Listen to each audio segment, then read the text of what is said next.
tukikuja kuzungumza hapa mbele, naomba tutembee along this corridor hivi, alafu tukuje mpaka hapa. And when you're exiting, pia exit the same way. This will happen for today, tomorrow, and Friday. The reason we're avoiding this is because there's a camera, there's a screen, there's so much hapa, isikuwe tuna interfere na program yetu pale. So tutakuwa tunatembea hivi, walk from this side, and exit from that particular side. 10 o'clock tea is going to be served where you had your breakfast. And then lunchtime, we will direct you to where the lunch is going to be held at. The other thing we want to request is kindly, kwa sasa hivi. Do you have a phone? Does anybody have a phone? Kindly zitoe. Zitoe kwa mfuko. Usiniambie una simu babe na naiona. Naomba simu zote ziwe silent tafadhali. Just put them on silent. Manake zikilia zina interfere na zile, what do you call those things? Mitambo. Alo. Naona niko na msaidizi. Thank you so much. So zina interfere na mitambo. Tafadhali, put our phones on silent. And this is not just for today, this is for every day mpaka Friday. Nitakujaribu kuwakumbusha kesho pia. Now, when you have questions, when the sessions are going on, kindly note your questions down.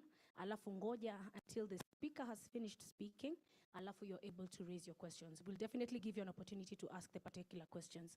So no asking of questions when the current speaker is speaking or there's a current presentation happening. Tumekubaliana?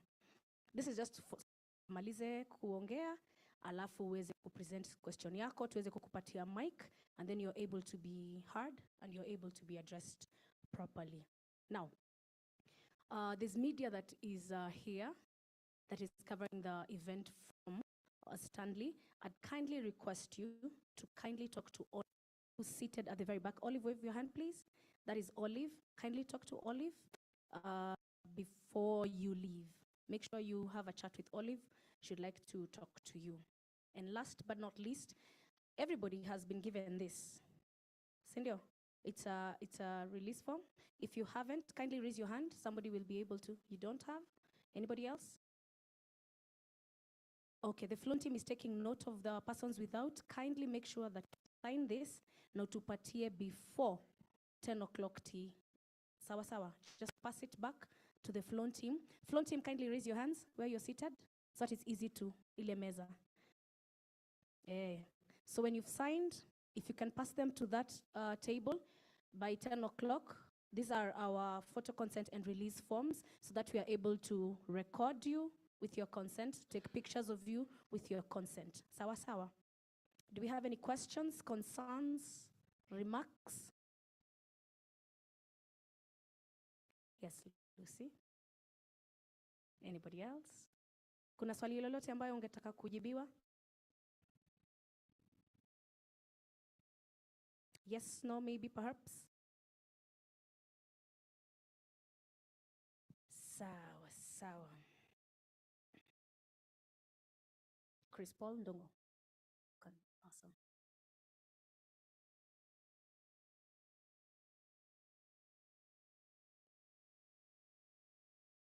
Countdown.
welcome to our distinguished guests to the 2022 Women in Transport Conference. It is a pleasure to indeed have you join us live, both at the Stanley Hotel and internationally from where you're tuned in. Thank you so much. We know that most of you are logged in from different time zones. So this is a good morning, good afternoon, and good evening from wherever in that you're tuning in. Thank you so much. My name is Mbeki Mwalimu. I'm the producer and founder for Back to Basics, a theater company that brings the stage back to life. I'll be joined by our sign interpreters, Chris Paul Ndongo and Shadrach Odari. On your screen currently is Chris Paul Ndongo.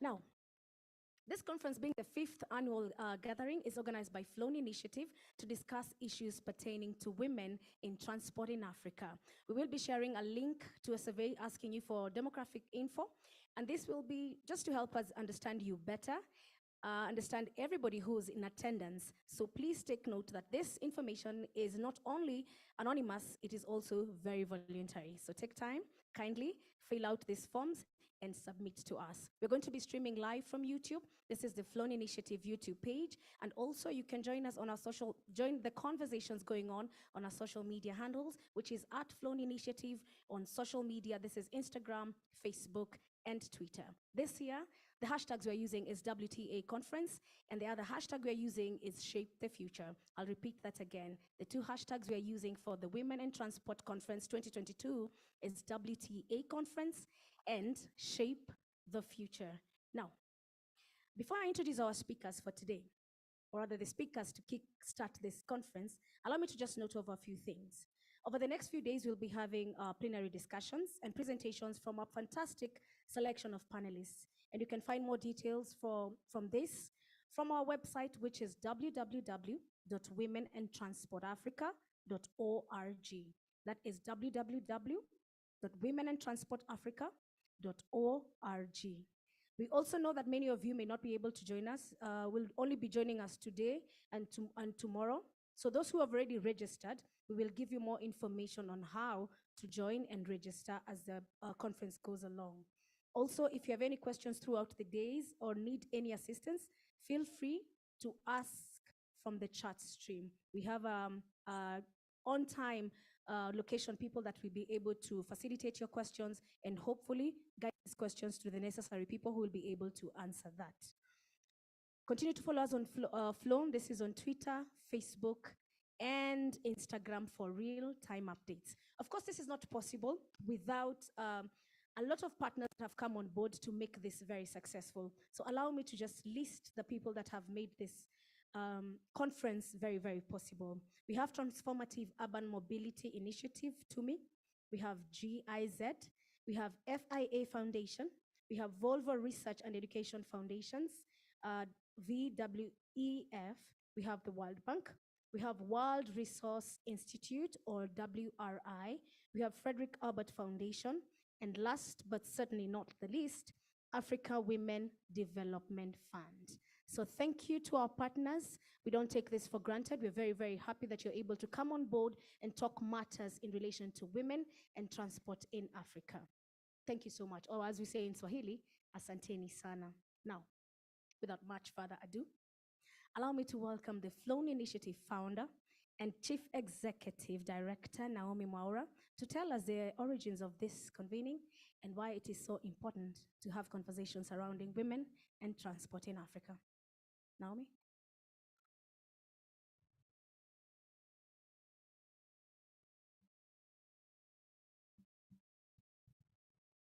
Becky, thank you very much. Greetings, everybody, and welcome to the 5th Women in Transport Africa Conference.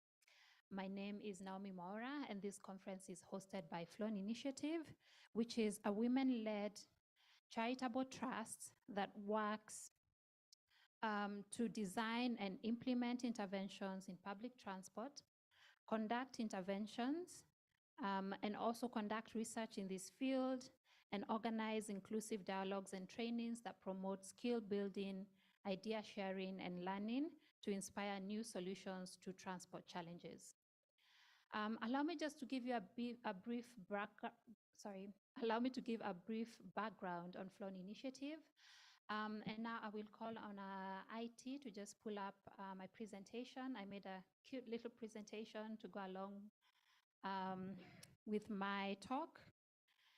And so for the past couple of years, next slide. So for the past couple of years, we've worked on 4 main issues, one of them being that public transport does not meet the needs of various users. And I'm talking about women, children with disability, the elderly. And we say that public transport, not just the bus, but also the bus terminus, is not a stage where you go there to move from point A to B, but it is a stage where human interactions occur. And for most vulnerable groups, these interactions are negative.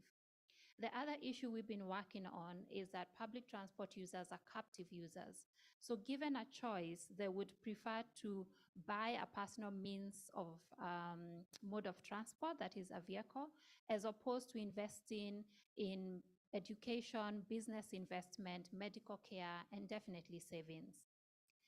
The issue of harassment has been rampant in public transport. We have about 88% of commuters experiencing or witnessing issues of harassment and violence in public transport. And the fourth issue, and which has brought us here, is the barrier to entry and advancement in the industry, where workers in the industry cite public stigmatization, sexual harassment, and lack of safety in the workplace. Next slide. And so we ask ourselves, why is this the most important time to address this issue? We've seen Kenya invest in the tune of billions in terms of physical infrastructure. We have the latest project, which is the Nairobi Expressway. Has anybody here used the Nairobi Expressway in the room? Or if you're online, if you've used the Nairobi Expressway, just put your hand up. And that project costs about 65 billion US dollars. We have our Thika Superhighway, which cost about 360 million US dollars. We have another estimated $300 million in the right lane commuter rail.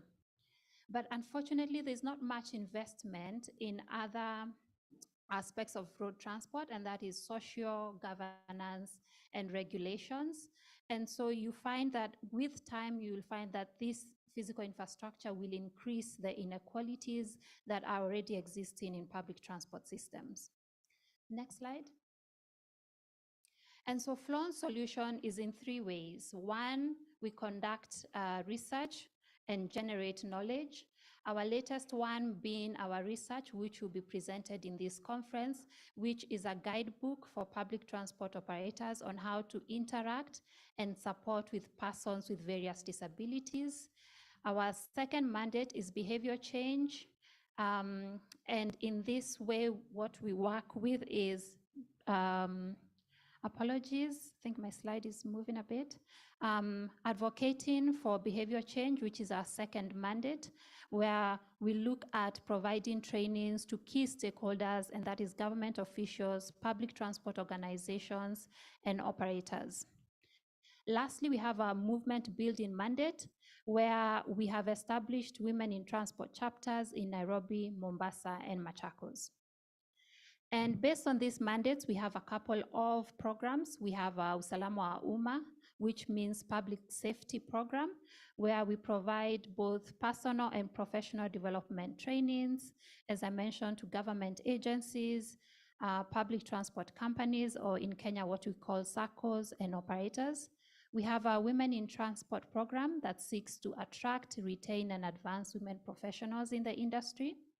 And our Moving Barriers program, which works on disability inclusion and disability mainstreaming in the industry. Lastly, as I mentioned, we have our research mandate.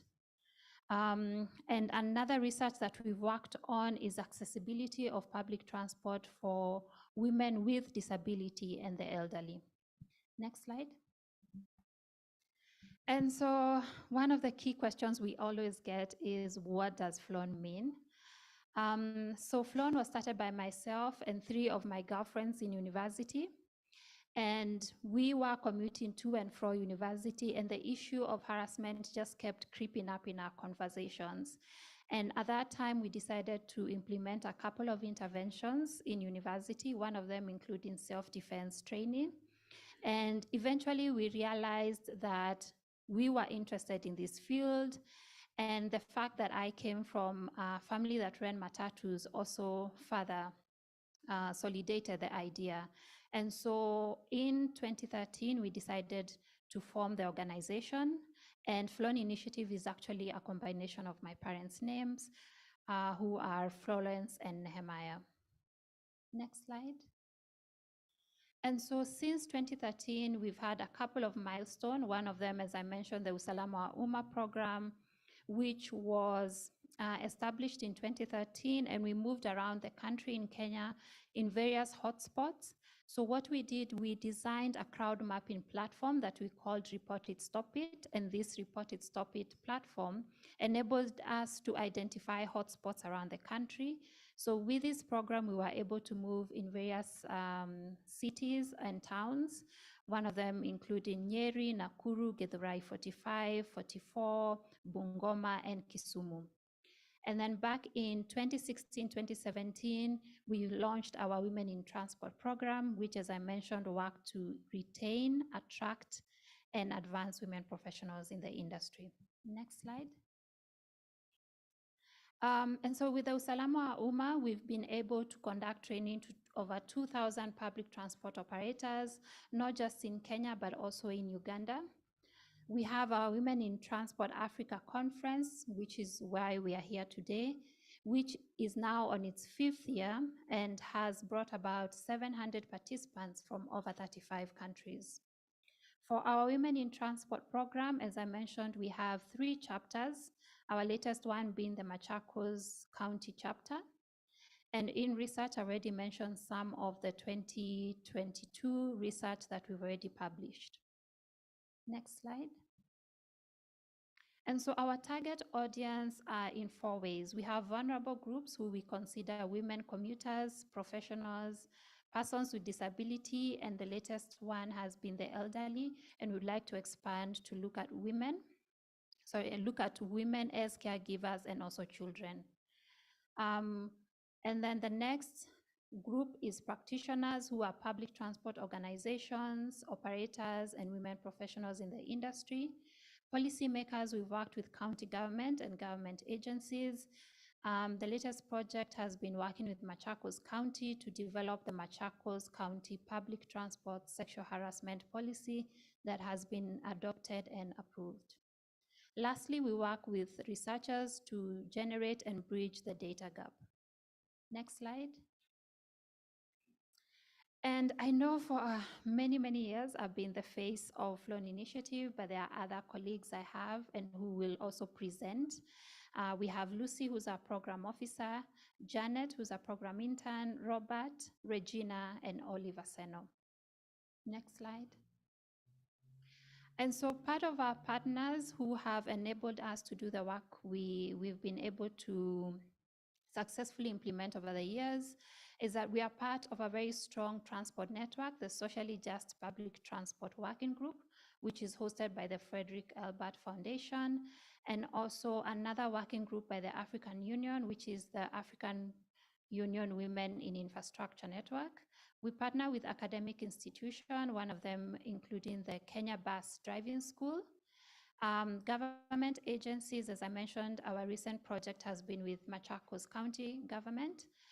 We've also signed a memorandum of understanding with the Nairobi Metropolitan Area Transport Authority, known as NAMATA, to conduct trainings on gender and disability mainstreaming. We have our program supporters and our conference supporters, who we are very thankful for their support throughout the years. Next slide. There are various ways you can get involved in Flown. You can volunteer with Flown. Just send us an email at info@flowninitiative.org. You can also support the next generation of women in transport professionals by donating to us. You can join the Women in Transport database. I think all this information should be in your chat box. You can read our research reports on our website. And then next slide. And then lastly, If you're ever in Nairobi, do drop by at our offices. We are located in Pangani, and we look forward to hosting you. Over to you, Mbeki, and thank you. Thank you so much, Naomi. It's amazing to hear that coming from a family that owns matatus. For those of us who do not understand matatus, matatu is a common phrase in Kenya that means it's this little mini buses that is common for transport. And from coming from a background of that and going to university and encountering situations that are not very, very friendly, you came up with something that is not necessarily a direct solution, but it's part of forming a solution. And we thank you very, very much. Now, because we're here today for the 3-day workshop, allow me to just go straightly to some of our speakers. And the first person who's going to give us our opening speech is Carla Dominguez Gonzalez, who is a senior gender specialist in Africa Transport. She'll be speaking on behalf of Almond Waits. And we look forward to hearing what you have to say. Carla? Thank you so much. Good morning. My name is Carla Dominguez Gonzalez, Senior Gender and Transport Specialist at the World Bank. As mentioned, Also, as the IT is trying to connect us to Carla, I just want to remind us that the hashtags we're using this particular Women in Transport conference in 2022 is hashtag WTA conference, and the second one is hashtag Shape the Future. You can find more information on our social media pages, which is at Flown Initiative, on Instagram, on Facebook, and on Twitter. Our website is www.womenintransportafrica.org. thank you. Can you hear me now? Yes, we can. Go ahead. Yeah, thank you so much. Good morning. My name is Carla Dominguez Gonzalez. I'm a Senior Gender and Transport Specialist at the World Bank. And as mentioned, I'm here today representing our practice manager for Eastern Africa Transport, Almond Waits, who sincerely apologizes for not being able to be here today, but she's currently on work travel and she had some last-minute changes in her agenda. First of all, I want to thank Flown Initiative and its organizers for having the World Bank opening the 5th annual Women and Transport in Africa conference, a conference that has become a flagship event to generate and share knowledge and practices of how women experience transport in Africa. This year, we are here reunited to discuss about the future of African cities, to ensure that we shape a more inclusive and equitable future for all.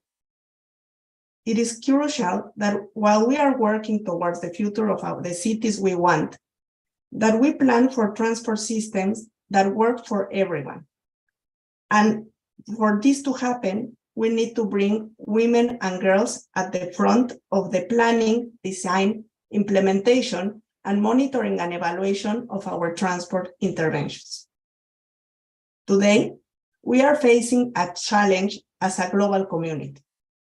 The world is becoming more urban, and African cities are experiencing some of the highest growth in the world. By 2030, 4 megacities of more than 10 million inhabitants will be in sub-Saharan Africa, and 15 cities in the region will host at least 5 million people. However, it is expected that small and intermediate cities are the ones that will absorb the bulk of urban population growth. Urbanization, yes, can give great opportunities for cities in terms of economic growth, but we need to recognize that they also bring some challenges in terms of equity. In most cases, urban investments lag behind urban population growth, and this puts an increasing pressure on transport infrastructure, resources, and services.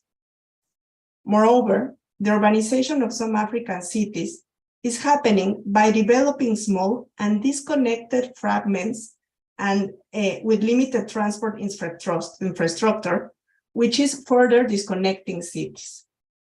The spread and disconnection of the city increases the need to travel farther distances. So how does the disconnected city disproportionately affect women? One of the reasons is because women are time poor. This concept is key to understand women's mobility patterns as well as their willingness to expend time using public transport. One of the reasons is because we are aware that socially constructed roles around gender put women as the primary caregivers. And at times, women and girls are the sole responsible for household chores. Gender norms and stereotypes, among other factors, constrain women to the private sphere, as they often must juggle with household and remunerated activities. The need to combine these activities make women to be time poor, and as such, unavailable transport systems affect women disproportionately. Evidence from some studies, qualitative studies that we conducted at the World Bank, showcase that women in the last mile in Latin America, in cities that are highly urbanized, because of all the hassle that it implies to use public transport, sometimes they prefer not to access employment opportunities where they could be better paid, for example, in the center business area, and opt for working in informality closer to their homes, or even to stop working. All this because this combination of gender norms, household responsibility, and the challenges that are brought by public transport. In this sense, with no hesitation, we now can say that transport is not gender neutral. Women have different mobility patterns, they travel shorter distances in a multimodal way and in multi-purpose trips at off-peak hours and rely more on public transport. However, even if they constitute half of the population of the world, transport systems are often planned around one-stop trips from home to central business areas for longer distances, and with a strong focus on efficiency of transport during rush hours, which are characteristics revolving around male travel behaviors. In addition, women face different mobility risks. As already was mentioned by Naomi, they suffer harsh levels of sexual harassment in public transport and related spaces. A 2015 study from Cornell University across 22 countries found that over 50% of the women surveyed have reported different situations of sexual harassment. Violence against women in public transport and spaces, unfortunately, happens constantly around the world. This is also not new to the Africa context. For instance, a World Bank study showed that among women serving in Freetown, Sierra Leone, 18% say they had been sexually harassed. However, the incidents of harassments were not distributed equally among all transport modes.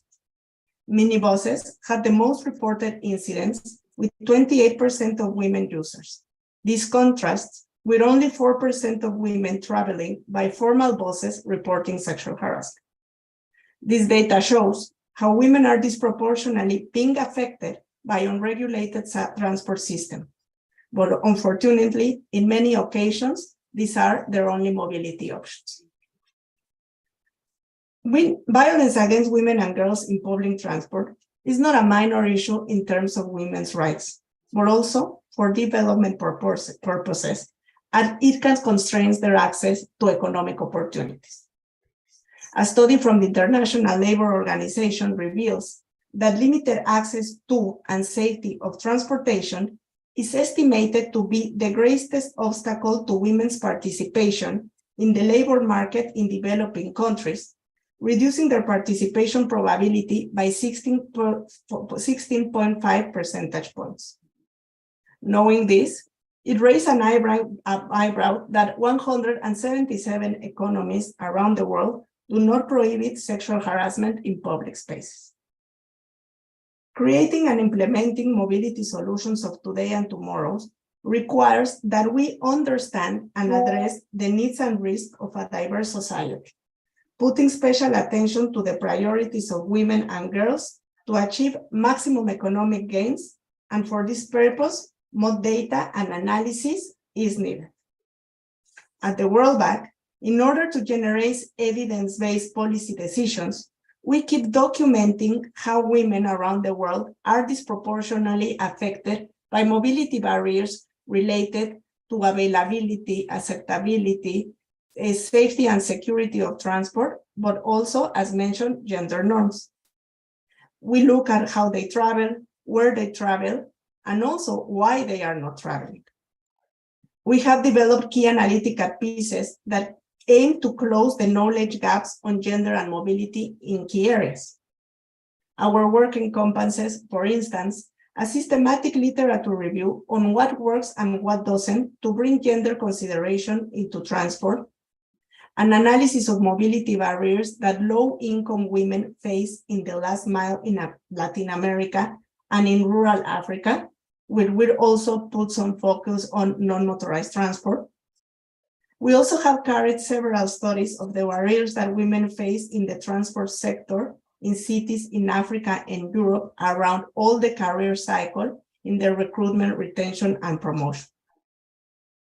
I really want to highlight that at the World Bank, we are working with our clients to ensure that these analytical pieces are operationalized, as you can see in a discussion that we will be having tomorrow. I also want to stress that while we are making progress in recognizing that transport infrastructures and services impact women and men in different ways, there is a need to recognize that women are not an homogeneous group. Gender inequalities often interact with other forms of inequality, such as class, sexuality, immigrant status, or disability, and exacerbate each other. Intersectionality, a term coined by Kimberly Crenshaw over 30 years ago, refers, in her own words, to a lens or prism that helps us see how people's social identities overlap and create compounded experiences of discrimination. We need to bring to the center of our conversation, to the decision-making arena, the voices not only of women and girls, but of women and girls with overlapping characteristics. Nowadays, it's also imperative that we don't forget the nexus between climate, gender, and transport. Climate change is a threat multiplier. According to the UN, when disasters strike, women are less likely to survive and more likely to be injured. This due to the disparities created by gender inequality, which prevents women and girls from equal access to information, mobility, and decision-making.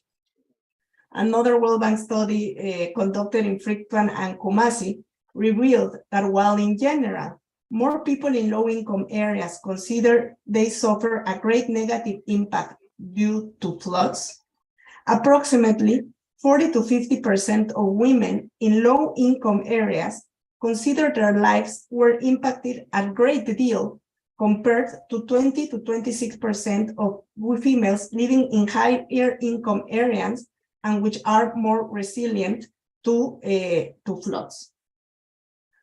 Understanding how women and men travel and the carbon intensity of the modes that they are using is also relevant for the decarbonization agenda. By promoting a modal shift for cleaner modes of women, we can contribute to decarbonization. However, for this to happen, the specific mobility constraints that women face have to be addressed along the planning process. Or else, as captive users, as mentioned by Naomi, they might shift to cars, which are considered a safer option in many cases. Finally, as we all know, there is a gender gap of women's employment in the transport sector. According to data from the International Labour Organization, in 2018, females represented less than 20% of the global transport workforce. Women are facing barriers along all the employment cycle, as I mentioned, on recruitment, retention, and promotion. But we also know that certainly girls face gender stereotypes since early ages to enroll in STEM careers. It is also more common for women to have less job security and lower paid jobs than men across the transport sector. If we want more gender-responsive planning and policies, it is key to support the meaningful participation of women at all levels and all the career cycle, as is showcased in a World Bank-led study for the transport sector in Kenya.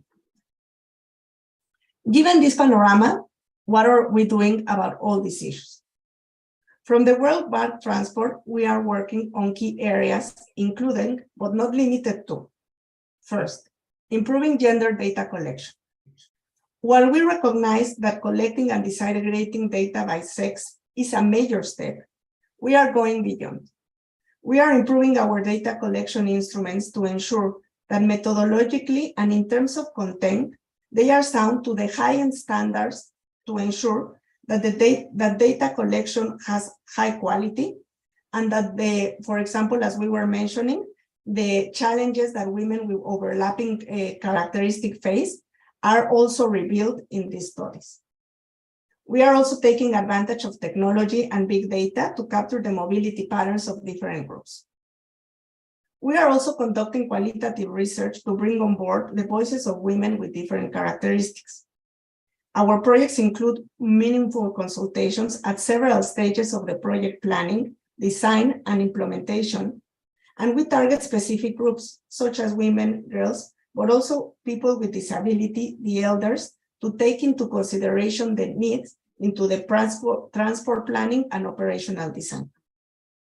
Second, as we mentioned, there's a big gender gaps of women employed in the sector. So we are focusing on bringing more women where transport and infrastructure decisions are made. Evidence shows that several of the barriers that women face are at entry, in the transition from school to work. Therefore, in several of our projects, for example, in the recently approved Burundi and Mozambique, we will provide with internship programs and educational training skills for women to advance in their transport-related careers, while ensuring that we also have a gender action plan to address the barriers that they face in their recruitment, retention, and promotion. Third, we are also addressing transport services issues that disproportionately affect women besides road rehabilitation maintenance. Even if evidence show, for example, that in rural areas, there are positive effects of rehabilitating roads in terms of improving women's accessibility to services and employment opportunities, we know that the story is not complete if we also don't understand the barriers they use to access services. Therefore, a project in rural areas in Mozambique is working on the design of a pilot to improve access to services in rural Mozambique for women by designing people-centered interventions that can address the demand needs of different sectors, including women, as I mentioned, but also people with disabilities. Fourth, besides focusing on gender-responsive public transport, we are also stressing the relevance of non-motorized transport and active mobility into our project. Evidence from Lima, Peru, a qualitative study that we recently concluded, a qualitative and quantitative study, suggests that providing bicycle lane will increase the probability of women of using bicycle between 13 and 18%. However, providing infrastructure is not enough. This has to be designed taking into consideration the environmental design features that women need, but at the same time, understanding the barriers that they face in terms, for example, of self-efficacy or how able they feel to using bicycles themselves. Fifth, we are defining a clear pathway to address sexual harassment in public transport. Several of our projects create mechanisms to prevent and respond to sexual harassment in public transport, and interventions go from bystander interventions that show the community how to intervene in cases of sexual harassment, communication campaigns, supporting our clients in the development of protocols to prevent and respond to violence in public transport, making the links with the different referral pathways that are responding to violence against women, supporting in the development of code of conducts, and training transport operators. But at the same time, we are heavily focusing in the infrastructure, and in some of our projects, we are now conducting safety audits with a gender perspective to ensure that we provide with environmental design features for violence preventions that include, for example, lighting, openness of the public space, visibility. And we are working with different consultants, not only to do these audits, but to make sure that the information derived from there are translating into specific technical design features for the consultancy firms that will be conducting the designs. Given these examples, as a transport community, we need to keep working on addressing the barriers that women face in the transport sector from the user and the employment side. This is an important task, and the transport sector has a very relevant role. But I really want to stress that it cannot be done exclusively and successfully by only transport stakeholders. More and more intersectional collaboration is needed with the ministries of gender, education, health, employment, and with civil society organizations doing key work on the matter and collecting data as FLON initiative. Events like the one today are key for enhancing networks, collaboration, and to share knowledge and experiences on what works and what doesn't to improve the transport sector for women. Thank you.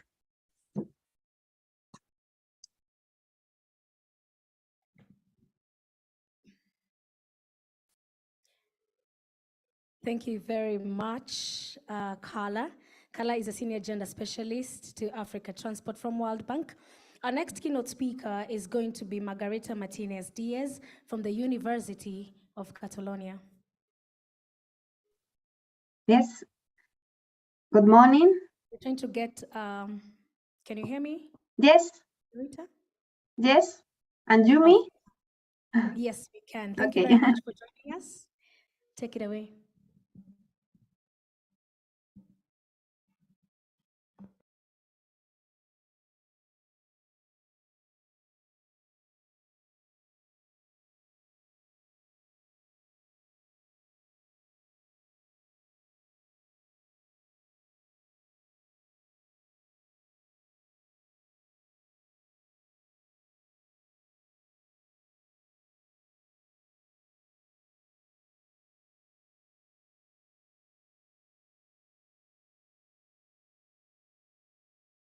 So can I start? Yes, you can start. Can you hear me, Margarita? Yes, now better. Okay, fantastic. Okay, you can start now. I'm going to share my presentation.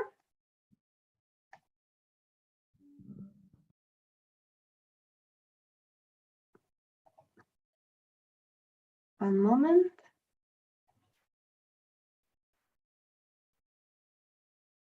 Okay, now everything is okay. Well, first of all, thank you very much for inviting me to take part in this Congress. I think it's a very nice organization, and well, it's important to exchange ideas in order to find solutions to the current problems that mobility faces. Well, I was asked to speak about the mobility of the future, and my first thought was how the mobility of the future should be. Because some years ago, this was the ideal of the mobility of the future. Even in films, we could see this kind of futuristic cities with flying cars and whatever. I don't know if you like this kind of city, but in my case, no. Nowadays, fortunately, I think all of us agree that the mobility we need is a mobility that is efficient, that is safe, that is sustainable, and that is inclusive. But this change of mind was not spontaneous. It was a consequence of our awareness, because we are suffering a lot of externalities related to transportation, pollution, congestion, lack of equity. So I have some premises in order to really reach this objective, this ideal mobility. So the first premise is a bit strange, perhaps, but I think we are paying too much attention to technology. And I am a researcher, I'm a civil engineer, so I use technology. For me, technology is very important. But technology should be a tool to achieve our objectives and not an end in itself. We have the example of the autonomous vehicles here. So it's very common to see advertisements in which we can read that autonomous vehicles are going to solve all our problems in terms of safety, in terms of efficiency, in terms also of equity. But this is not true. And in fact, this has been demonstrated by researchers. So you can see this picture, which is very simple. So you have in the vertical axis is the flow. This is the number of vehicles that can cross efficiently a section of a road. So we want flow to be as high as possible. And you have in the horizontal axis the time gap. The time gap is the distance, but in units of time, between two consecutive vehicles. Nowadays, human drivers maintain more or less a time gap of 1 second with the vehicles ahead. But autonomous vehicles, for the sake of safety, are being programmed with a time gap that is of 2 seconds. And if you see, flows, so the columns, are much lower. So autonomous vehicles would even lead to an increase of congestion. This means that autonomous vehicles are something that is no good. Not exactly, but we must introduce them properly as any other technology. So we don't need vehicles in which we can sleep while driving. This is the first thing. And the second thing is that we need traffic management. This is, we need vehicles that are not autonomous, but are automated and that exchange information among them and cooperate in order to achieve the optimum, but for the overall traffic. And not only this, it would not be a good idea that any of us or the people that nowadays have a car have an autonomous vehicle. So the idea is that this kind of automation is implemented in the public transportation. More examples, the Hyperloop. So the Hyperloop is or will be technologically feasible, but do we really need to put the focus on such a transportation mode? I think we have great challenges and we should put our efforts in improving current transportation modes. And the third example is that of artificial intelligence. Again, I'm not saying that artificial intelligence is not good, of course not. We are already using it, also big data.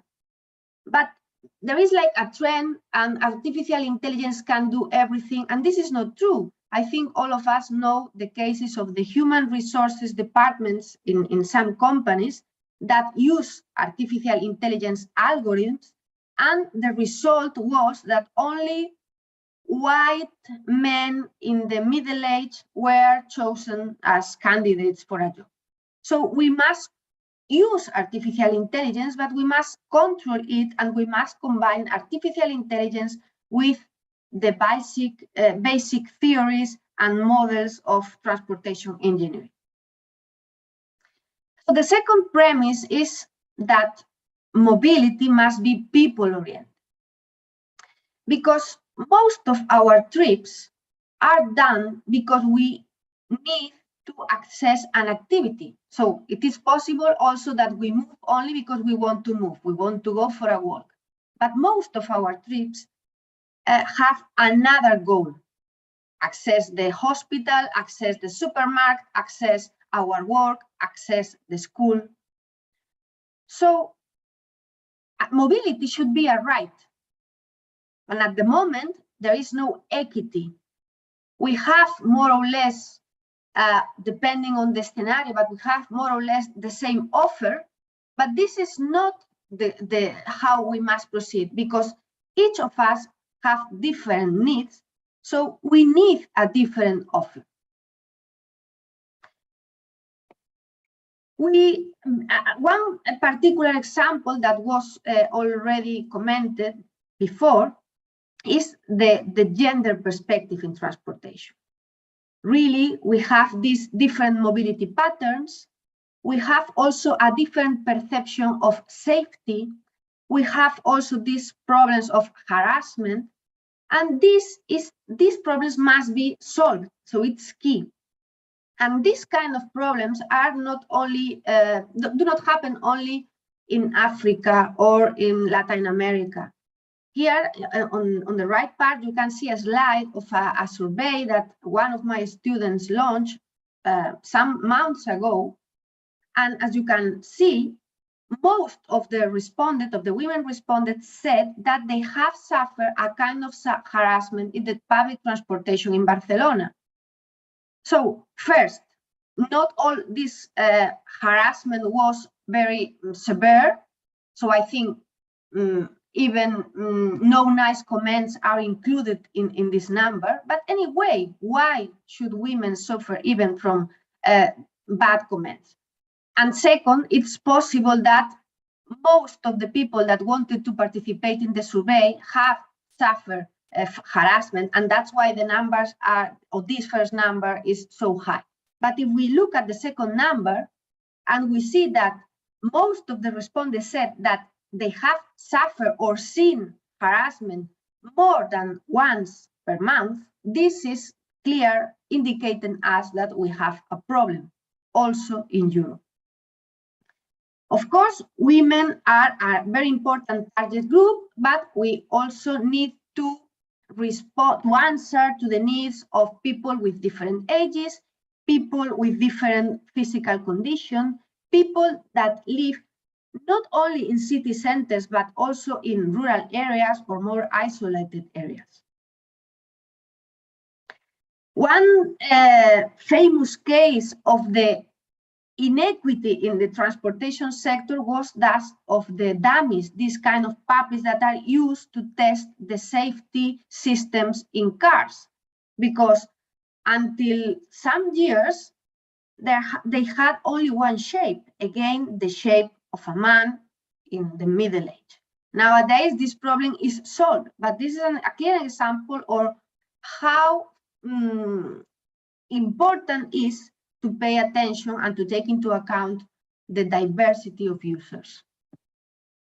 One third example of the importance of taking people into account will come in the future.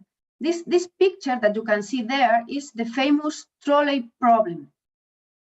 So in the picture, this vehicle has no brakes, and if it continues its route, it's going to run over 5 people. But there is a man that has the power to change this route so that the vehicle only runs over 1 person. And the question here, the ethical question is, should the man do this in order to save 4 lives? Or should he think fate wanted that 5 people die? So this is a question that must have an answer in the future, because automated vehicles will take such decisions in case of an accident, in case of a dangerous situation. Or more properly, not automated vehicles, but governments that must decide how we researchers or programmers must program the algorithms that will give the path to these decisions. So this kind of topics are going to be more tricky than technological topics. So technology runs. With technology, we can achieve everything, but humans must be always in the center because we are complex. We are complex, and these problems must be faced. And equity must be also introduced as a matter of interest because and people, this people-centered orientation. Because if we are a company and want to succeed, we must take into account what people needs and what people want. This is a picture of well, the bikes that come from sharing systems in China that failed. So this is a loss of money. And also administrations must think of people because they try to promote a change towards a sustainable modes of transportation. But if we have such an offer, so if the transportation offer, public transportation offer does not address our needs, probably if we have a car, we will continue using this car. And even more serious, if we don't have a car, perhaps we don't have the possibility to access the job, the school, the university, or the hospital. Another example is, well, another example of how important it is to have people in the center of the designs. Again, these are data from a survey about autonomous vehicles made by the European Union. So on the left, the question was if people would feel comfortable traveling as passenger in an autonomous vehicles in 3 scenarios: with a supervisor in the vehicle, with a remote supervisor, or without a supervisor. And on the right, the question was, okay, you are not the passenger of an autonomous vehicle, but you are a pedestrian, or you are a cyclist, or you have another traditional car, but in their surroundings, you are sharing the road with an autonomous vehicle. Would you feel comfortable? The pink and red colors belong to the respondents that say, I would not feel comfortable or not comfortable at all. And as you can see, there is a high share of people who would not feel comfortable. But still, the focus is put on autonomous vehicles. So really, we must think, we must give or make priorities and choose what is important first. And after that, more things can come. The third premise is that mobility must be clean, but truly clean, because again, the focus is put on electric vehicles. Of course, electric vehicles are better in terms of consumptions and also emissions than combustion engines vehicles. But if we could suddenly change all the vehicles that we have now that there are on our roads for electric vehicles, we would still have a lot of problems. We would still have congestion, we would still have accidents, and we would have other problems because there is no enough electricity to feed such quantity of vehicles, and we should have to exploit a lot of resources to elaborate the batteries. So electric vehicles are a good solution as long as they are again introduced as public transportation. So the backbone of any mobility offer, of any mobility transportation system must be the public transportation. And after that, of course, we can also promote soft modes of transportation, cycling, walking, but this should be something additional because elderly people or women with children, or perhaps we have a lot of bags, we cannot cycle, or perhaps we can, if the distance is very long, we cannot walk. So again, public transportation must be in the focus. The fourth modality is that we must think in a multimodal way because, and especially women with this kind of chain trips that we make in order to leave the children in the school and then go to the supermarket and then go to the job. So it's very strange that nowadays one person only uses one mode of transportation to go from his or her origin to his or her destination. And in most occasions, this is really hard to reach the destination, either because we have some stretch without any modal transportation offer, or because we have it, but we must wait a lot, or we must lose a lot of time. So this is something that must be handled also. Of course, we can handle it and address this problem in a very technological way with the mobility as a service.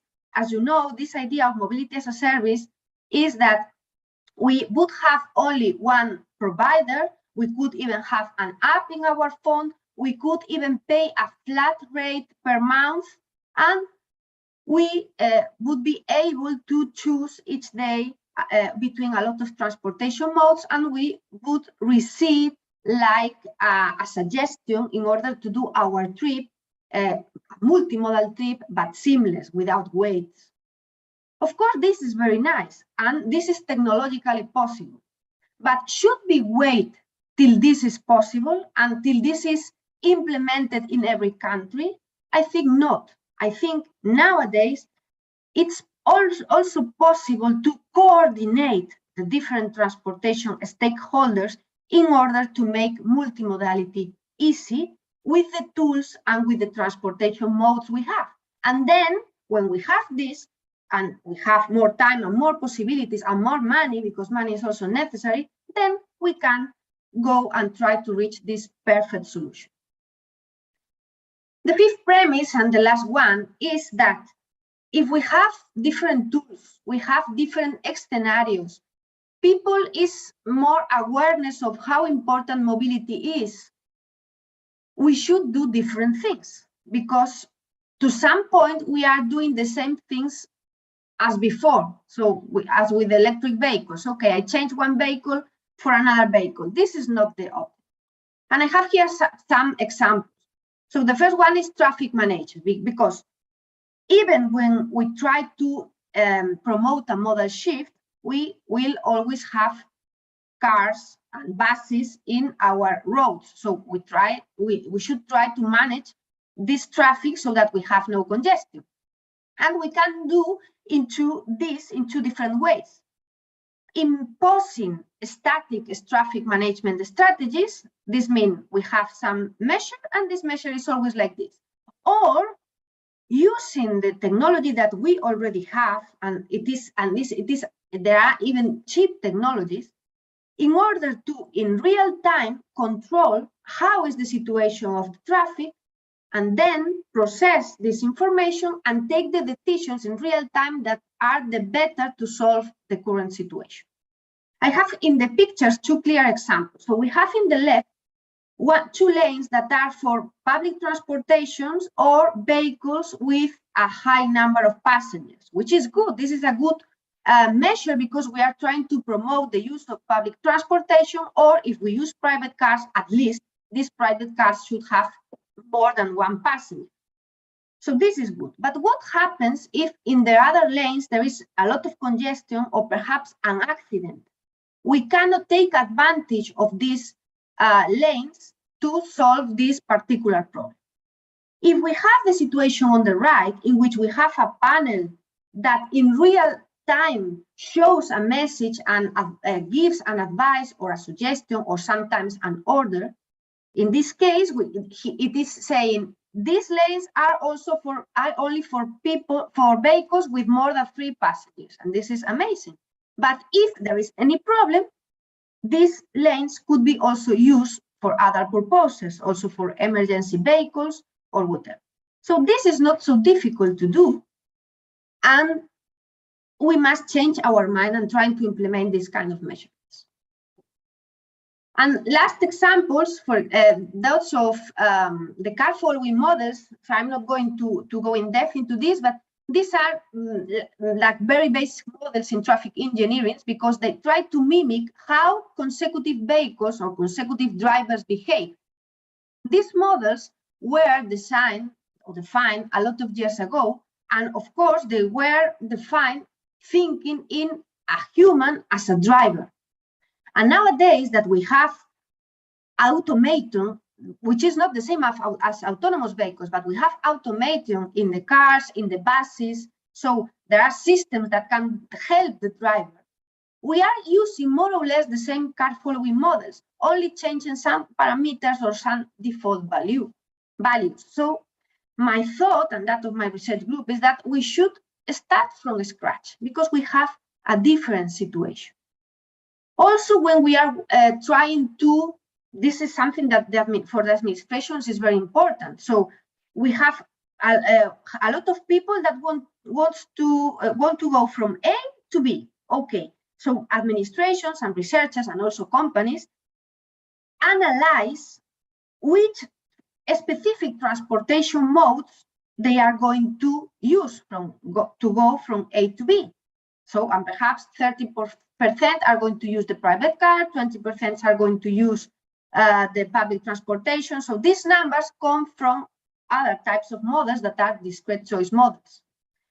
But discrete choice models have a limitation, and this is that they suppose that one person is going to reach his or her destination using only one transportation mode.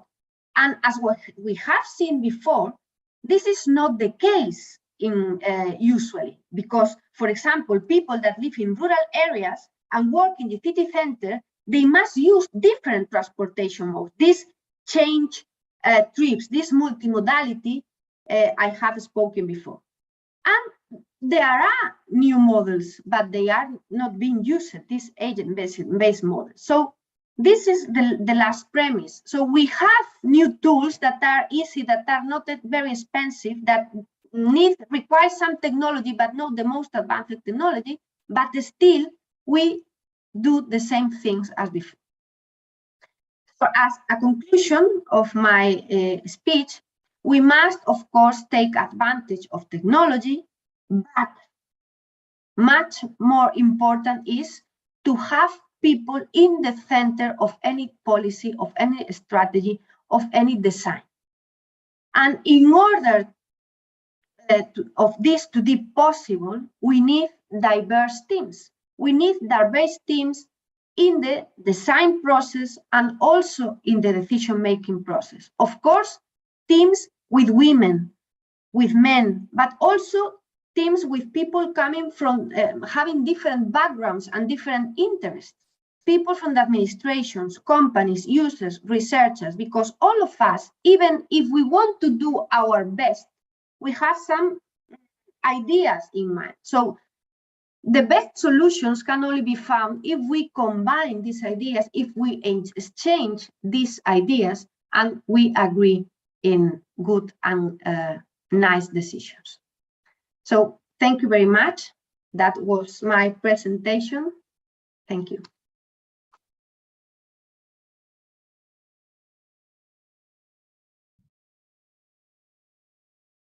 Thank you very, very much, Margarita, for that amazing presentation. She was our second keynote speaker. And I like what she says. She says mobility should be a right. Thank you for that insightful presentation. Our third and last keynote speaker, definitely not the least, is Jody Evans from ITF. ITF is International Transport Federation. Jody Evans will be joining us to give the presentation as a third keynote speaker. Jody, can you hear me? I can hear you. Can you hear me? Yes, we can hear you. Perfect. Thank you very much. Perfect. And thank you so much, Chair. It is a real honour to be here with you all today in this space dedicated to women and public transport to provide some reflections on shaping the future of mobility, and in particular to highlight the role of women public transport workers within that. My name, as you said, is Jody Evans, and I'm the Women Transport Workers and Gender Equality Officer at the International Transport Workers Federation, the ITF, the global trade union federation of 670 unions representing over 18 million transport workers worldwide. So I'd like to start my contribution by sharing the reflections of a woman public transport worker in Uganda. Ladies in this industry, we are discriminated because of our gender. People think that women cannot drive, cannot do this and this and this. And yet we are capable of doing everything. This honest and powerful reflection was included in a short film that the ITF made about the power of informal transport workers. A film that was made 5 years ago, but unfortunately this reality still remains for many women in the informal transport economy and for other women in public transport around the world. As in other sectors of transport, the systemic exclusion of women from decent and secure work is a persistent issue in public transport. Gender stereotypes persist, which can be expressed as negative attitudes about women's abilities and suitability to work in public transport. And in practice, this is exhibited in differences in the status and conditions of the jobs done by women and men, with women more likely to be in the jobs that are lower paid and more precarious. These are issues of significant concern to women working in public transport. Such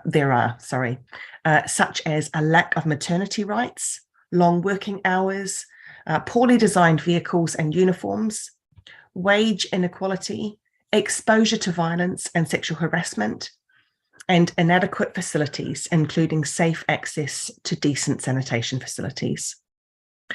And all of these issues can have a really profound impact on the retention of women in the sector. And the COVID-19 pandemic has exposed and exacerbated existing harmful inequalities. In Nairobi, for example, there are reports from taxi and matatu workers that men were getting preferential treatment for the few jobs that remained, while women workers were told to stay home. This forced women into even more precarious work with longer working hours, increased pressure, and without provisions for support or leave. And women in public transport also faced higher levels of physical and verbal abuse, including sexual coercion from the public, police, and from colleagues. Isolation and lockdowns also increased women's exposure to domestic violence. As we emerge from the pandemic, public transport services are vital to rebuild the life of cities, and there is an opportunity to adopt a gender-responsive approach to recovery to ensure that inequalities are not reproduced, perpetuated, or intensified. Public transport in itself is a form of care and has the potential to transform the quality of life for women who are its biggest users.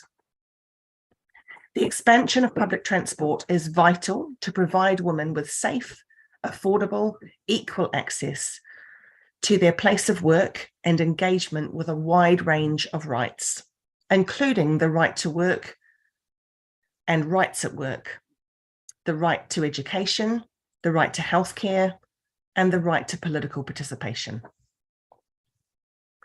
The expansion of public transport also strengthens green and decent work opportunities for women in transport, including the chance to shift from precarious or informal work into formal employment. There are many new ideas, concepts, and approaches that are being developed in cities and within public transport to respond to different challenges and to improve services, sustainability, and safety. Some of these new concepts include the 15-minute or 30-minute city concept, where city residents are able to meet most of their needs within a short walk or bicycle ride from their home. New mobility options such as e-scooters and cycling, as well as smart city projects where digital data is used to improve services, sustainability, and safety, and technological developments such as cashless payments and more. The introduction of new technologies brings potential benefits, but also risks for women in public transport. For example, women are often at the sharp end of automation, as their jobs in ticket sales and customer service functions may be particularly at risk. However, technological changes in vehicle operation may improve the job of driving for women, and digital employment platforms can provide flexible transport work that is appealing to women workers. However, there are issues with equal access to vehicle ownership and technology, as well as how to ensure decent work, including employment status. Women working in the gig economy also face a higher threat of violence and harassment. Some cities are announcing programs that promote the employment of women workers and the operation of the new electric buses. But these programs are often incomplete and do not provide sufficient support for women workers to be able to take advantage of the opportunity. In Bogota, Colombia, the government announced 450 of the new 1,500 electric bus drivers were going to be women. Although the announcement was made in July 2021, 6 months later, the electric bus company in charge of the operations, Greenmobile, had only hired 15 women drivers due to a lack of sufficient qualifications from candidates and a lack of support needed for women drivers.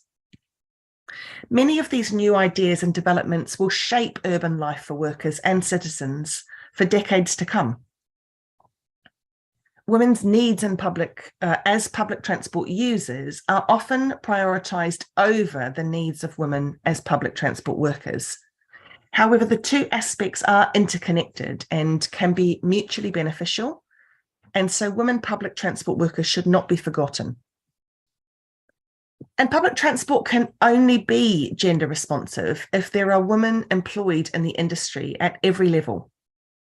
It is therefore essential to create decent and secure work opportunities in the sector, which both attract and retain women and challenge occupational segregation. As cities evolve and adapt to respond, for example, to the COVID-19 pandemic, the climate crisis, and other challenges and priorities that emerge, there is an opportunity to ensure that public transport is organised to meet social and economic priorities, including the provision of good jobs for women and men workers. To achieve all of this, the ITF is highlighting the following policy demands that provide our vision for women in public transport. Strengthen women's employment and promote decent work in public transport. End violence against women transport workers, including through ratification and implementation of the ILO Convention 190 on ending violence in the world of work. Introduce technological change in a way that advances gender equality, and involve women workers in public transport decision-making. These demands also reflect our global priorities for women transport workers. Our ambition is to win the space for women as stakeholders, to find and enable women leaders, and build activity that delivers results for women workers. Earlier this month, we published a major new report on just cities and women public transport workers in Latin America, which explores the current situation for women public transport workers across the region, as well as the new mobility initiatives that will present new challenges for women public transport workers. The report lays out 10 key points, developed in conjunction with the visions of women trade union representatives in the region, to define a just city for women public transport workers. And while the report focuses on Latin America, the findings and recommendations can easily be applied to other cities around the world. Our report states that just and feminist cities must provide a better quality of life, so citizens have equal access to public spaces and public services for care, health, education, and employment opportunities, and the freedom and ability to move freely in the city. They must be smart, Smart technologies are used to make women's lives and work easier by creating decent and secure job opportunities for women, and planning processes take a bottom-up, user-centered approach, involving trade unions as stakeholders in consultations. They must be resilient.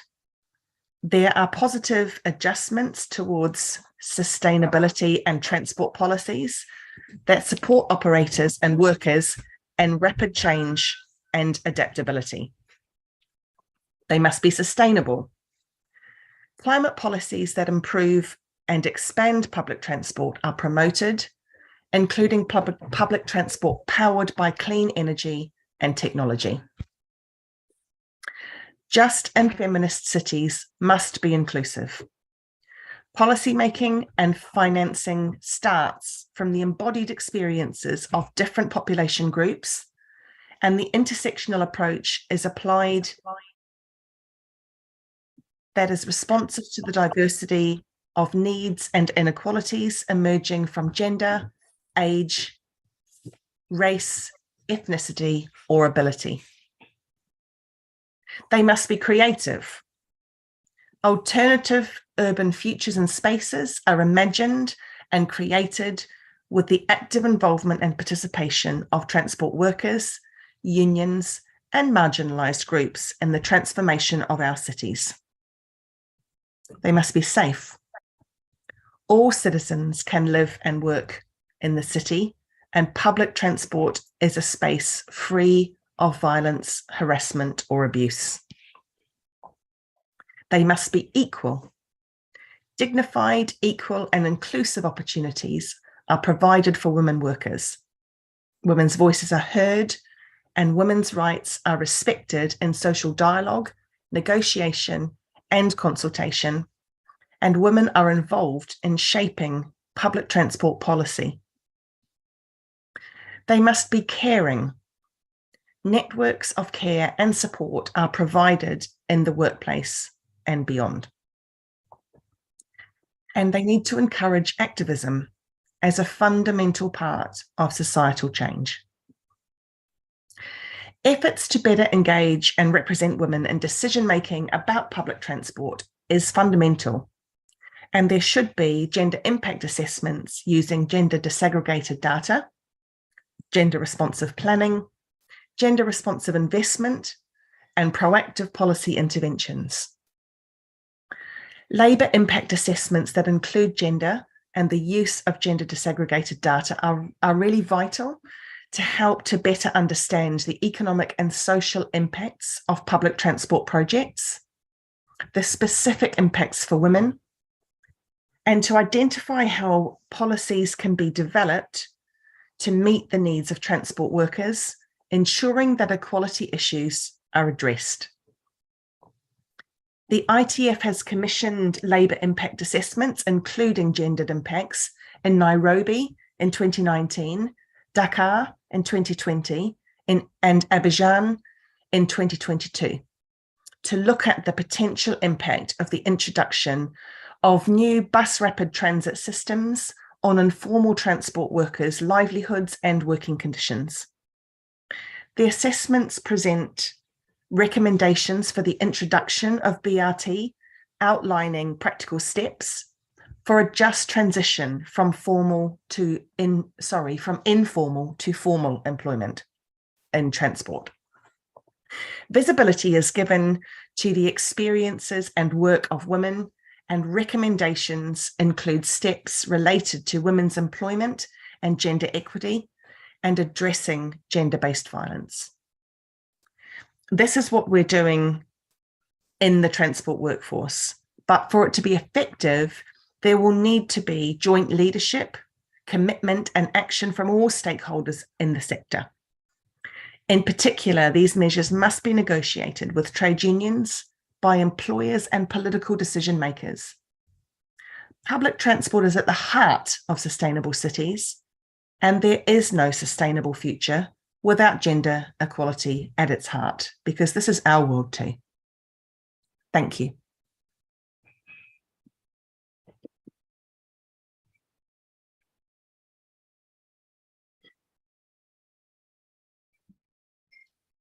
Thank you very much, Jody Evans, our third keynote speaker, giving us a beautiful presentation on the Women in Transport Conference in Africa. Thank you so much, everybody who's been able to join us live. We have about 44 persons that are online so far. This number keeps going up and down. We also have 40 people here at the Stanley Hotel. Asanteni sana kwa kuja. We have about 426 registered people. And this is encouraging because we know that these conversations, as we're having them, we're not having them alone. So thank you to each and every one of you for creating the time to join us. Let's keep the conversation going on through our social media handles, which is at Flown Initiative. We also are live on Zoom and on YouTube. Remember, the hashtag we're using this year is hashtag WTA Conference, hashtag Shape the Future. That is hashtag WTA Conference, hashtag Shape the Future. Now, we'd like to open this up to some questions from the persons that are here at Stanley. I don't know if you have any questions or concerns. None whatsoever? Okay. Fantastic. We're going to take a coffee break, and then we're going to be back here at exactly 11. Unfortunately, because we are a little bit behind on time, we're going to take a 15-minute break and then continue with the rest of our conference. Thank you very much.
By openly discussing our efforts, successes, and failures, that we can learn from each other and collectively move forward. Access to safe, affordable, and sustainable transport can and does have a transformative effect on people's lives. Whilst all transport workers are being severely impacted by the COVID-19 crisis, we know that the gender segregated nature of our industry will mean that there are specific and additional impacts for women transport work.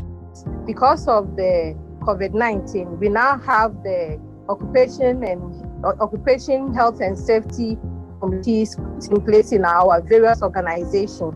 We believe that the formalization of the SAA, it will increase social security. It will also decrease poverty, create better business opportunities in the transport industry. The most challenging aspect I can say I got is maybe passengers. You can get arrogant passengers that maybe for 20 shillings in that moment you don't have. You'll find that they start harassing you or beating you or mouthing you to just see exactly how much your limit is, how much your patience is. And eliminate exploitations. It is much easier to exploit vulnerable workers groups in the informal sector as there are no proper regulations and monitoring.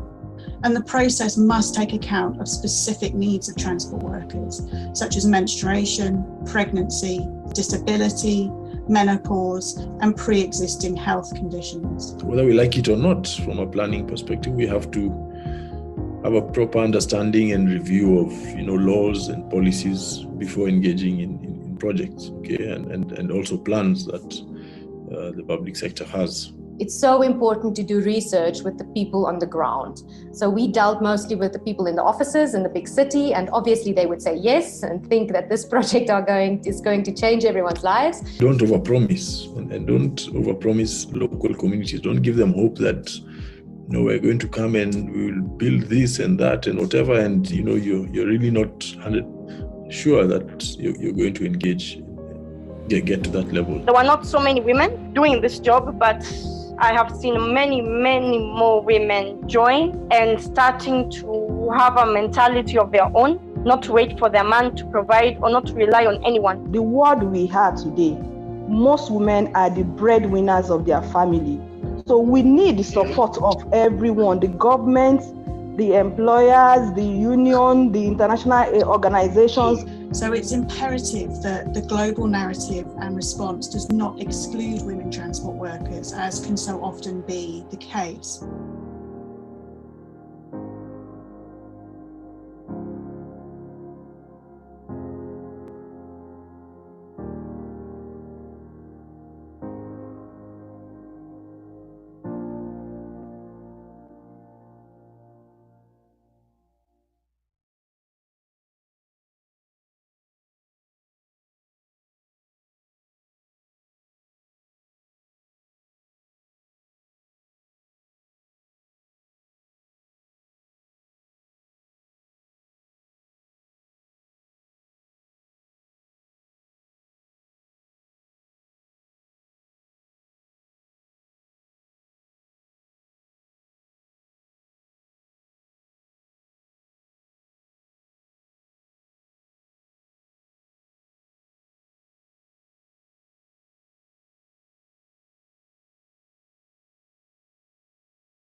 Limited efforts have been put into enabling independent mobility of persons with disability and older persons.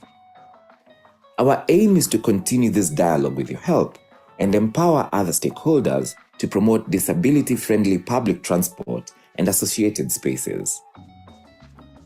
By signing this letter addressing the Director General of the National Transport and Safety Authority, NTSA, petitioning for updates, you will help us amplify our organizational voice to this cause and help us in reaching more policymakers to adopt all recommendations mapped in support of inclusive and accessible public transport systems. Follow us on our social media and partner with us by contacting us at programs@floninitiative.org. Visit our website to learn more about our work and how you can be involved.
Conference, and we are grateful that you've taken a beautiful break, taken coffee, stretched your feet, done something that makes you feel relaxed.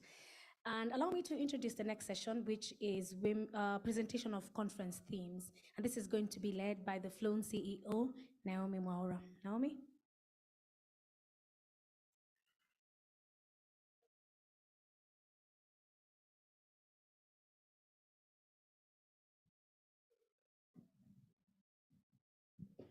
Thank you, Becky. And once again, welcome to the Women in Transportation Africa Conference. My name is Naomi Mwaura. I'm the Executive Director of Flown Initiative. Let me begin by thanking all of you for taking time to join us today. Women in Transport Africa Conference has been running for the past 5 years. In its first year back in 2018, we hosted the conference in Nairobi in partnership with the University of Nairobi. The second year, we hosted it in Addis Ababa, Ethiopia, in partnership with the World Resource Institute. And then when COVID happened, we decided to go entirely virtual, and slowly we've been bringing back in-person meetings. So for this year, we have a hybrid meetup. And on that, I would like to acknowledge the Women in Transport chapters members from Nairobi that are attending the conference in person in Nairobi. We also have our partners from the Moving Barriers Working Group and also women cyclists in Nairobi County. And as I mentioned, the Women in Transport Africa Conference is Flown Initiative's movement building mission, and it aims to bring together stakeholders to work out what is our shared future in transport, why it matters, what are the drivers of change, and how we can build a public consensus that we can sustain over time. The conference aims to inspire, moving away from siloed thinking into a more integrated approach, informed by researchers, policymakers, and practitioners. Let me take this time to also thank our partners, Transformative Urban Mobility Initiative, TUMI, GIZ, FIA Foundation, Volvo Research and Educational Foundations, VREF, World Bank, World Resource Institute, Frederick Ebert Foundation, Africa Women Development Fund for supporting this year's conference. In the course of the next 3 days, we'll delve into some stimulating and thoughtful lived experiences, research, and action towards achieving inclusive mobility. So today, the sessions will focus on lived experiences and interventions. We believe that users and workers of public transport are experts by experience. Lived experiences are just as valuable as academic credentials. Flown Initiative recognizes the significance and values of ensuring that policy, research, and interventions are informed by experience-based knowledge of people who work and use public transport. Involving people with lived experiences helps to build understanding, reduce stigma and discrimination, improve the quality, relevance, and knowledge translation of research, policy, and interventions. Tomorrow, we will focus on research. Creating health, safety, and inclusive, sustainable urban mobility is also constrained by the very limited research and evidence base which planners and decision makers can inform their effort. Thus, it's an urgent need to engage universities, civil societies, researchers in creating an informed and strong voice for the development of evidence-based research. The third day, we'll have a Women in Transport seminar that will bring together women in transport chapters from Nairobi, Machakos, and Mombasa. The chapter meeting will enhance synergy among the chapter members, help the chapters share initiatives and promising practices and challenges, and develop their chapters 2023 calendar of events. Public transport is used by everyone. young, old, people with different abilities, people of all genders, and there are far more issues at play in transportation that we'll be able to cover during this conference. We unfortunately have inherited a dysfunctional transport system, and the murkiness of yesteryears are now following the drains into the present situation. Transport, we believe, has the power to change people's life, and we are tasked with wielding that power responsibly.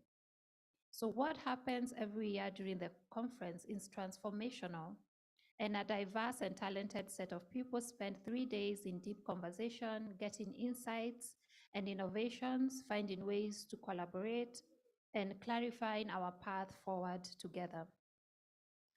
To conclude, it gives me great pleasure to kick off this conference. I really look forward to hearing your ideas on how we can accelerate our efforts in creating an inclusive, sustainable, and reliable transport that we can all expect to see in our cities and our roads in the years to come.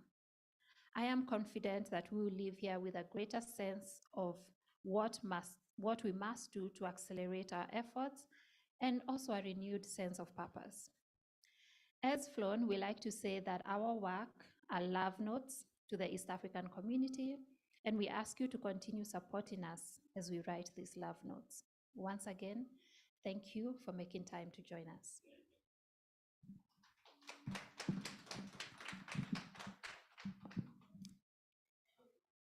Thank you very much, Naomi. Now, without any further ado, allow me to introduce the next topic, which is Women in Transport. Women in Transport is going to be facilitated by Lucy Kihonge, who is one of us from Flown Initiative. As Lucy is coming to stage, this is just a kind reminder that we are live on YouTube and on Zoom. Thank you. Thank you so much. And the hashtag we are using is hashtag WTA Conference, hashtag Shape the Future. Lucy?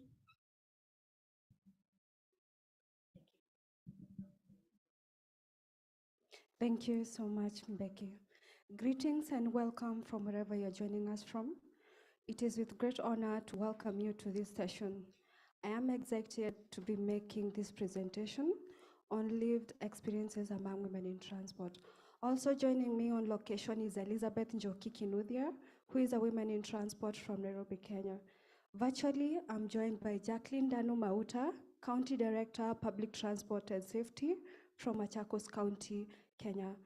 I'm also joined by Hashita Jamba from WRI and Sam Clark from TransAid. If you have any questions from any of the speakers, kindly feel free to pin them on the chat. All the speakers shall be responding at the end of the session. And as I get my slides ready, my name is, next slide please. My name is Lucy Kihonge, currently serving as a program officer at Flown Initiative. I'm in charge of project planning, monitoring, and evaluation. I have a background in gender and development studies and a special interest in diversity, gender diversity, and social inclusion. I just start off with a quote that says, "The power of a woman is the boldness to face everything that comes her way every day." Next slide. My presentation today will focus on industry challenges affecting women meaningful participation in regard to access and control over decision making and access to better working conditions in the sector. I'll also speak about implications of COVID-19 to women in transport professionals in Kenya. I'll also focus on interventions adopted by Flown Initiative to promote meaningful engagement and participation of women in transport. I'll now proceed to speak about the industry challenges, and in summary, the first challenge is poor working conditions and discrimination. Number two, we have informality in the sector, sexual harassment, and bad reputation. Next slide.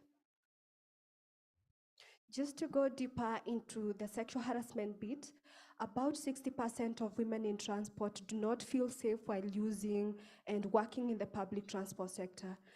In regard to experiences of sexual and gender-based violence, about 75% of women in transport from Nairobi, 46% from Machakos and 73 from Mombasa have experienced sexual harassment. And just to mention, 35 of these incidences are verbal harassment, 43% of these incidences are sexual harassment. Sorry about that. Just to mention, 56% of women with disabilities and the elderly women have experienced sexual harassment while commuting from one place to another. And most of these cases end up unreported, with about 84% of them in Mombasa and 79 of these incidences going unreported in Machakos County. For those incidences that manage to get the conviction stage, only 2% are expedited in Mombasa County, and only 8% are expedited in Machakos County. Just to mention, 82% of these incidences are perpetrated by male PSV crew, and as you all understand, the public transport sector is male-dominated. In summary, 88% of all women working in the transport sector have, in their lifetime, experienced or witnessed violence against women and girls. Next slide.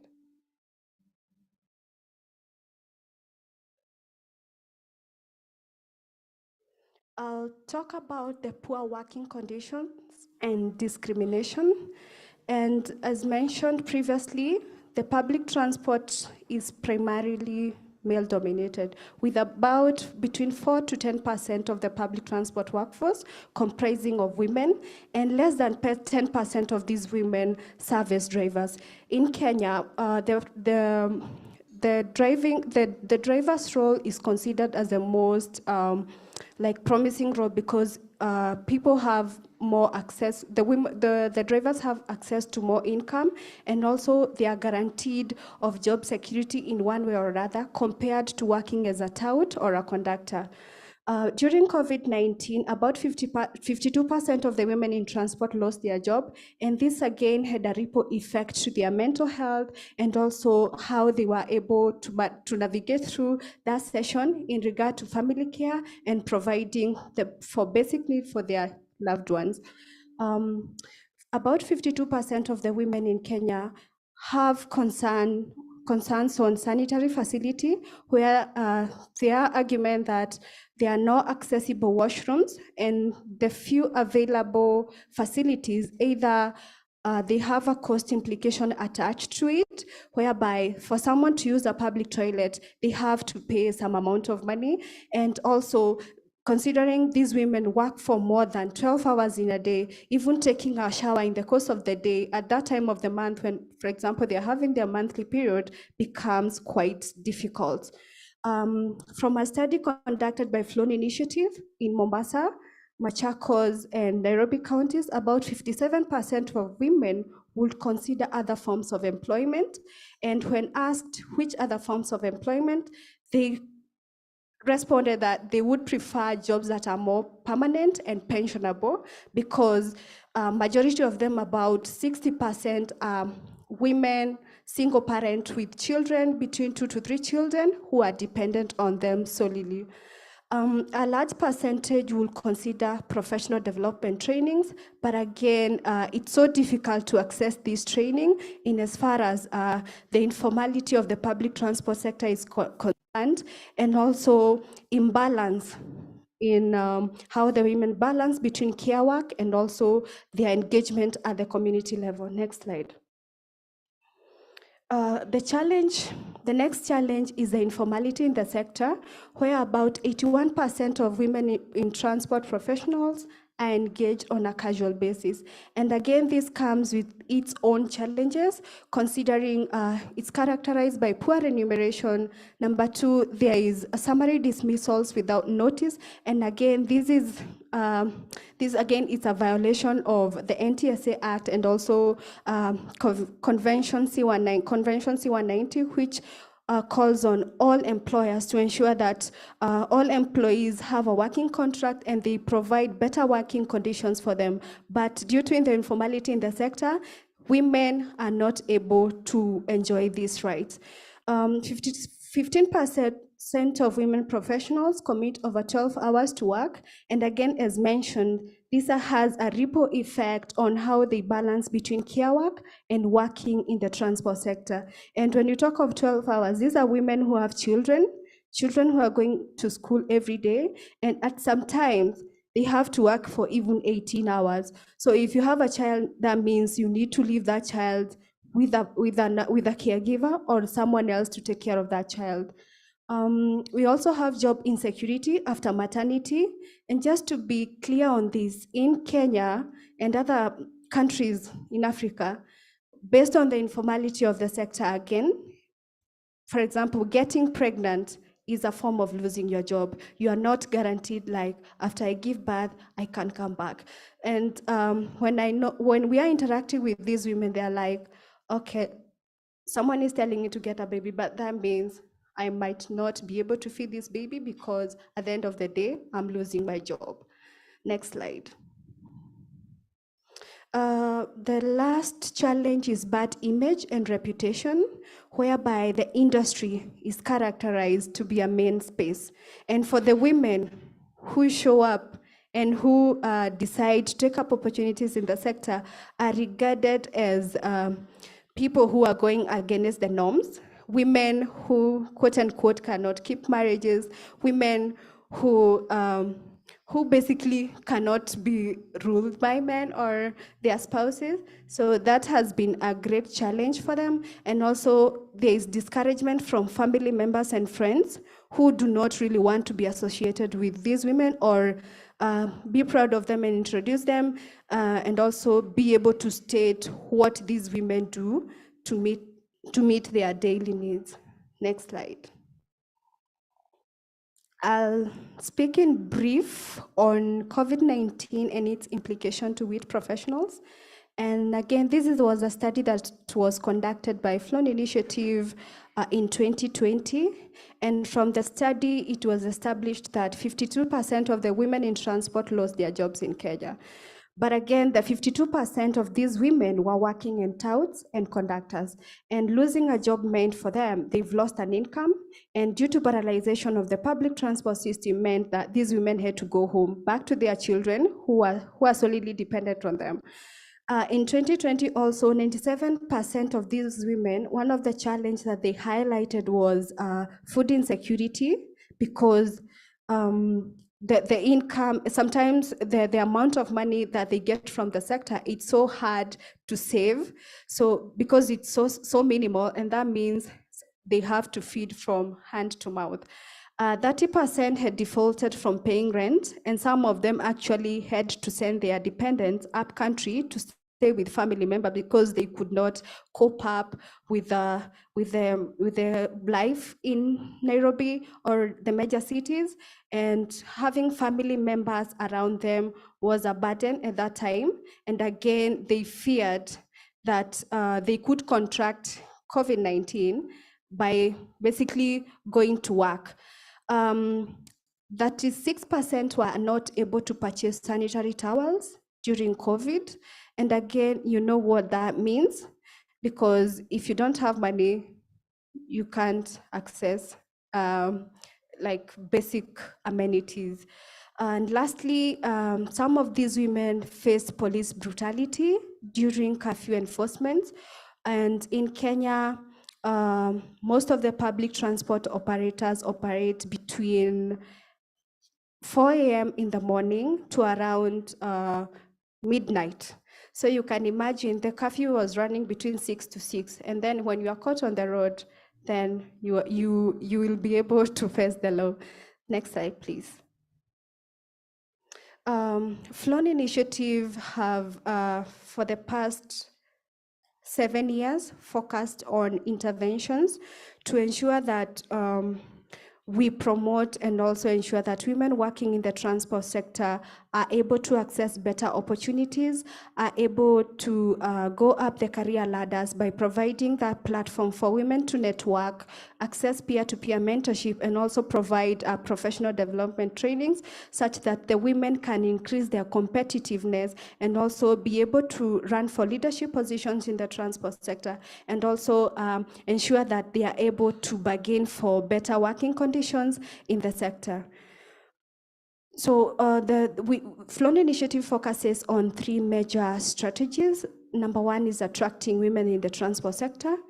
Also focuses on retaining the women after getting these women into the transport sector. They ensure that they provide the necessary either skills or the necessary lobby for better working conditions to ensure that this woman is retained in the sector, and eventually ensure that the woman is advanced to the next career level.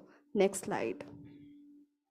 I'll discuss in brief the professional development trainings that have been able to be offered since 2016 when the program was started. And number 1 is professional drivers training. And as mentioned, about 52% of women lost their jobs during COVID.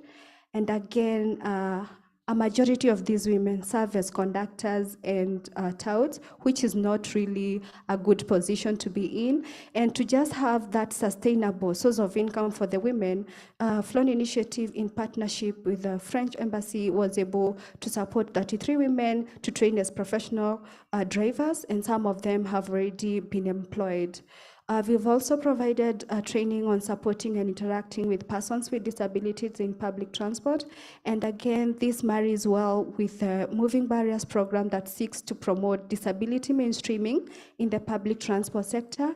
And we equip the women with the skills on how understanding different forms of disabilities, both visible and invisible, and also have the tips on how to handle and support a person with disability. We also supported women in transport from Mombasa with professional tuk-tuk driving training.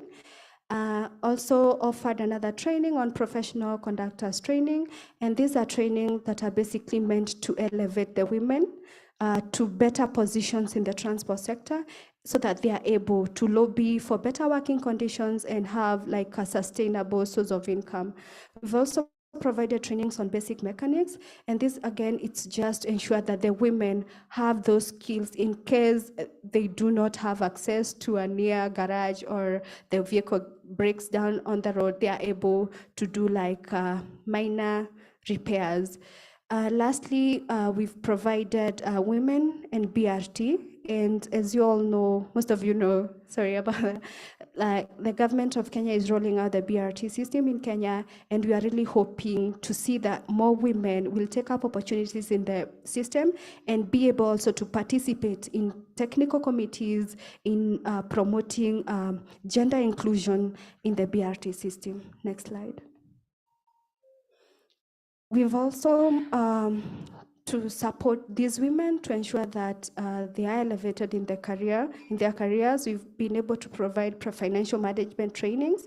And again, considering the public transport is informal, the financial management training has come in handy by preparing the women, by ensuring that they learn on basic saving skills, and again, they are able to save for them to have a dignified retirement plan. We also have sexual reproductive health rights, and this is a training that we normally emphasize on because most of the women do not really understand when they are being sexually assaulted. So the training equips the women with the skills on different forms of sexual harassment, how to respond to these incidences, where to report, and also how to support survivors and victims of harassment while in public transport. Another training that we've managed to offer to the women is women's rights in public transport. And basically, this is a training that provides skills to the women on what they need to do, their rights in public transport, including sexual reproductive health, participating in leadership, access to better working conditions, and other rights that involve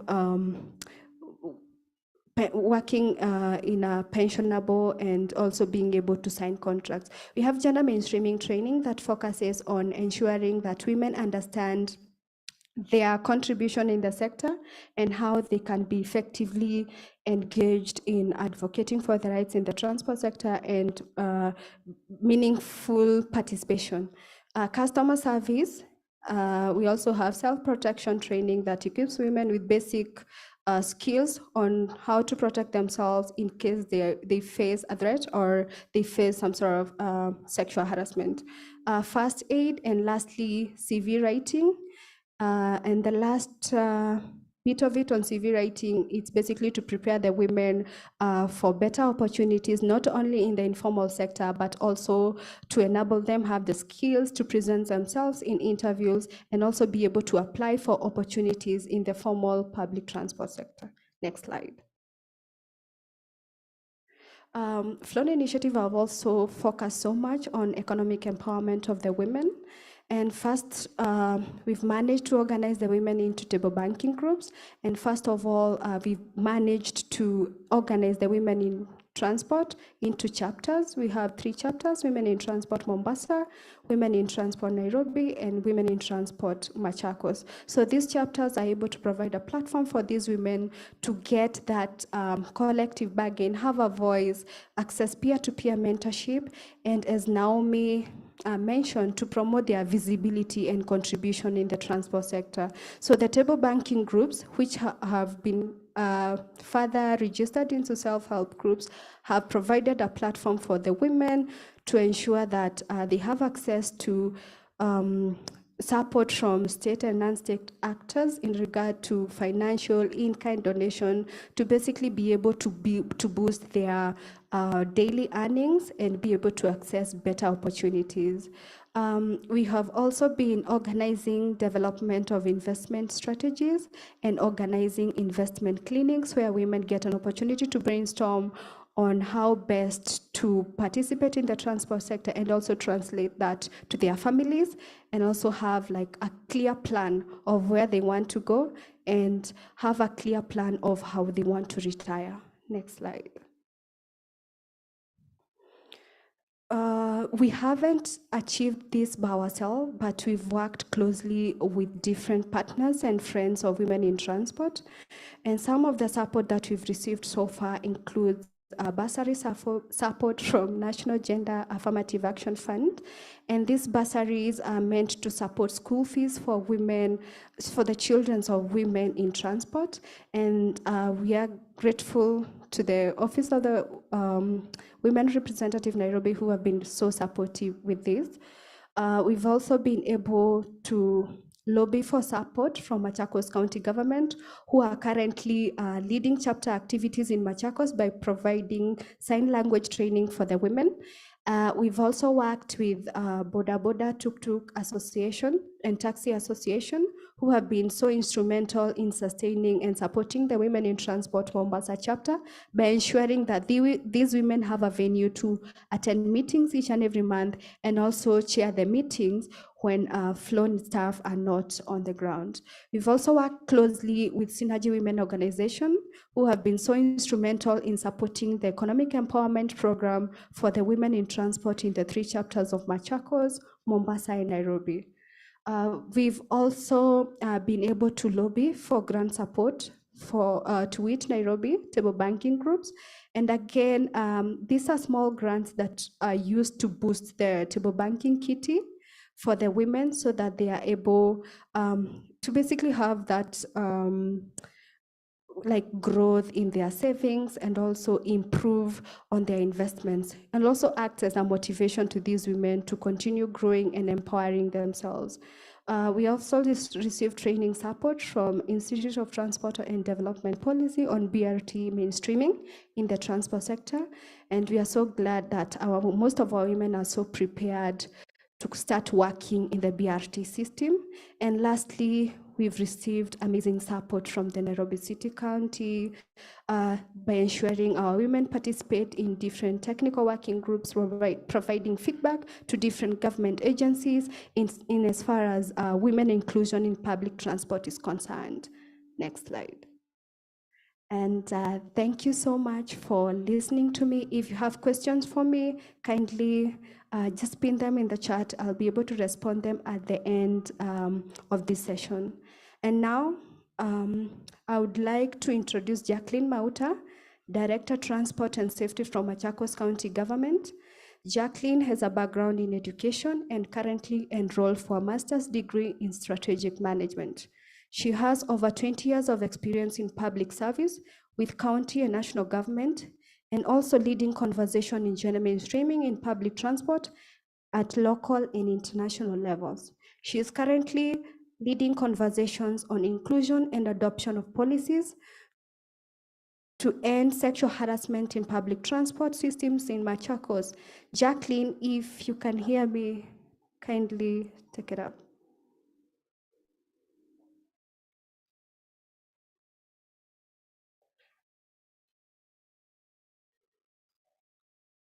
Jacqueline, if you can hear us.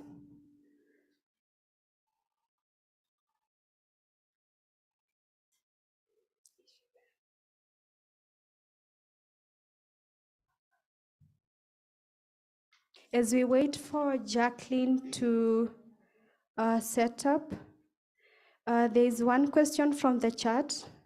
This is a great study. What was the sample size for the surveys? From Aravinda Devaras from the chat. I'll be responding to this at the end of the session. Do you have Jackie? Can someone confirm if you have Jackie online? If not, as Jackie is preparing, I would like to invite Elizabeth Njoki Kenuthia. She's joining us on location in Nairobi. Elizabeth is a woman in transport based in Nairobi. She is also a public transport operator, a bus owner, and also a women in transport chair lady. Over to you, Elizabeth.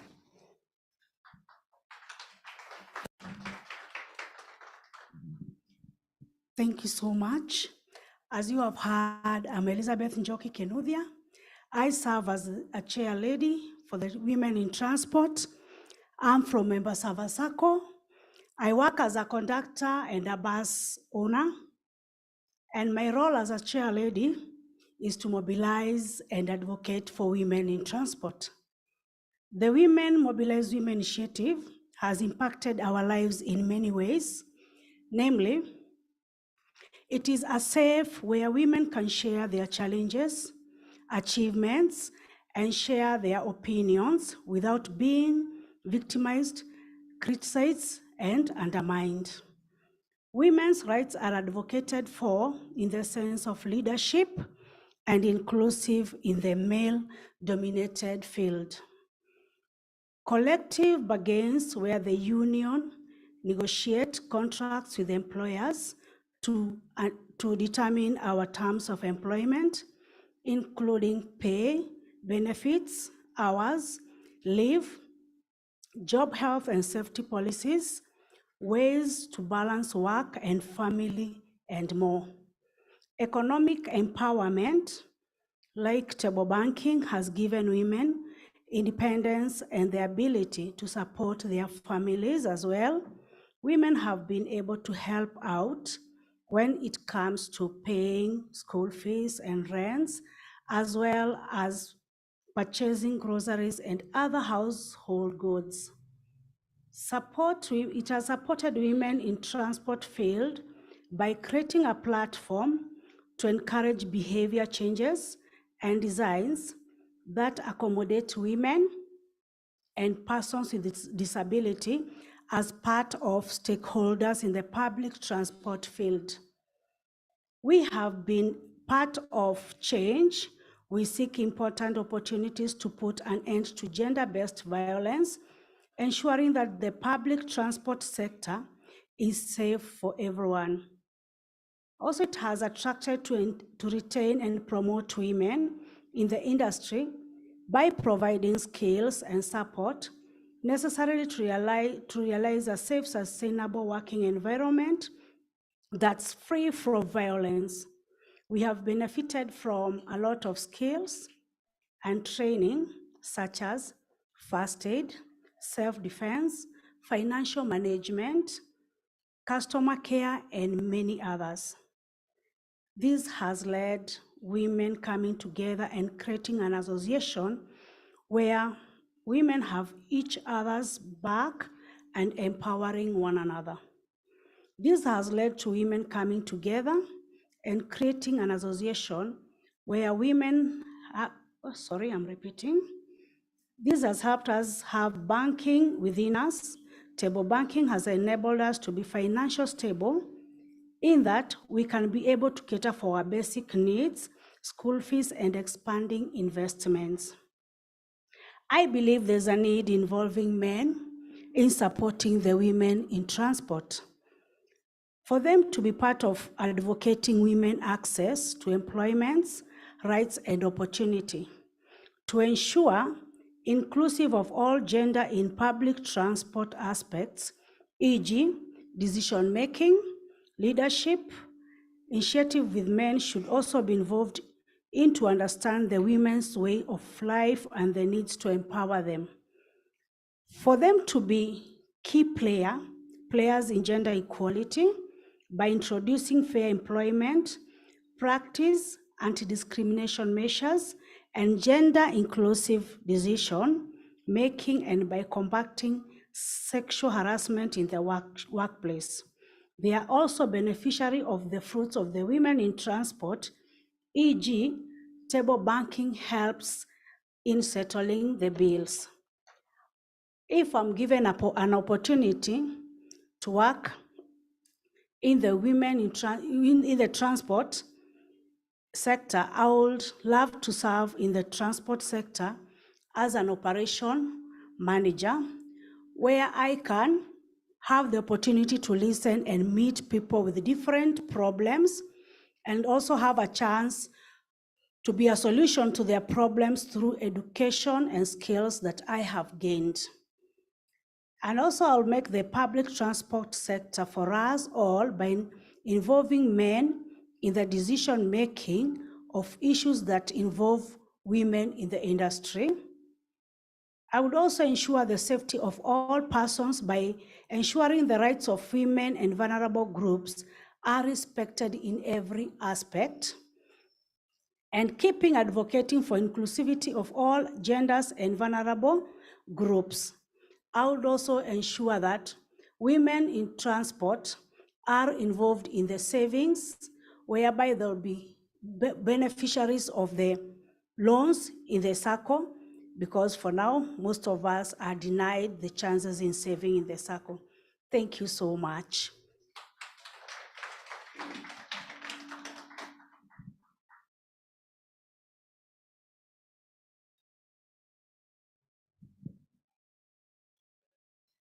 Thank you, Elizabeth, for that amazing presentation. And just to mention, Elizabeth has been one of the beneficiaries of the Women in Transport program. We started with her. She was among the few women who we started with back in 2016. Elizabeth, thank you. So Jacqueline, if you can hear us from Machakos County, kindly unmute yourself and take it up. Hello. Hello, everyone. Hello. Hello. Go ahead, Jacqueline. Yeah, my name is Jacqueline, as you've heard. I'm currently a director with the Public Transport and Safety, Machakos County. I'm glad to be in this forum. In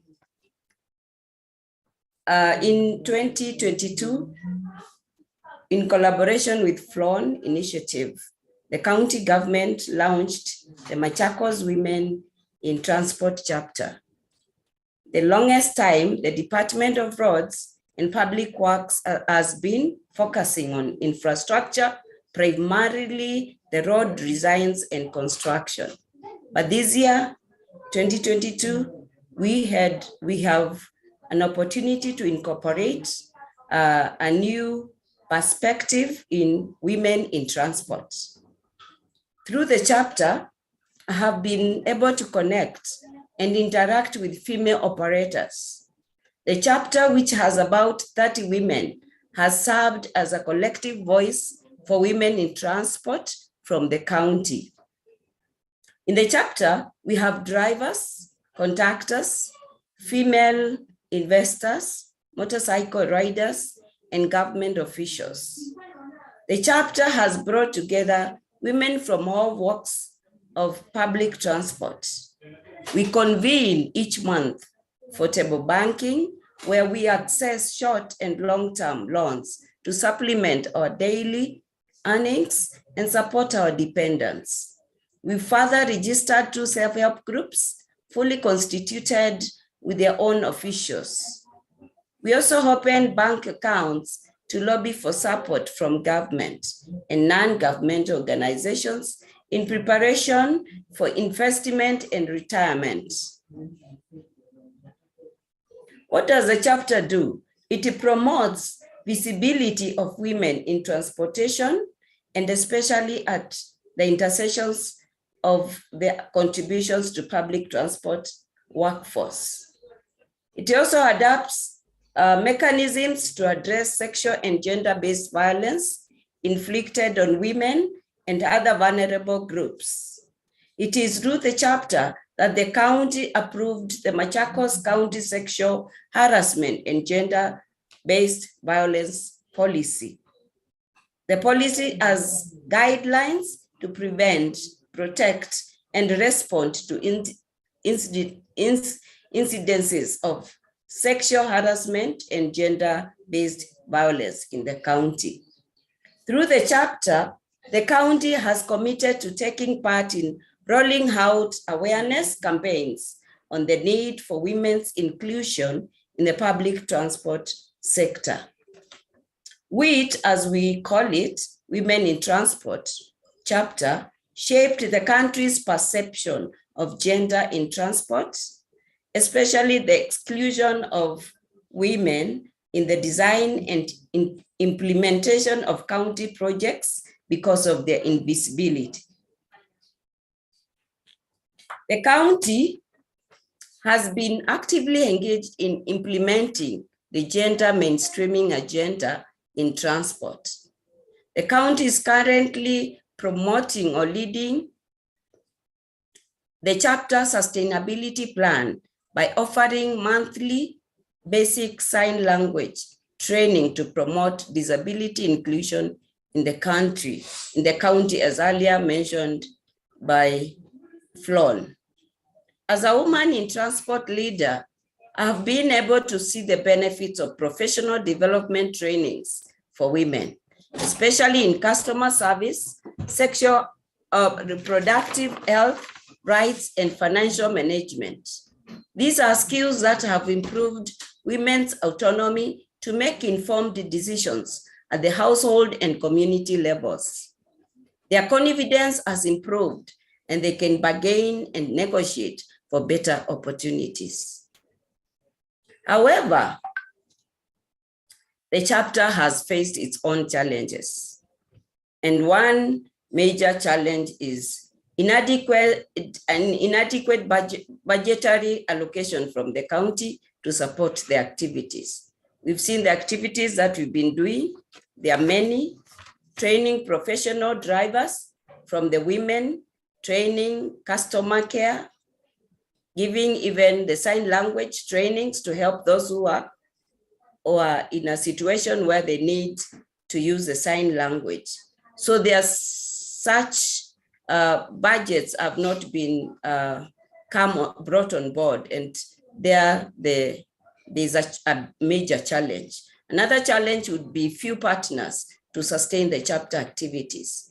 We also are applying to partners, different partners, to partner with us in these activities. There's also informality and stigmatization of women working in the sector. This has led to most of the WIT, or women in transport, needs and priorities being overlooked.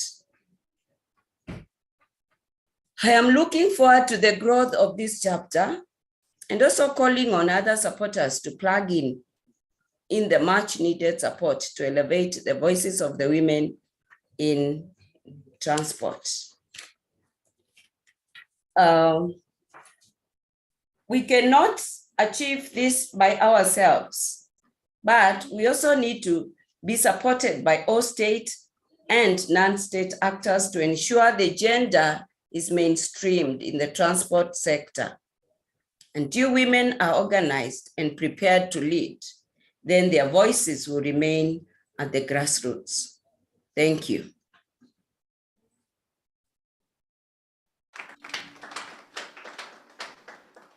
Thank you. Thank you so much, Jacqueline, for that presentation. And just to reiterate on to what Jacqueline said, there are major challenges in Machakos County that the chapter is facing, including, and not only in Machakos County, but across the country, where there are minimal or no budgetary allocations to WIT activities.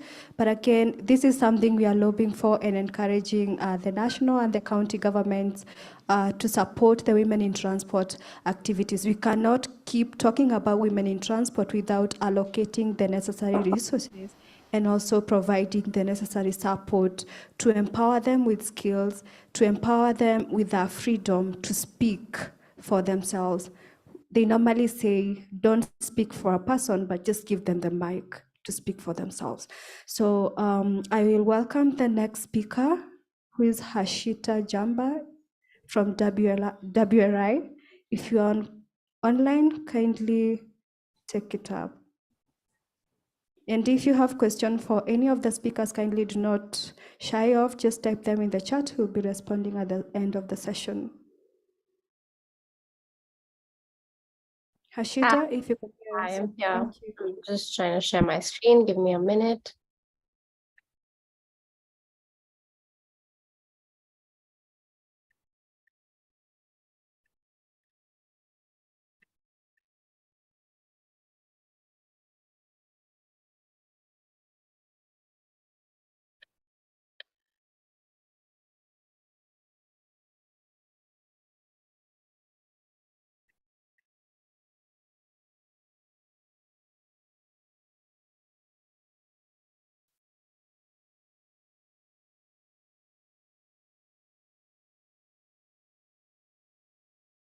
Hashita, can you hear us? Can you hear me? Yes, I can hear you. I'm just trying to share my screen. If you could just give me a minute. Okay, perfect. Thank you. Or if you have my presentation up, that is also fine, but I'll just try and pull it up from here.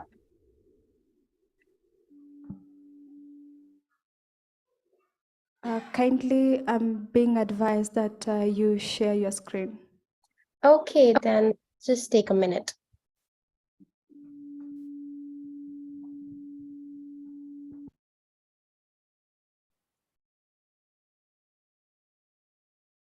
A kind reminder to follow us on social media at Flown Initiative on Facebook, Twitter, and Instagram. The hashtag Women in Transport Africa Conference. You can also tag us in your respective social networks. Hashita, are you set? Yes, just one more minute. As you set up your presentation, maybe I can respond to the first question that was directed to me from the chat. I'm not sure if I pronounced the name correctly. Apologies for that. From Aravinda Devaras.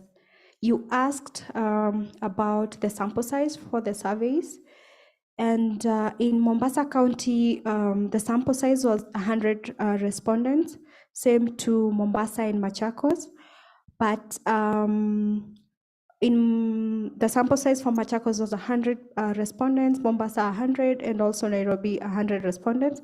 But again, it's good to note that less than 10% of these respondents comprised of women. And in terms of occupation or career in the public transport sector, majority of the respondents, the female respondents, were conductors and touts, with the highest majority being men, serving as drivers, circle managers, and stage clerks. So I hope I've answered your question. We also have another question from Lucy Ocheng from the chat. Again, thank you so much for your question. And Lucy is asking, how can I join the sign language class in Machakos County? And again, we will share with you an email where you can express your interest. And actually, we are normally open to more women joining us, empowering more women, and we are really looking forward to having you attend the sign language class in Machakos County. Hashita, back to you. Right. Thank you so much. Hi. Hello, everyone. Thank you for having me here. My name is Harshita Jamba, and I'm from WRI India, and I'm joining you today from Mumbai, India. The presentation I have for you today is an exercise that we had done with the Mumbai Metro, where we wanted to demonstrate how important it is to collect gender disaggregated data for planning. And currently Mumbai has just a minute. Currently, Mumbai, as you can see on the map here, has this one active metro line, which is a very crucial link that connects the east and the west of the city. But as the Mumbai Metro is expanding, we will be, there will be an expected ridership of about 40 lakhs. There is a need to understand why gender disaggregated data is important. We need to collect the data in order to cater to mobility needs of men and women. So just to set some context about, the study, the Mumbai City Metro Line 1 is where we had conducted the study. It is the operational line, which has about 12 stations, and the daily ridership is about 400,000. Now, the aim that we set out with this exercise was to sensitize the agency, right? They have a lot of commuter data coming in. They also know about gender safety, but for the past decade or so, I think, and also in previous presentations, as we heard, we've always been only speaking about how we can make transport systems safer, right? But there is, and all of the efforts that have been done in the past in India and everywhere else have been very ad hoc, right? Because we only try to answer how can we make it safer, and usually as we see later, we have these templatized versions, right? But we need to go beyond and try and also understand how is it that men and women use transport differently, what is it that they want from transport systems, right? And how we did that is we demonstrated the importance of gender disaggregated data. And then we said that, this cannot be a one-time activity. You need to streamline it, or, you have to institutionalize this collection of gender disaggregated data. So that is how planning processes are inclusive and not gender blind, right? So we began with conversations with the metro agency. This is something that we wanted to do very closely with them, right? And as I spoke about a very templatized version of looking at women's safety, some of the things that the Mumbai Metro also has is a ladies' coach, which is reserved seating, right? In a lot of Indian cities, you have a few coaches or a few seats reserved for women, right? You also have police patrolling the metro stations. Again, a very safety-driven sort of initiative, right? They also have women who are in the workforce as operations or as security staff. They also have help desks, helplines, and complaint boxes. Now, this is what I mean when, this is the bare minimum or the bare necessity that a lot of transit agencies, not just in India, but across the world do, right? But we need to go beyond this. We need to understand if the women are using the reserved seating, why is it that they're using it? Why is it that they're not sitting? Why do they not sit? Why are they not comfortable in the normal sort of coach, right? If there is patrolling happening, what is the response of women? Is that more effective than a CCTV, right? If you have help desks, you have helplines and complaint boxes at all stations, do we have disaggregated data? What are the sort of complaints that men have? What are the sort of complaints that women have? And if we have these complaints, are we aggregating that data? Are we ensuring that such complaints, or such untoward instances are not happening again? Is there sort of a troublemaking station? Is there something that is, and one of the things that came across in the conversation, the stalking. women who are taking the metro are often stalked. So what have we done, to ensure that that doesn't happen? Now, when we talk about 10% women in operations or 30% in security staff, do we even know how many women are using the metro? Right? For us to deploy a proportion of our staff that that can cater to the women commuters. So how we started this exercise was very simple, right? We started counting. Very basic. We just counted the number of men and women who are using the metro.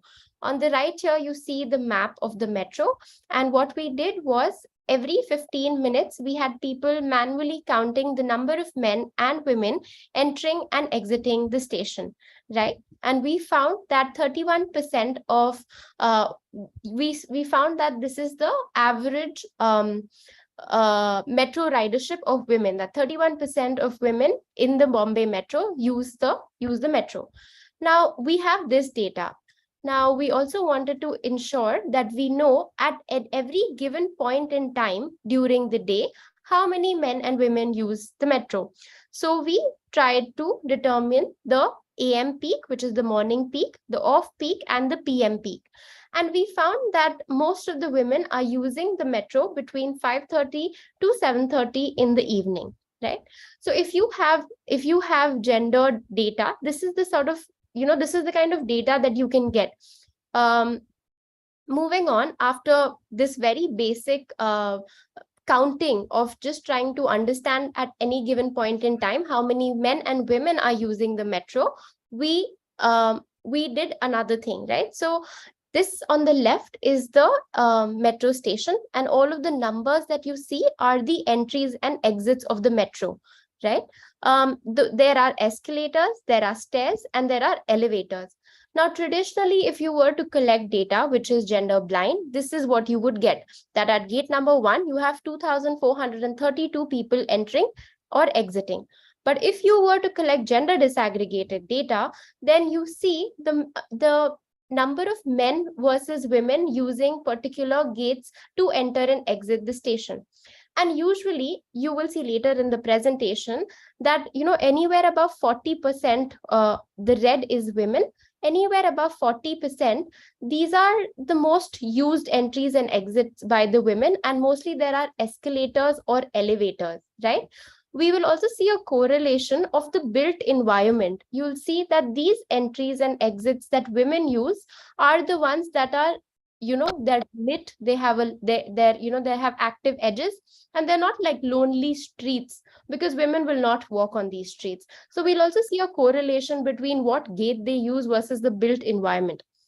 After this, we also took surveys, right? We surveyed the men and women who are using the metro, and we also surveyed women who don't use the metro. After mapping their trip, we realized that a lot of women actually are traveling alongside the metro and are not using it. This red dotted line helps you identify all of the trips that could have been made by the metro but are not being done, right? So we also we found that 61% of the responses could have taken the metro with a high likelihood because they travel alongside the metro.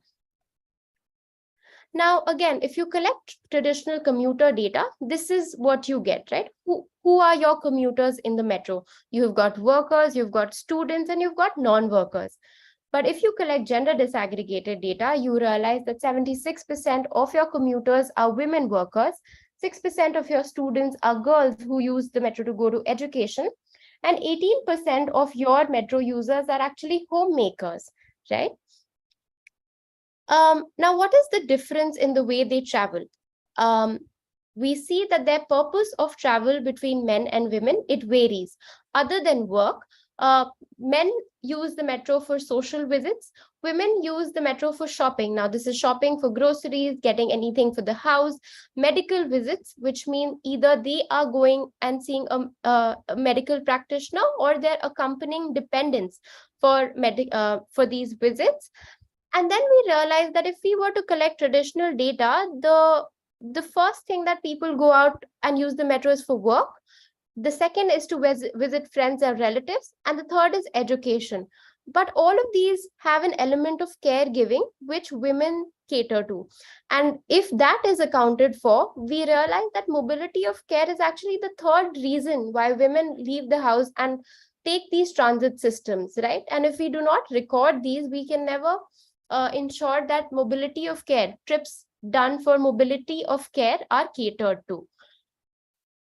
We also realize that the choice of access infrastructure for women and men is different. As we saw earlier, women use a lot of staircases and elevators. The choice of access modes, the first mile and the last mile to the metro, we see that women use IPT services, intermediate public transport services, while men prefer using buses or trains. The perception of safety is again a very important measure. We realized that 35% of women said that, they don't feel very safe taking the metro after dark. Association with crowding. A lot of women, they associate crowding with harassment, while men, on the other hand, they associate crowding with inconvenience or COVID-19.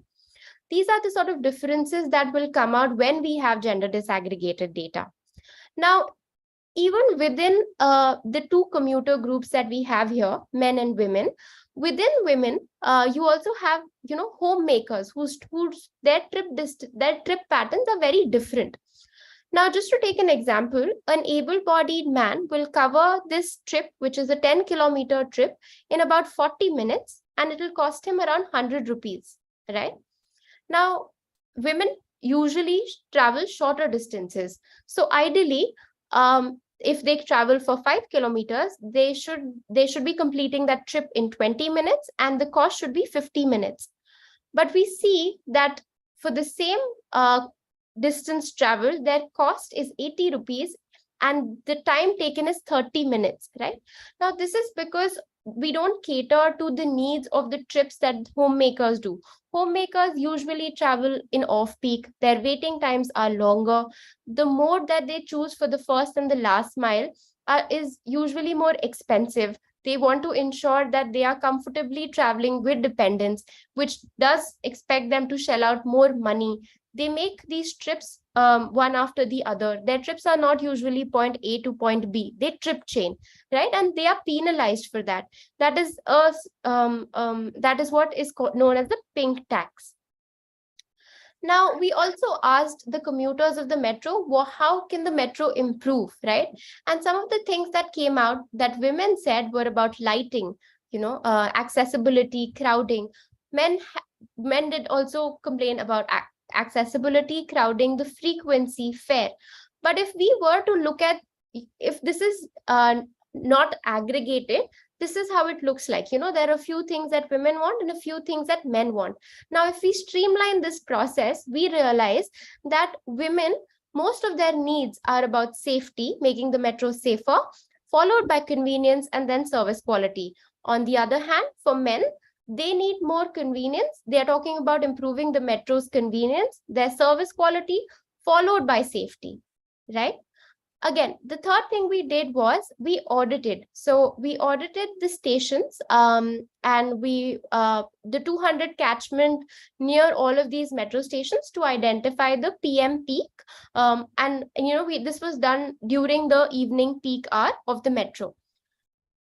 Now, these are actually photos from the ground. And what we realized is for a lot of women, well-illuminated streets, right? Streets where you have a lot of lights, active public spaces, and police patrolling is available.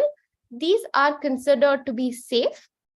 On the other hand, poor lighting, on-street parking and isolated stretches where you cannot see the road, and poor walking infrastructure was deemed as unsafe. We also analyzed convenience, where women were able to take the next mode of transport was convenient. So multimodal integration is convenient, where there is decent pedestrian infrastructure to walk, to take bags to ensure that dependents and children don't fall. That good pedestrian infrastructure is convenient. And activity zones, right, where it's not a dead wall or it's not a dead patch of land where there is no activity on the street. All of those are inconvenient. so poor walking infrastructure, inadequate transit infrastructure, and no signage for wayfinding was deemed as inconvenient. So what we did after that was we wanted to map this entire exercise. We geocoded all of these things. For instance, this map, we geocoded lighting and visibility. So right, we geocoded road safety, which means where are the places where you can cross the road near the metro station safely. Active edges or people on the street, those spots were marked. In terms of convenience, walkability and public infrastructure was marked, cleanliness was marked, and multimodal integration was also marked.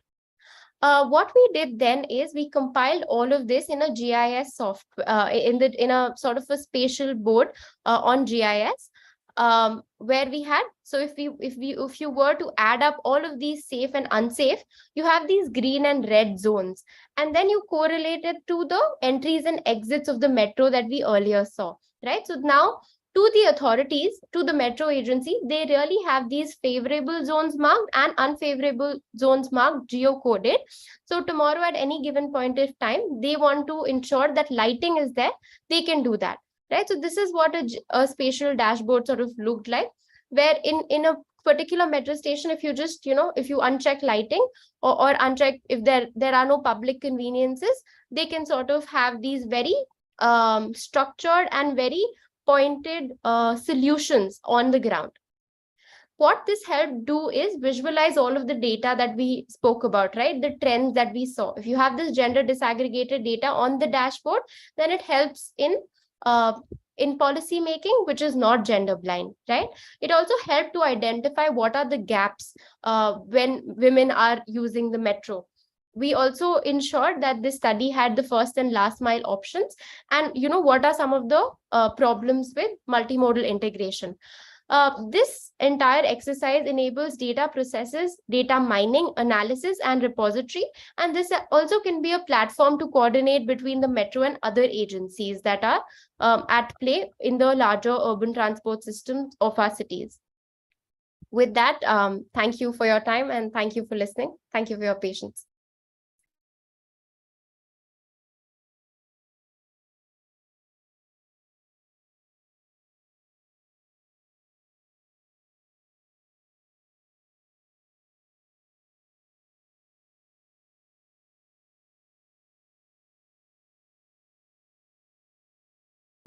Thank you so much, Hashita, for that great presentation. Again, if you have questions for Hashita, kindly feel free to post them in the chat. The next speaker and the last speaker for this session is Sam Clark. Sam Clark, if you're online. Thank you. Thank you, Lucy. Lucy, can you see my screen? I've tried to share it. Please go ahead. Brilliant. All right, thank you. Good afternoon, everybody. It's a pleasure to be back at the Women in Transport conference. I was last there face-to-face in Addis in 2019. Hopefully, there will be an opportunity to be there face-to-face again very soon. Today, I'm going to speak about a project which is very close to our hearts. My name is Sam Clark. I'm the head of programs with an NGO called TransAid. And I'm going to speak about an action research project which we carried out, which is youth engagement in Africa's transport sector, promoting a gender agenda. Many of you might remember, those of you that were here last year, Professor Gina Porter speaking to this project from a research point of view. And this year, I'm going to attack the project from a pilot intervention point of view and tell you a little bit about that. Now, I'm just struggling. Oh, there we go. Right, so jumping in with project partners, there were many. So the project was funded by ESRC and GCRF. The lead partner was Durham University.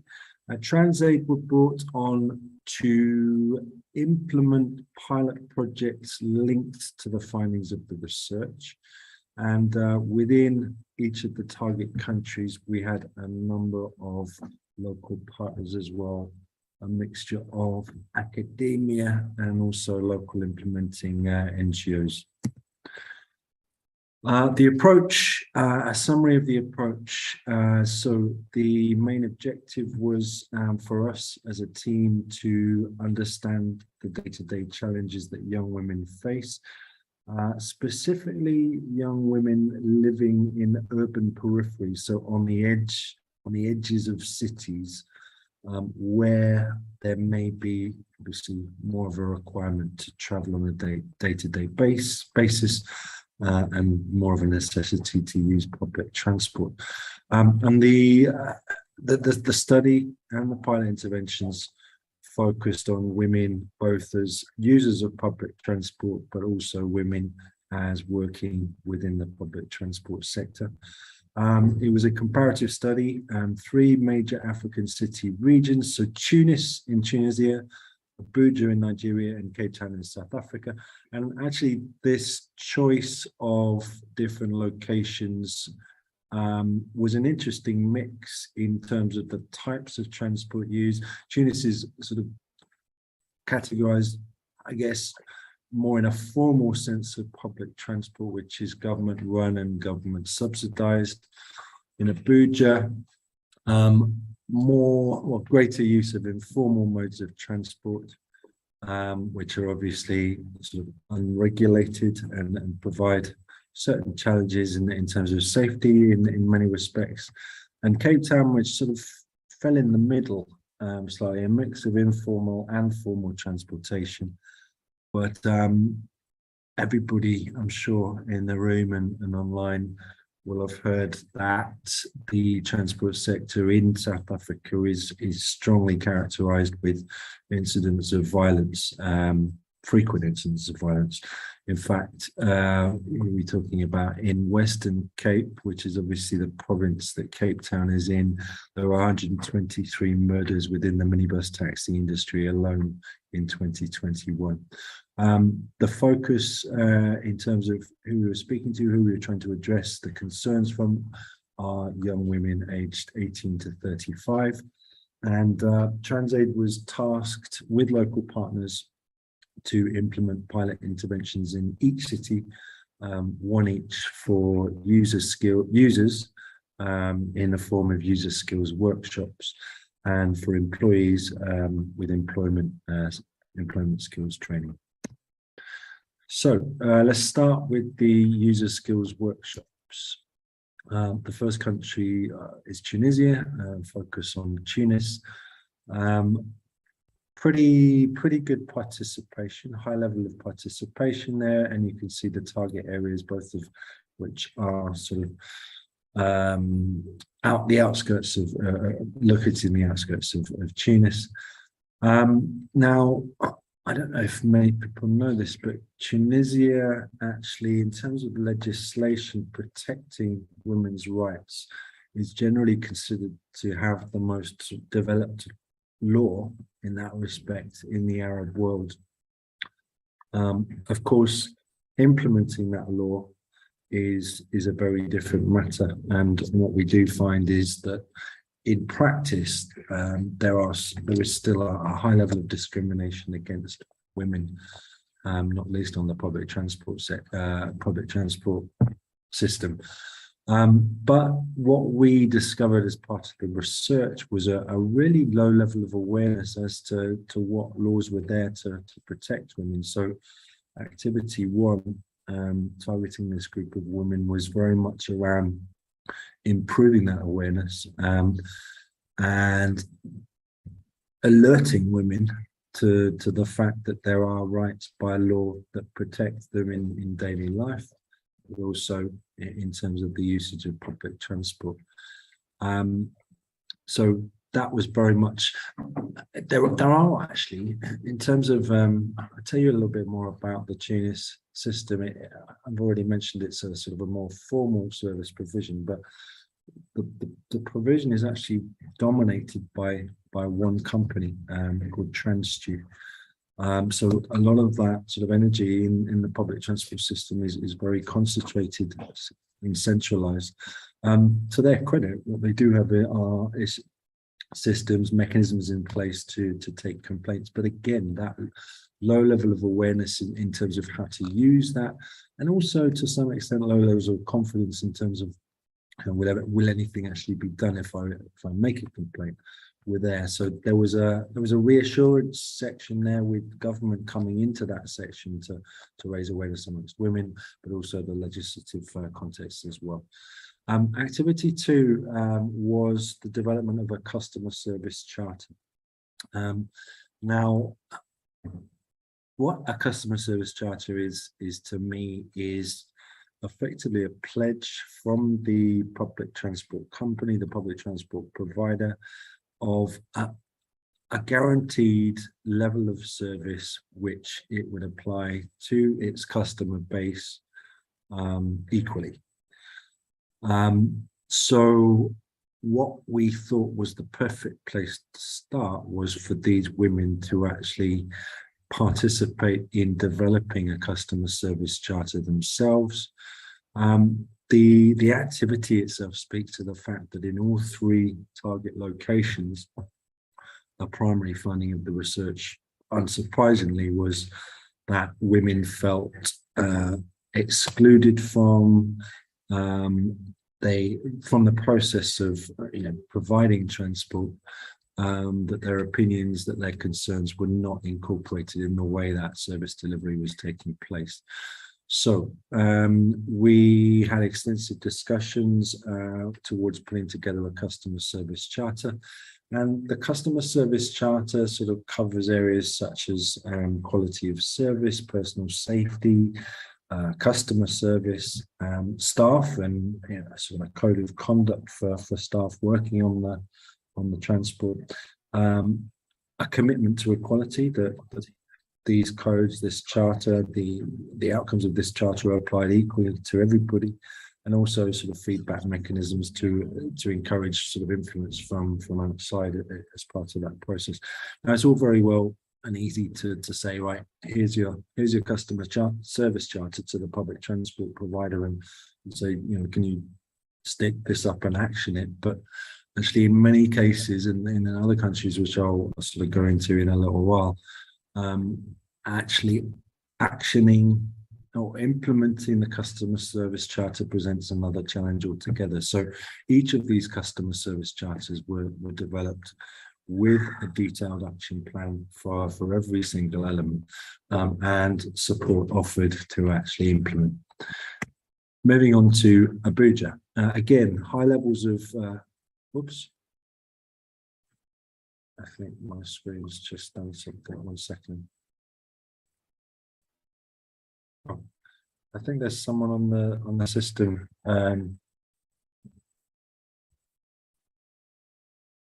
Doing something. Let me stop sharing and reshare. 1 second.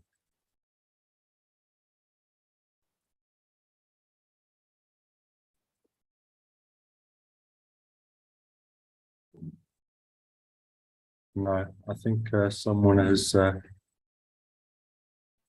come into the system. Is there any technical support from that side? Brilliant. Right, let me share again. Fantastic, thank you. Right, we were on, I'm going to move back up. We were on Abuja. So again, high levels of participation, really active, strong group of ladies, which was fantastic. And the target areas there you can see. Oh, we've lost it again.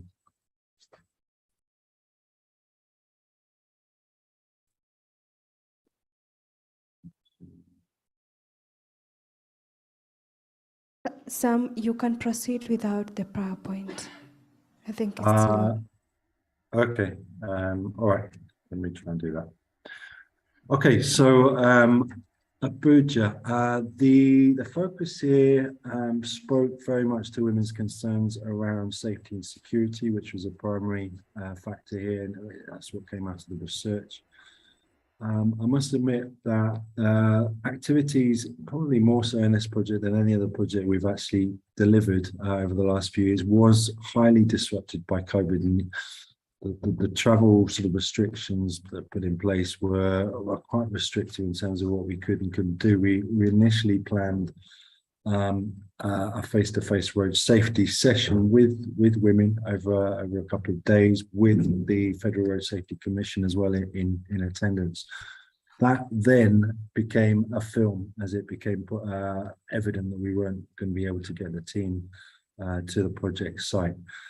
So we have created 3 10-minute films which effectively provide sort of people with an informed way of actually choosing what is a safe and what is an unsafe mode of transport.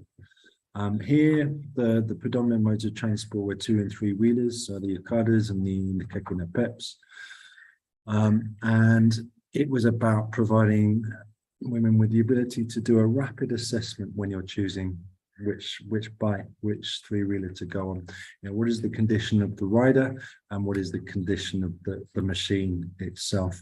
Now, those videos, there's a Hausa version, there's a Swahili version, and there's an English version. They're available on YouTube. I will copy them into the chat function so you can access them, but they're really good. We're really proud of them. And similarly to Tunis, we developed a customer service charter in partnership, in this case, with the Abuja Urban Mass Transit Company, who I will go on to speak about later, but were highly active participants in this project, which we're really happy about. For Cape Town, again, strong levels of participation, target areas as noted there. Slightly different approach here. We did do a customer service charter, although we preferred to call it a safe taxi charter in Cape Town, the focus being minibus taxis. We also were able to set up, in partnership with our local partner, our primary local partner, which was SANTACO, the South African National Taxi Council, their women's desk. A mechanism through which complaints can be made, and also a mechanism through which there are ways to support each other through an outstanding organization, which is SANTACO Women, which I would recommend contacting if anybody does any work in South Africa. The final session, the activity number 2, was obviously a recognition that gender-based violence is prevalent within the sector.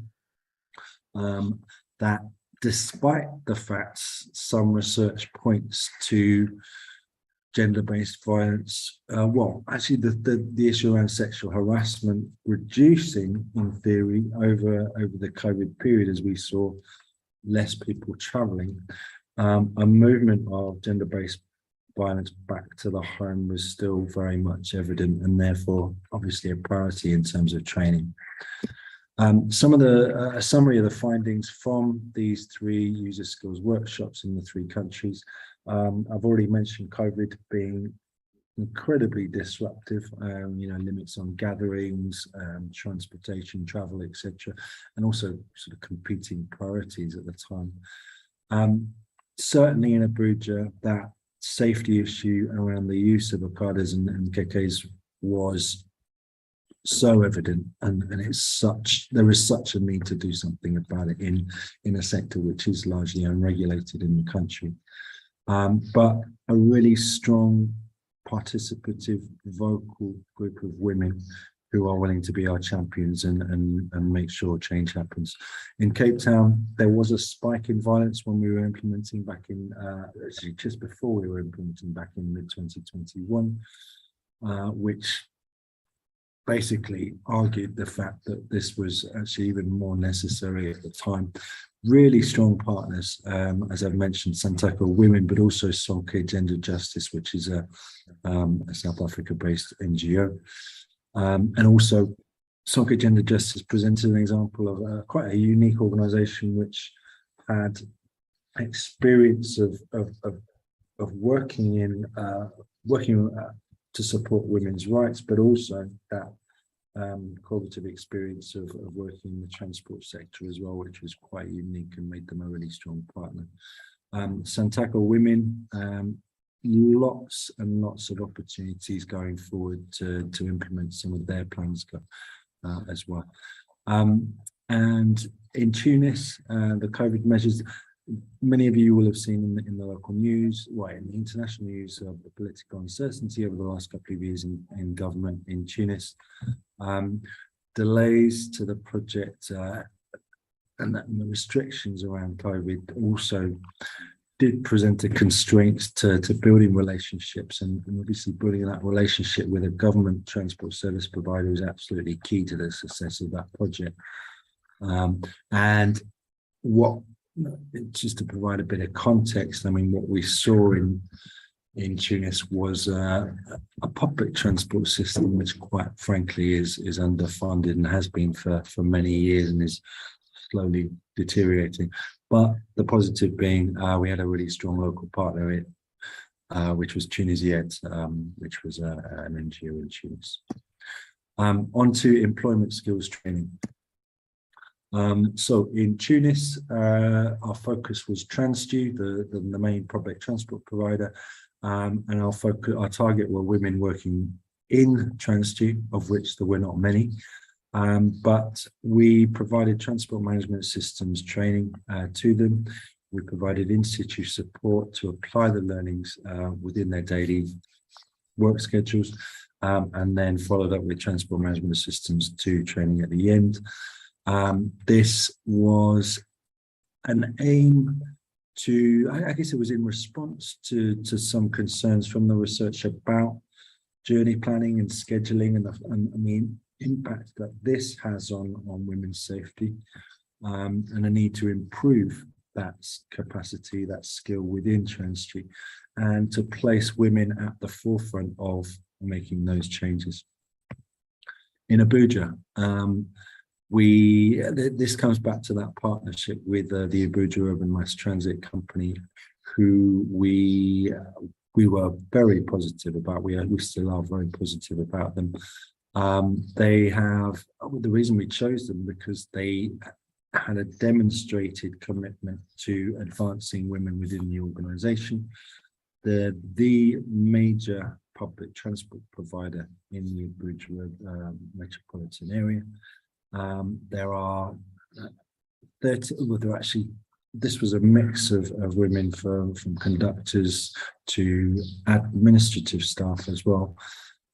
So we had women at all levels within the organization, and the aim was really, we redesigned the transport management training to give a broad basis of what it is to work in the transport sector in different roles, the use of data in terms of improving service delivery, fleet management, etc., etc.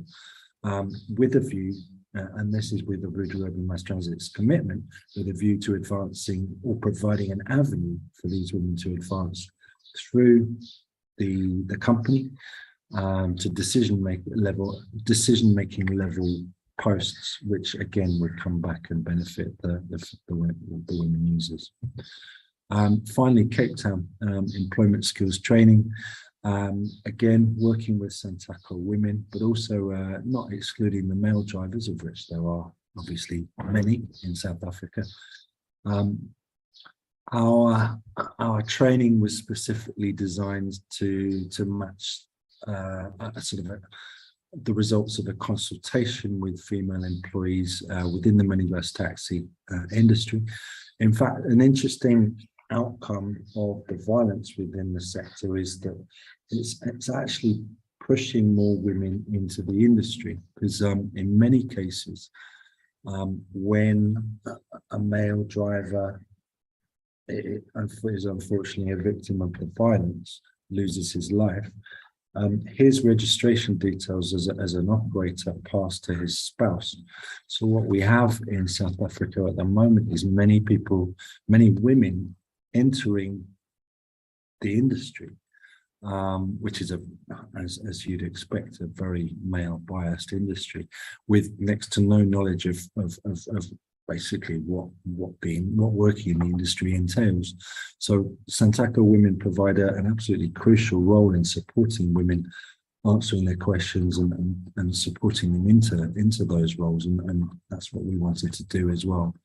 to match their strategic goals. So training content included safe vehicle operation, basic vehicle walk around checks, basic mechanical principles, customer care, and actually working at Belleville minibus taxi stand, which is one of the busiest in Cape Town. I think it's the second busiest.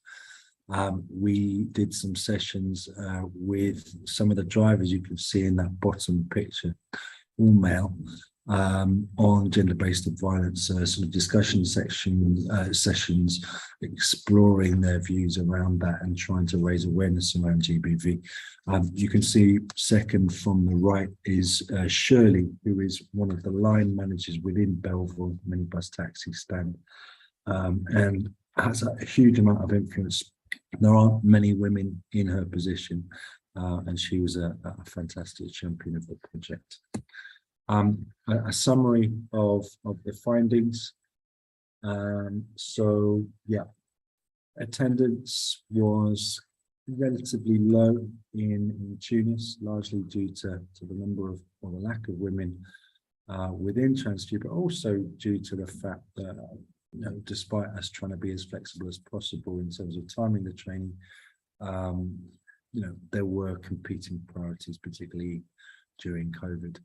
We did develop as part of this a new gender awareness module, which now forms part of our transport management training. That was delivered to the TransFU participants. And yeah, senior management engagement was difficult. Again, that relationship building factor was challenging at the best of times. On the other side of the coin, we see Abuja, where we have strong buy-in from the Abuja Urban Mass Transit, high levels of participation from women at all levels within the company, and we also had 2 senior managers who participated in the training throughout, and that buy-in at a senior level is absolutely crucial, and it indicates to us that there is a serious intention or commitment to actually institute change for the better. Going through to Cape Town, again, strong local partners, Sonke and Santaco, and so much opportunity for future. Santaco Women are a fledgling organisation sitting within the wider Santaco Council, the Santaco Group. At the moment, they do not have a budget allocated to them by the South African National Taxi Council, but they are developing a strategy which is a progressive step. They're a really strong, vociferous group of women, and TransAid certainly is going to support them to try and get what they want. This last page is just some of the resources that have come out of this project. The top is a sort of a website which we've created where you can find out a little bit more. The TransAid Knowledge Centre is somewhere where you can get sort of access to tools, to technical briefs and project reports. And there have been a few publications as a result of this project as well. And with that, I would like to say thank you for the opportunity to speak. And please, if anybody wants to get in touch with me, my email is at the bottom. Thank you.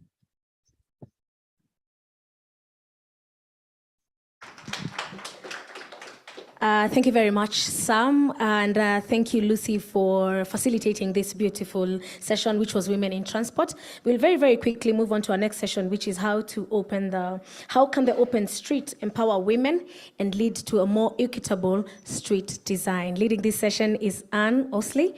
Anne, can you hear me? Yes, I can. Fantastic. Take it away. Great. Sharing my screen on this side. Tell me if you can see it. Yes, we can. Okay. All right. So my name is Anna, and I work with WRI Africa based in the Kampala, Uganda office. I'm an urban planner and an architect by training, so I work in the area of urban design. And we're holding this session. The idea is that it's a little bit fun and interactive. And we've assembled a great group of street designers, street policymakers, and activists. So I'm delighted to have the panel here today. The reason we're doing this is because public spaces, including streets, are often the heartbeat of a community, and ensuring their safety and inclusion for all urban residents is really important. This is a photo of the central business district in Kampala, Uganda, where I live. And as we all know here today, I think we're preaching to the choir, and that cities don't often take into account needs like safety and security, including for females, children, and persons with disabilities when planning our streets. So because a lot of these needs are disproportionately borne by females, who are the caretakers of children and elders, and they travel through the city during peak and off-peak hours for working, shopping, and accessing services, thinking about what types of spaces women need to use the street well and conveniently and to be safe is really important. It's something we have to do as professionals and as city officials. In this session, we're going to explore what qualities of street design both engage and empower women. And so we'll look at examples of open streets and public space initiatives in different African cities to understand how we can do this better in our cities. And we also wanted to have a mini design charrette with our expert panelists, so that we have a street that's currently under redesign in Kampala, and we're going to do a brainstorm session on how to improve that. So with that, I'll just briefly introduce our panelists, and then I'm going to hand it over to each of them to say a few words about what they do and some of the lessons they're learning. So we have Judy Bala, who's a city planner in Kisumu in Kenya. And she's been a real driving force behind Kisumu's recent transport and street design improvements. They've recently published a sustainable mobility plan, which Judy was a big part of, and have been making a lot of physical improvements to non-motorized transit infrastructure. And she is responsible for community outreach and getting input on transport plans and policies, including street design. So she has a lot of experience. Then we have Penina Ndegwa, and she is also based in Nairobi, Kenya, and she's a coordinator for the Share the Road program, which is a UNEP program. Share the Road helps cities commit to financing NMT infrastructure, and also she's responsible for ensuring vulnerable groups are represented in such efforts. And this takes place across 3 different countries within Africa. And Penina also, she has a quote, which I love. I saw it on your website, Penina. It says, "If a city is great for a 3-year-old, it's great for everyone." So she also has founded an NGO that works to create child-friendly cities in Kenya and other places. And then our third speaker is going to be Shirley. And Shirley works with a really wonderful organization called Konkoni Design Initiative, based in Nairobi, KDI for short, and they're a nonprofit design initiative that works with community organizations, and they do advocacy, research, planning, and built works. She's a landscape architect. And then last but not least, we have Seble Samuel, and Seble is campaign lead for the Fossil Fuel Non-Proliferation Treaty Initiative. That is a mouthful, but basically their goal is to end fossil fuel expansion and work towards equitable phasing out of fossil fuels globally. So that's a tall order, but Seble also, and I think maybe most famously, is the co-founder of Open Streets Addis, and has also started an organization called You Can Cycle. That's the English name, and she can tell us the Amharic, which teaches women and girls how to cycle. So with that, I'll pass it over to you, Judy, and you can share your screen or just turn on your video and tell us a little bit about what you do.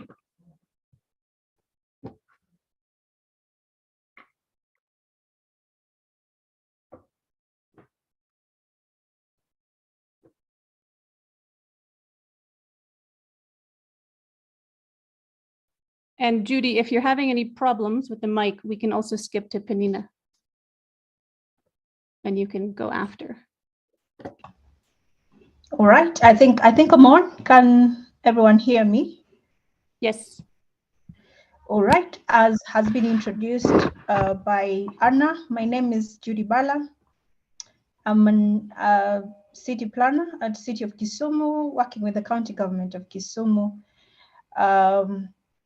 Currently implementing a lot of sustainable transport initiative, part of which is the non-motorized transport corridor. The first phase that we implemented was about 2 kilometers, and the second one is 8 kilometers. The components of the non-motorized transport include the pedestrian walkway, the green strip, we have the cycling lane, yes, among others. Now, what informed this was the outcome of the Kisumu Mobility Plan research, or survey, if you may call it, that it revealed that 53% of Kisumu residents walk every day. And so that means that a greater population of the residents of Kisumu need to be taken care of, yet they've been ignored for a very long time.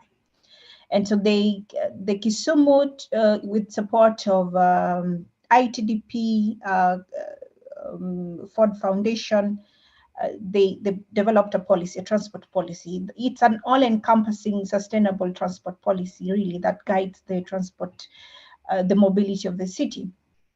It also proposes or recommends a number of initiatives that would see us realizing a sustainable mobility within the city. Now, how did I become an activist of sustainable mobility or the initiative? Now, while going through the policy document, I realized that a lot of the recommendations are capital intensive. It means that we will need to mobilize for funds for us to reach out to people to really see this document being implemented to the latter. But then I realized there's one initiative that does not necessarily need a lot of money. I just need to mobilize people around it and have us going. So one of those was having car-free days. Car-free days means that we would be blocking a number of streets for motorized transportation and have people reclaim the streets as a public space. And so then I reached out to partners and businesses to help us put this together. And so we had our car-free day in December 2021.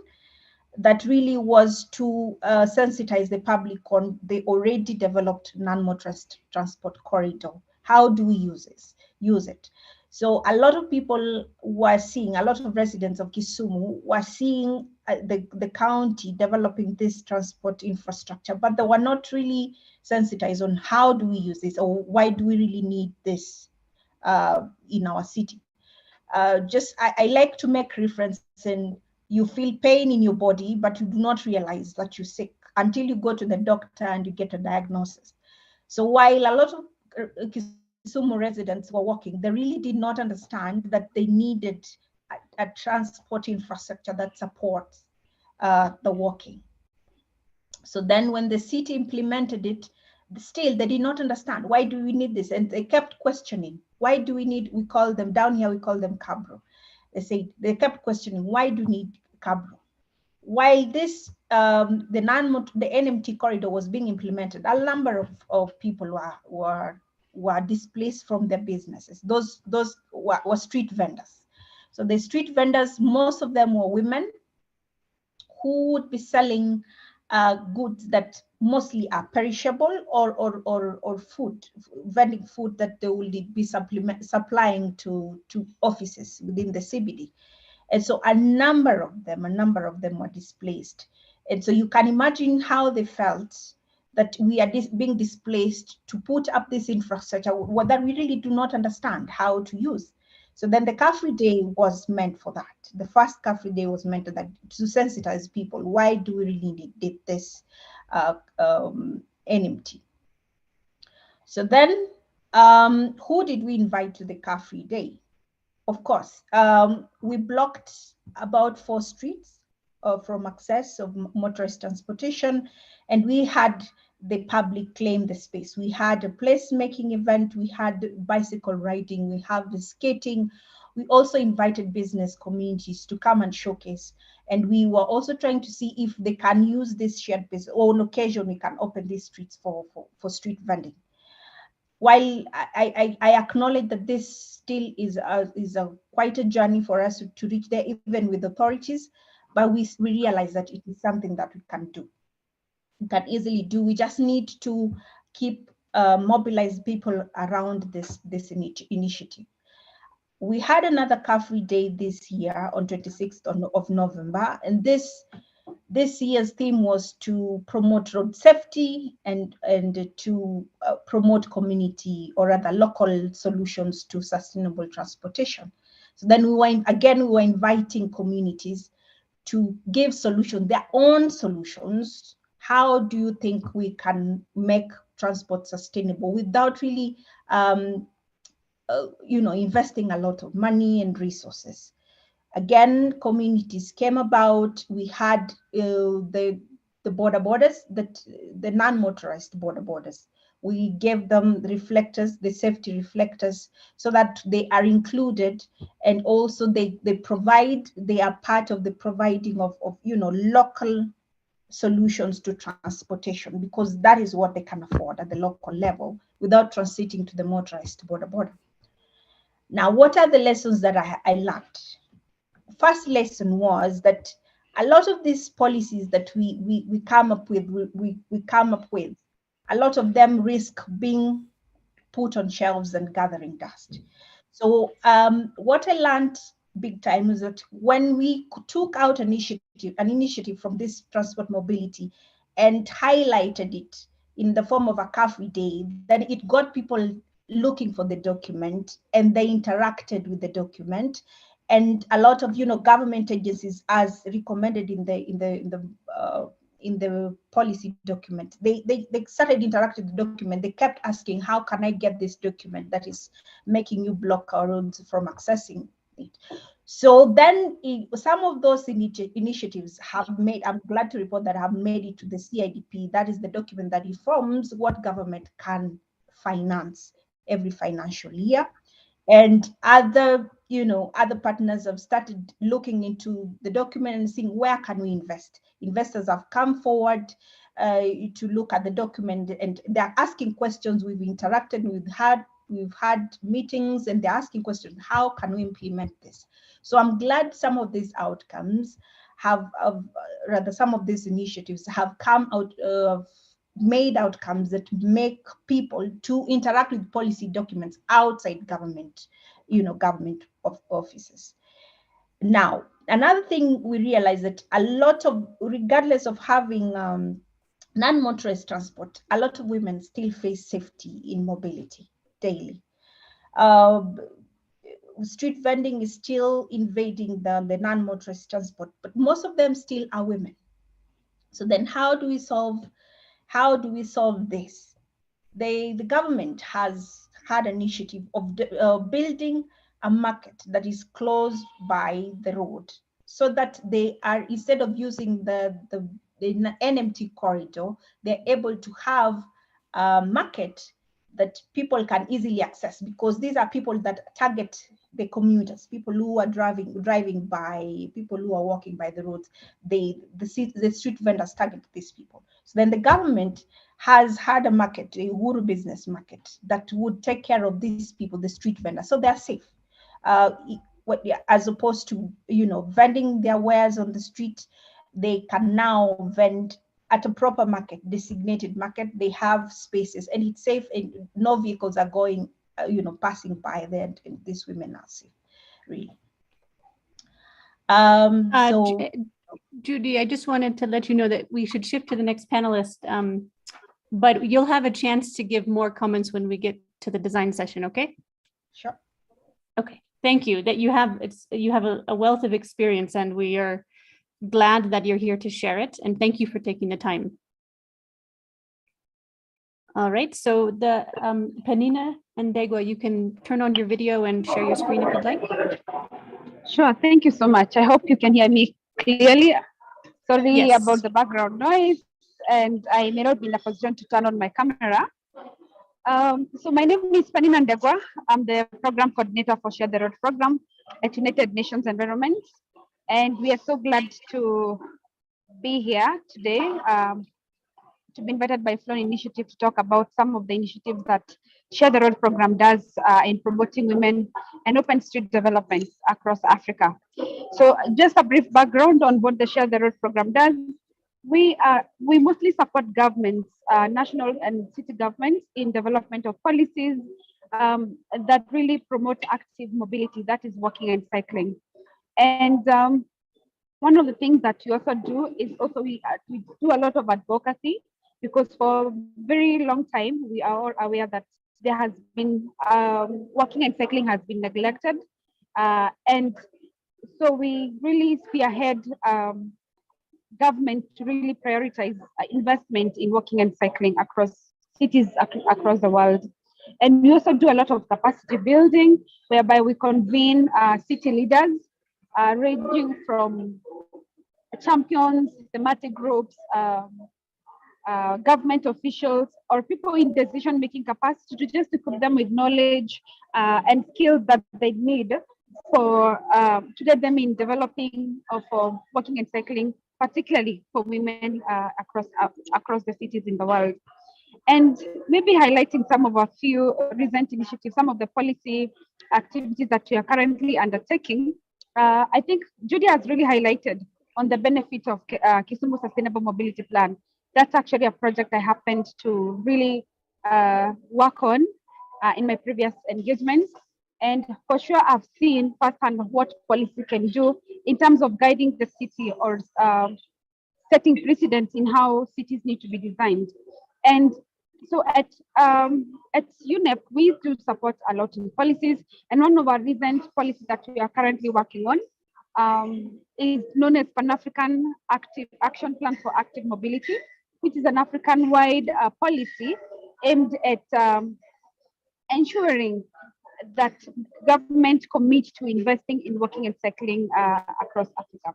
And just to highlight, we have done a research and found out that only 35% in Africa, we have of 70% of people who walk every day to access daily services for at least 56 minutes every day. And for that reason, again, majority are mostly women, because again, when it comes to car ownership or mobility, most of the time, the women are not prioritized. It's always like the husband owns the car before the man. And so women, most of the time, really rely on walking and cycling. And so because they highly depend on walking and cycling, they're not only that 5% of the population in Africa that walk and cycle is supported by policy.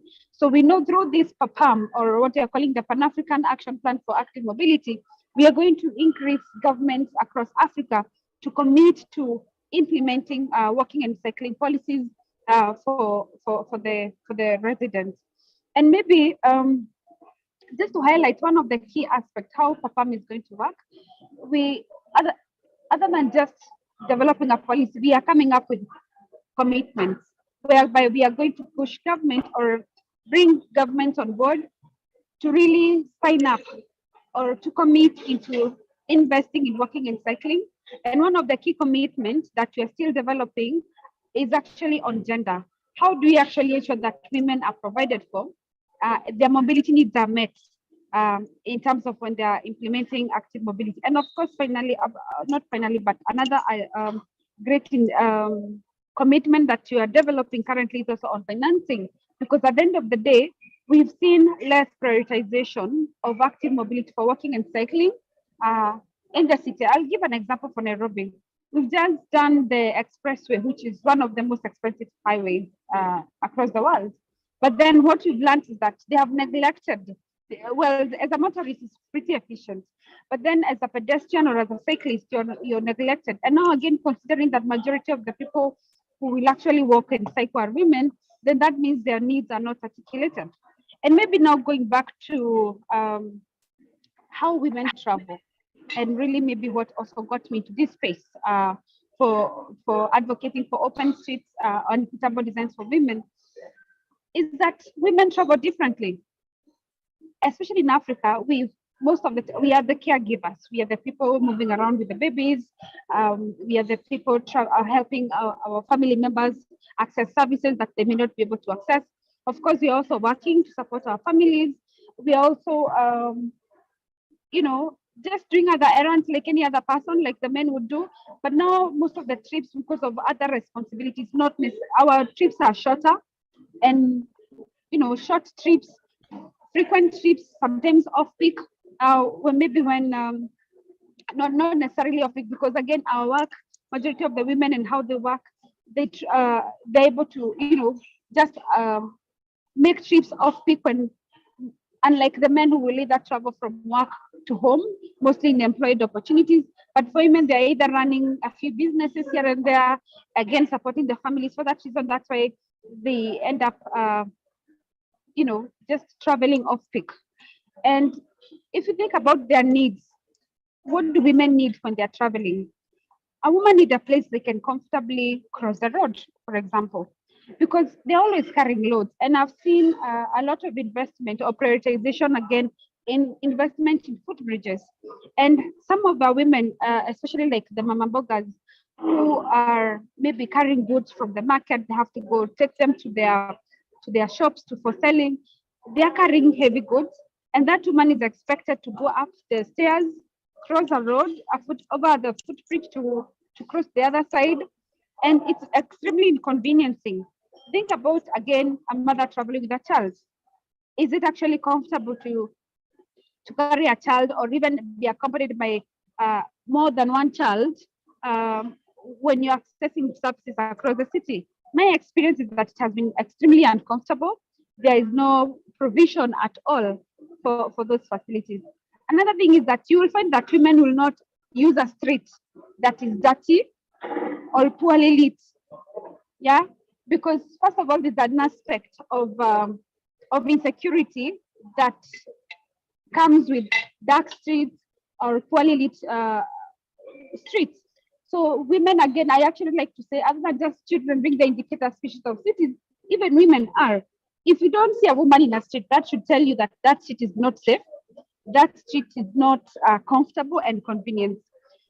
So as we invest in our city, we need to make sure that women's needs are provided for. We need to make sure that the streets are well lit, they are well connected, they have quality and comfortable walkways. They are able to meet all their needs, whether they are using a woman using a stroller. And when a woman is able to use a stroller, that means somebody using a wheelchair can comfortably navigate across the street by themselves. And again, ensuring that they can be able to travel any other time, both in the early morning, because the streets are well lit, they are well cleaned, we don't have a lot of trash. And again, in terms of connectivity, ensuring that one footpath is connected to the other footpath, and not having open drainage where again they have to jump over. And again, even the way we dress, we cannot be able to, jump on a very wide open drain. So those are some of the things that I would like to highlight, and I'm looking forward to the design session where we incorporate some of those things.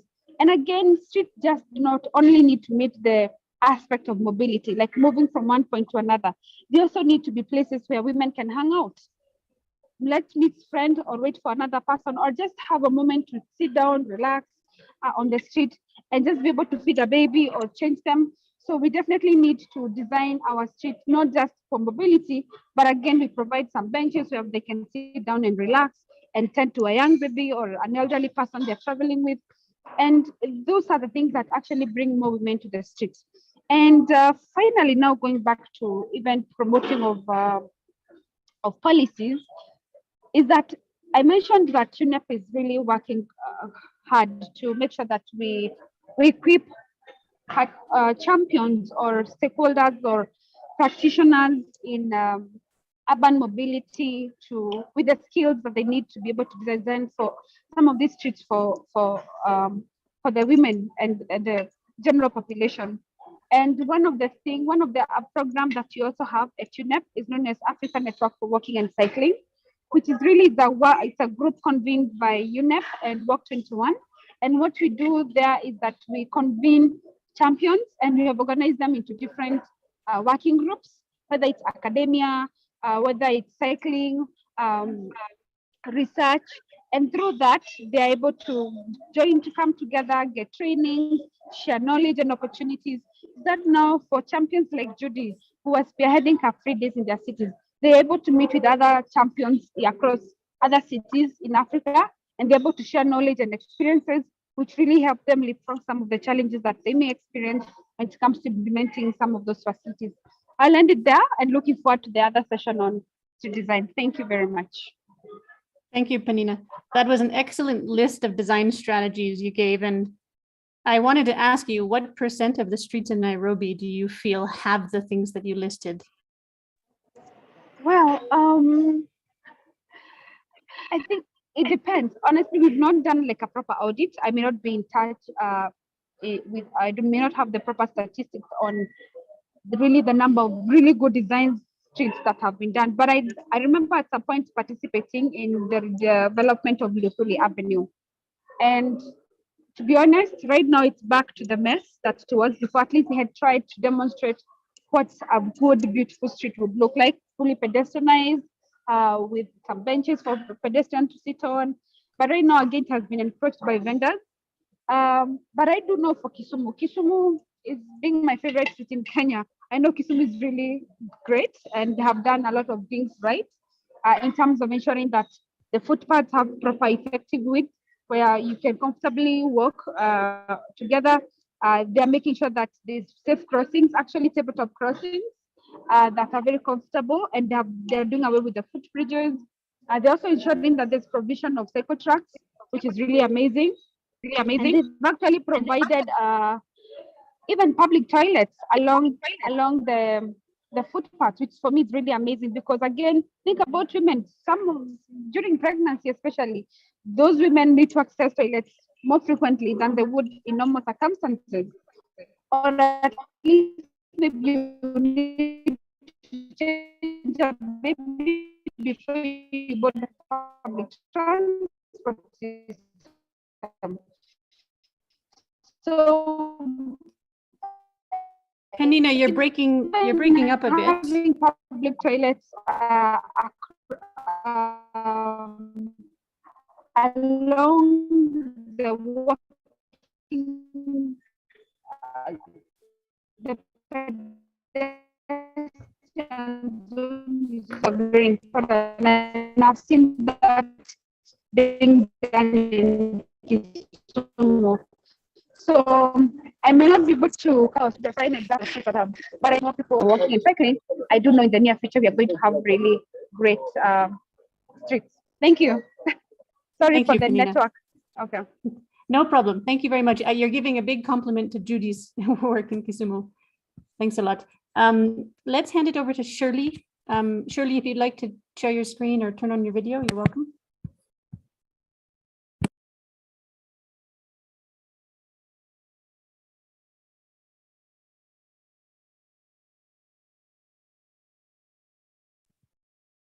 Can you hear us, Shirley?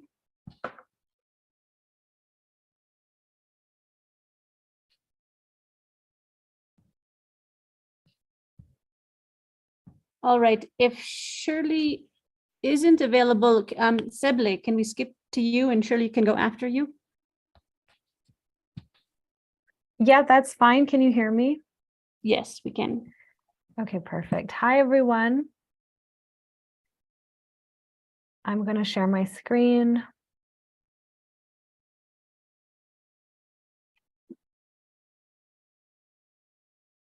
You can see it? Yes, very clearly. Okay, perfect. So hi, everyone. I'm joining you this afternoon right before your lunch. I hope you're not too hungry. You can focus on these last minutes of what we have to share. So my name is Seble Samuel. I'm Ethiopian Canadian. I'm a geographer and a climate justice campaigner. And Anna already did the intro. I work for the Fossil Fuel Non-Proliferation Treaty, but today I'm going to be talking about a nonprofit that I co-founded called Lem Katama, which is focused on urban sustainability. We work on sustainable mobility. We are co-founders of Mangad Leso, which means streets for people in Amharic, and it's Ethiopia's open streets or car-free movement. And we recently launched Cycle to Challenge with the Igra Mangad cycle community, and it's a free women's bicycle training. And we also work on circular systems. We have a plastic-free Ethiopia campaign, and we also do arts and education and South-South exchange. So a bit of background about me. That's me on the left at one of the first Mangad Leso or car-free days in Addis Ababa in 2018.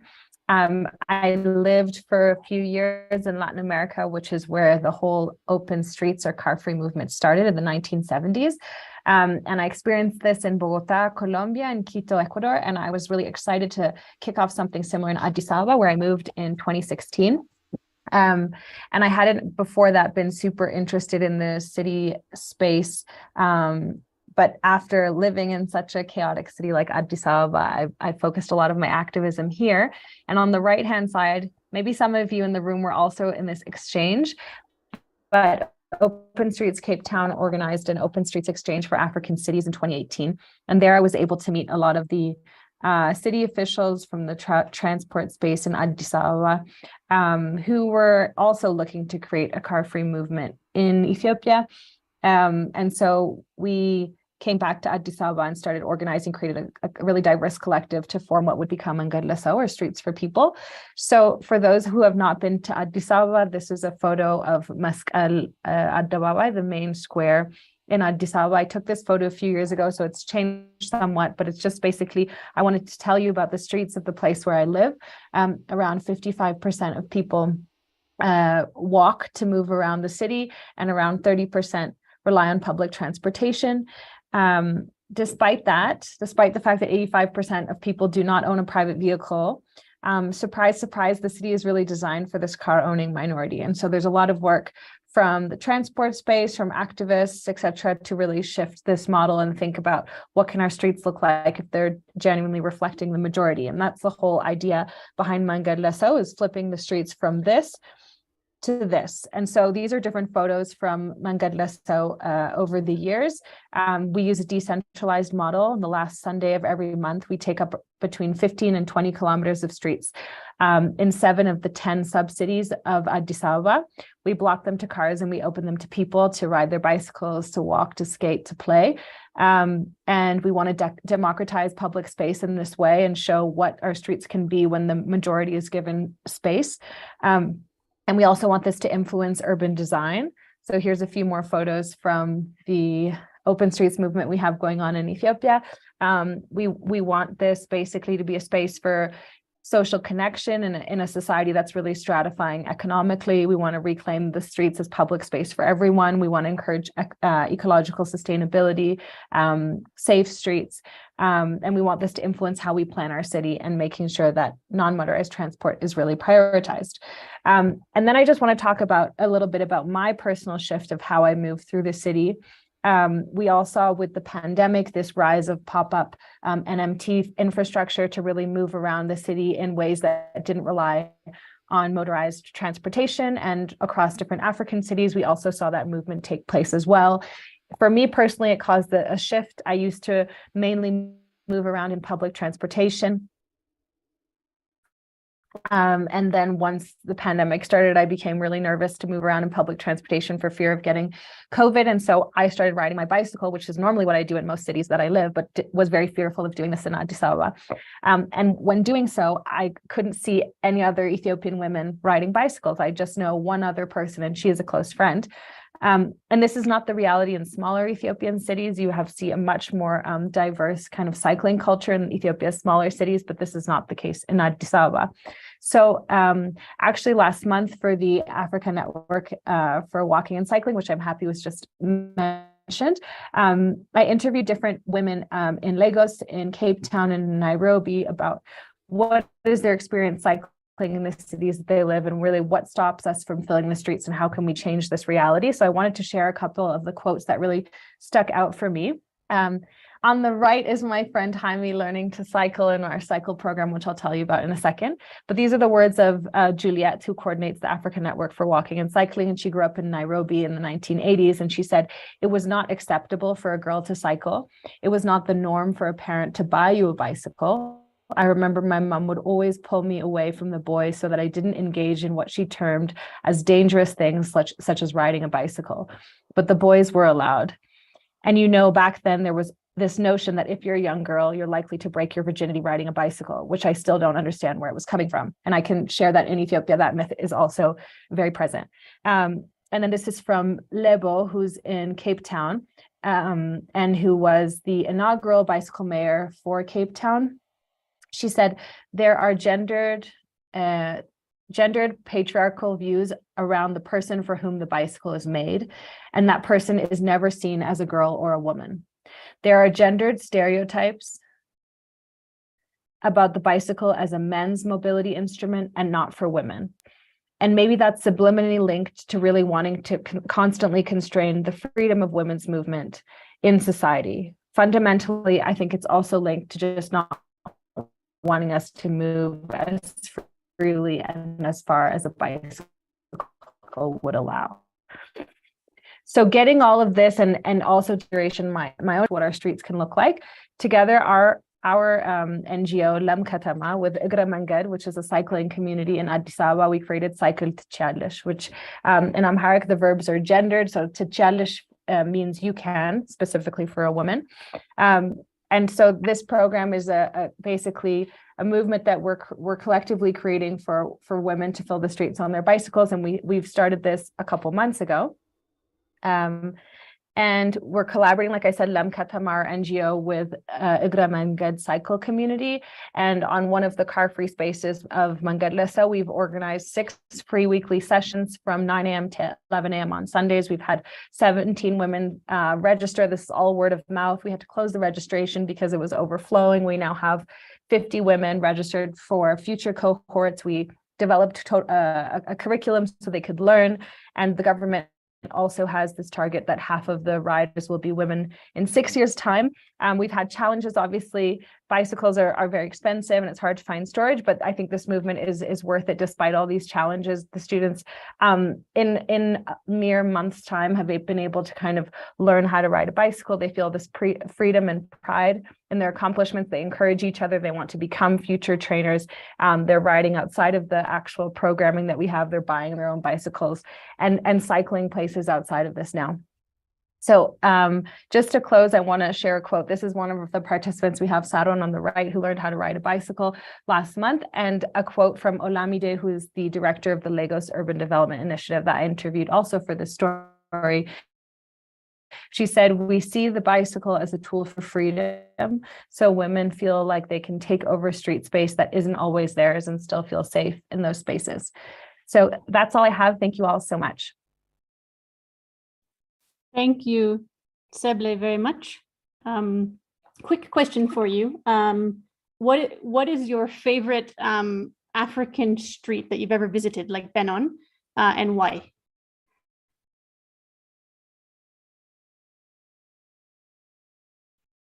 And you can list I really enjoyed when worked I was in on. Kigali. I would say Kigali. I really love the streets there. They felt really spacious, and the city was really green, and it felt safe to move around. Although I don't remember the specific street name. And I would say in Addis Ababa, I love the streets that we transform on Sundays for Mangad Lesa, because it's a lived experience and an experiment of actually what our streets can become. And I think it creates possible futures where that doesn't only happen on Sundays, but it becomes part of everyday life. Great, thank you. I'm sitting in a room with someone from Kigali, and she smiled when you said that. All right, let's try Shirley again. Shirley, are you able to hear us? Yes, and I can now hear you. Apologies for the technical hitch. No problem. I'm sharing my screen shortly. Okay.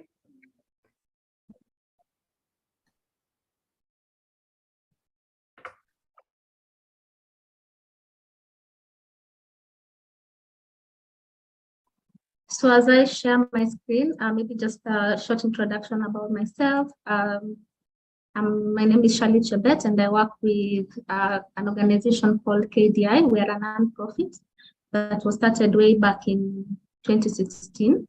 And that's how long our passion for public spaces and streets have been. And on a personal level, I would say that my passion for streets and public spaces began way back in 2018 when I was involved in the design and implementation of one of the streets in Nairobi, that is Luthuli Avenue. And even though it has since degenerated, at that point, the impact that it was able to deliver was quite promising, especially in the future of our streets. So yes, just as I have said, in KDI, our experience with public spaces goes way back 16 years ago. I have said, sorry? I think you're good. Yeah, we can hear you. Go ahead. Yes, so our experience with public spaces goes way back in 2016, and we are focused on making built environment more equitable and just, and we work with disinvested places around the world. So our work is in slums in Nairobi. We have also other under-resourced areas in places like Turkana. And also we have a lot of our work internationally in New York, Los Angeles, and other areas of the world. And we are a design and build organization. So we do both design and build, but what we pride ourselves most is in our core principles and our process, which is in participation, networking, and integration. And our process focuses on number one, design-led assessment, and we ensure that we engage the community in the heart of what we do, and so we don't impose anything that we implement in the community.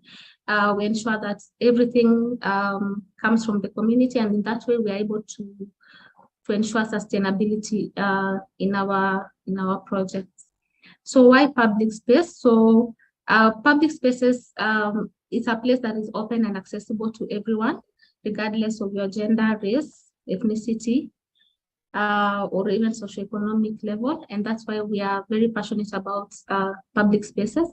And also looking at public spaces in Nairobi here where we work, you'll realize that most of them are being grabbed very fast. And if not being grabbed, they are being underutilized or being put into uses that were not intended for. And that is why we mostly focus our work in public spaces. In terms of access, we focus on issues of social infrastructure, safety, and also ensuring that we provide a healthy environment. That is in terms of running water, decent sanitization, and ability to also withstand climate disasters. So in our 16 years of working in Kibera, so maybe something I haven't mentioned, we have most of our initial work in Kibera, which is a slum in Nairobi, but we have since moved to other areas such as Mukuru, Turkana, where we work within the refugee settlements. But in Kibera, within those 16 years, we're able to design and implement with the community a network of public spaces that have since continued to serve the community in the way that they were intended for. And our most recent kid in the block is the first Kibera Green Streets, which is something that we are very excited about because it's a build-up of some of our initial works, and also it's a build-up of not only our design work, but also our other advocacy works. And we are also involved in developing frameworks. And just recently in the AfriCities, we were able to launch an inclusive and integrated infrastructure framework for Kenya, which is available for youth and access to the public.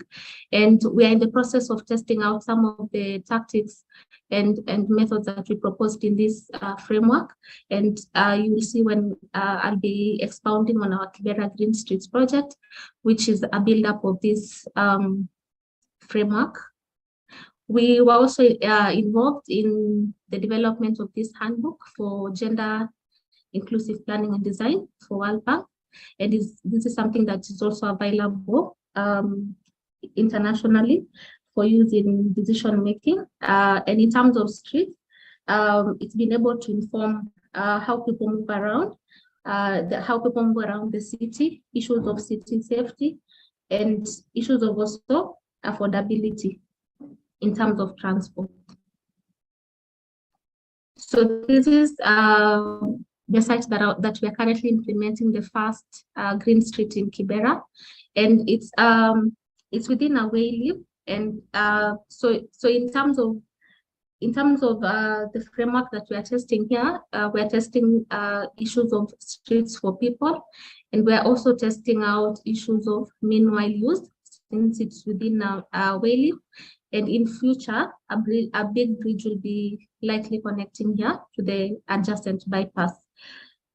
So so this land it's not a typical street. It's quite steep in nature, and therefore a typical road cannot be constructed at this place. And therefore, also looking at how roads in Kibera have been designed in the past and what has been implemented recently, you realize that a lot of hard materials have been used, so a lot of concrete. There's also very little participation that has gone into it. And also there's been a focus on gray materials a lot. So what we sought to do with these streets, together with the local government, is to be able to work with the community and design something that the community can be able to use as a public space, as a street, but also address issues of solid waste and sewerage disposal, and ultimately be able to provide an access route that is more accessible even for persons with disability, and also position the community to be able to respond better to issues of urban risks and disaster reduction and response. So in terms of testing out, we're testing out various things. And the first one is in terms of design and implementation, design and planning. And the second one is on implementation and use. And also what we hope to test out with these sites is on issues of governance and policy. So our current level with this project is that we're at the point of co-designing with the community. And we have since been able to actually design with them and be able to come up with different priorities. But of interest to this session is how we were able to engage women. So we had various groups that were gender specific, and also we had groups that were mixed, and various needs came out of this engagement session. And the women, most of the issues that came out from the women's group was on issues of safety. And they were telling us how it's quite unsafe for them at night even to cross that street. And most of them were falling. Since the whole stretch is a sewage, it's like a sewage ditch at the moment. A lot of women and children have been falling into that ditch. There was also issues of accessibility. So women who are disabled are not able to access these streets effectively. Also issues of flooding, issues of solid waste management, and also issues of emergency response. So they were telling us that if a woman is in labor, they cannot, at the lower point of the street, they cannot be able to get to the hospital on time because of the nature of that street. So we asked them, then what do you need in terms of us providing with the first Kibera Green Street? And number one, definitely as women, they will think about their children, and they were highlighting a lot of play spaces for their children. Number 2 is on issues of street lighting, not only for their safety and for them to be able to access facilities at night, but also for nighttime vending. So women at this particular area in Gatwekera are very passionate about generating income, and therefore so they mentioned a lot of commercial, provision of a lot of commercial opportunities. Also, the other thing that they required was places where waste could be disposed well and not being directed to the river.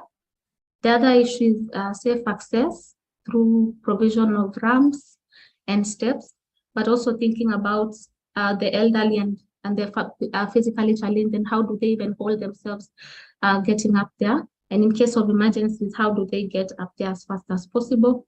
As well as also green breathable spaces, which are lacking in this area of Kibera. Then thinking about engagement, then how have we been keeping women engaged in the whole process? Number 1 is in our mobilization strategy, where we have ensured that there is that social inclusion of women of all nature, that is women of all different abilities, religion and age. And even in our timing of our workshops, we ensure that we time them in the weekends when women are done with their daily, weekly work and chores as well. So we also agreed on a time that was more respectable of their chores. And that's the time where we carry out our workshops. And then also we, as KDI, we have normalized women in construction and design. So we are a team of, in KDI, we are a team that is composed of both men and women. And when we go for such meetings, we also demonstrate that women can be able to take part in such planning practices. And therefore, we've been able to encourage them to also come out in large numbers. And through this, also in terms of construction, in our previous works, we have also been able to engage women in the construction process, as well as also we have women committees, women involved in the construction committees, and therefore even the decisions that are being made are quite inclusive. Then also, we've also been ensuring that we enhance women participation beyond design. So what I've already mentioned in construction, and also in management and maintenance of be it this street or other public spaces that we have done. But also, we have also looked at what other people have done through UN Habitat's City Toolbox that also looks into how to better engage women. So we've been also learning from others what others are doing. In terms of scaling up, we started small, yes, in Kibera, but we have also grown and we have established networks of different spaces. But we are also looking at working with local governments. So this is not the first street that we'll be implementing in Kibera. We have also, through the office of the MCA, we have identified other areas that can benefit from the same. So this one will be our first pilot, and ensuring that this concept can be replicated in other areas in Kibera. Then we are also now working with other organizations such as AMT, SDI, and learning also from what they are doing and ensuring that we can do much bigger work together. So I'm looking forward to engaging with you in the next session. Thank you. Thank you, Shirley. A quick question for you. So you're a landscape architect and you've been doing a lot of community design work. How did you get into this field? What inspired you, and what motivates you? Thanks, Anna. So I got into this space way back in 2018. I would say that's when I got the true passion. And just looking at what really got me interested and hooked was how public spaces were being lost very fast, and how places like downtown Nairobi and the informal settlements are decaying at a very high rate, and nobody is doing something about it. So that is when I really got this passion and stepped up as a landscape architect, and moved from that space where we just call ourselves architects or designers, and saying that I'm a landscape architect and I'm here to actually do my work and my contribution. Thank you. Very impressive work. All right, so we're just going to do a very brief mini charrette. We have a group of extremely accomplished panelists, and they're doing a lot at the grassroots level. So we actually want to leverage their presence and get their opinion on some design improvements to make to a junction, which this is located in Kampala, Uganda. It's called Kabalagabala Junction. And you can see here by the red circle that it's about 2 kilometers from the CBD in Kampala. And it's actually a 4-way junction. This yellow road is it's an informal road. It doesn't have tarmac, but it has 2 outlets. And it's not signaled, and there's also no road markings. And I'll quickly show you some photos of the junction at street level. And then what we'll do is we'll have each of our experts give some comments about what they would do to improve this junction, but from the lens of women's safety and women's empowerment. And one of the reasons that we selected this particular place is that the Kampala Capital City Authority does have plans to renovate this junction and upgrade it. And so the plans are not released publicly yet, but we want to share some of these ideas with them in hopes that we might be able to influence what they're doing or what the engineering firm that they've hired is planning to do. So the timing is very, very ripe. So you can see this is a panoramic of the junction. So the place where you're sitting, can you guys see my screen? Yes, okay.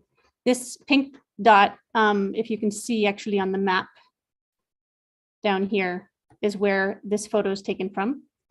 And so, you can see there are some footpaths in some places, but we'll go to some photos here. They're a bit incomplete and broken in places. There are some places where you do have a grill covering a ditch or a drain, and other places where you don't. What happens a lot in Kampala is that some of the surface might get damaged because they're doing repairs or roadworks or laying a sewer line or doing construction, and then it doesn't get put back. So you have a lot of debris and things obstructing the roadside. And this is a case just before the junction where there is a small footpath. There's many places where you find an open drain. And then this is the place where you saw there's like 2 outlets with the yellow arrow. So there's a lot of kind of access and laybys on the road, which makes as a pedestrian a little bit unsafe. Here you can see the junction. The city of Kampala has a lot of motorcycles. In terms of the transit breakdown, majority of people take taxis, what we call taxi. In Kenya, it's a matatu. Tanzania, it's a daladala. It's a 14-seater small bus. And then almost as many people, 42% take taxi, about 40% walk. So it's a walking city. And then about 10% of mobility is by boda boda, by the motorcycle taxi. So there are some, road markings, but they're quite faded, very hard to see. And then this is that same junction looking in the 3 directions, to the east, west, and to the north. There's also like no organization of how the cars are turning. So, some of the things that we heard from the panelists that make it safer for women to travel and more convenient are things like benches for people to rest, and toilets for using the restroom or even changing diapers of babies. So what we're going to do is we'll just mark up this map and we'll go through each of the panelists and hear some of your suggestions on how to improve this junction. And I'm going to go in the order of Judy, Penina, and Shirley, if you don't mind. Seble had to leave, unfortunately, because we were a bit delayed. So Judy, over to you. If this was your city, what would you do here?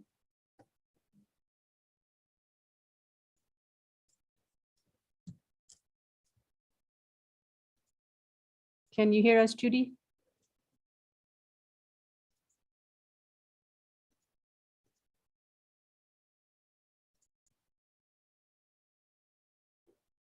All right, Judy, if you're not able to turn on your mic, Yes, yes. Go ahead. Yes. It's the unmute button that was stubborn. First of all, I'd have a crossing that is slightly further from the junction. Okay, so about here? Yes. And this would be like a zebra crossing or something elevated? Yes, universal. Yes, something universal crossing. It has to be universal crossing. Marked. Like with signage, yeah? Yes, yes. So the signage is quite important. The directions, giving direction of which vehicles should go which direction. So that is quite important. Okay. Anything else you would do immediately if this was your city? All right. So then I would reduce the vehicles maneuver so that they, yeah.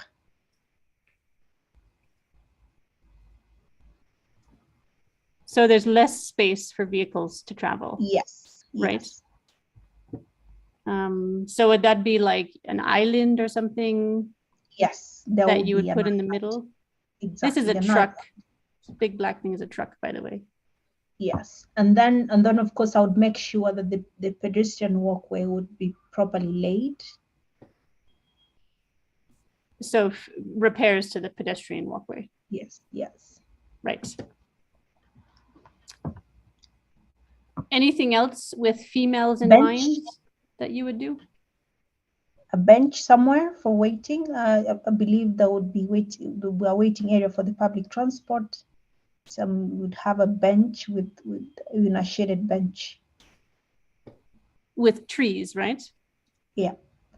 Okay. Yeah, that's another thing. There's very little vegetation in this location. All right, let's pass it over to Penina and see if she agrees, disagrees, or has other ideas. Yeah, thanks. I think I would add the same things, just of course highlight that the refugee island at the middle of the intersection, I would make it to be more of an open space to reduce the turning radius of the vehicle. So I would actually expand that triangle and make, instead of it just being a place for people to cross, maybe that's an opportunity to showcase open street designs, maybe have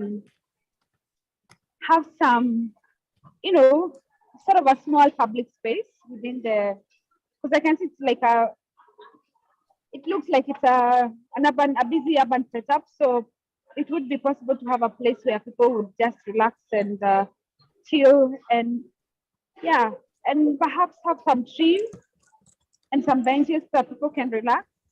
So have that as a small public space, and of course ensure that there is crossings. Or from it's this point where you have to cross. You somehow have to go to the island to cross to either of the sides. So it has sort of high traffic, so more people can be able to use the space, and it also creates sort of a safe haven for pedestrians At the same time, because you will take up more space, more of the street space, will have reduced that the crossing distances for the pedestrians, and of course now we'll also automatically reduce the vehicle speeds, so making the street more safe for the pedestrians and the cyclists. And of course, I think it's also very important to ensure that we provide proper walking and cycling facilities on all the streets. I think I can see the right of way is pretty, I didn't get that during your presentation, but it looks like there's adequate right of way. And I would also do away with this parking. There's a bit of parking I can see where you've drawn the yellow arrows. I would do away with that and expand that to be another public space, so that now it's more of a connected street space. And you know, the moment you create open spaces, what you do, you bring more people. That means the space is going to be more vibrant. The shops are going to be busier. There's more customers inflow than just parking that people will park there the whole day and pay very little to the, contribute very little to the revenue. So I would take advantage of, I don't know if that's public land. I don't know what it is at the moment, but I think I would just take, create that as another open space. Right. So you had like a series, sort of a series of open spaces along the street connected by like a universal footpath. Yeah, exactly. Yeah. Yeah. And of course, a lot of trees. It's important to have this, because then it's also comfortable for people to walk during sunny days. Yeah. So that's about it on my end. All right. Let's go to the landscape architect in the group. Shirley, what would you do to improve this space, or what would you do differently than what's been mentioned? Number one, I would reduce the carriageway and introduce at the middle, a continuous green median that also doubles up as a pedestrian walkway. And I would incorporate within the green median, I would incorporate the sustainable drainage systems, such as rain gardens, that will help us drain this road much better. Are you saying in the middle of the street you'd put that, or on the side next to the footpath? In the middle of the street. Okay. But a space, obviously we leave in space for all cars, the streets, right? So we're reducing the space for cars. Mm-hmm. So we're reducing the space for cars, and then so introducing that green median and having sustainable drainage system solutions that will help us to better drain this road. And then in these pathways, pedestrian pathways, both the middle one and the existing one on the side, I will ensure that it's at the same level as the crossing area.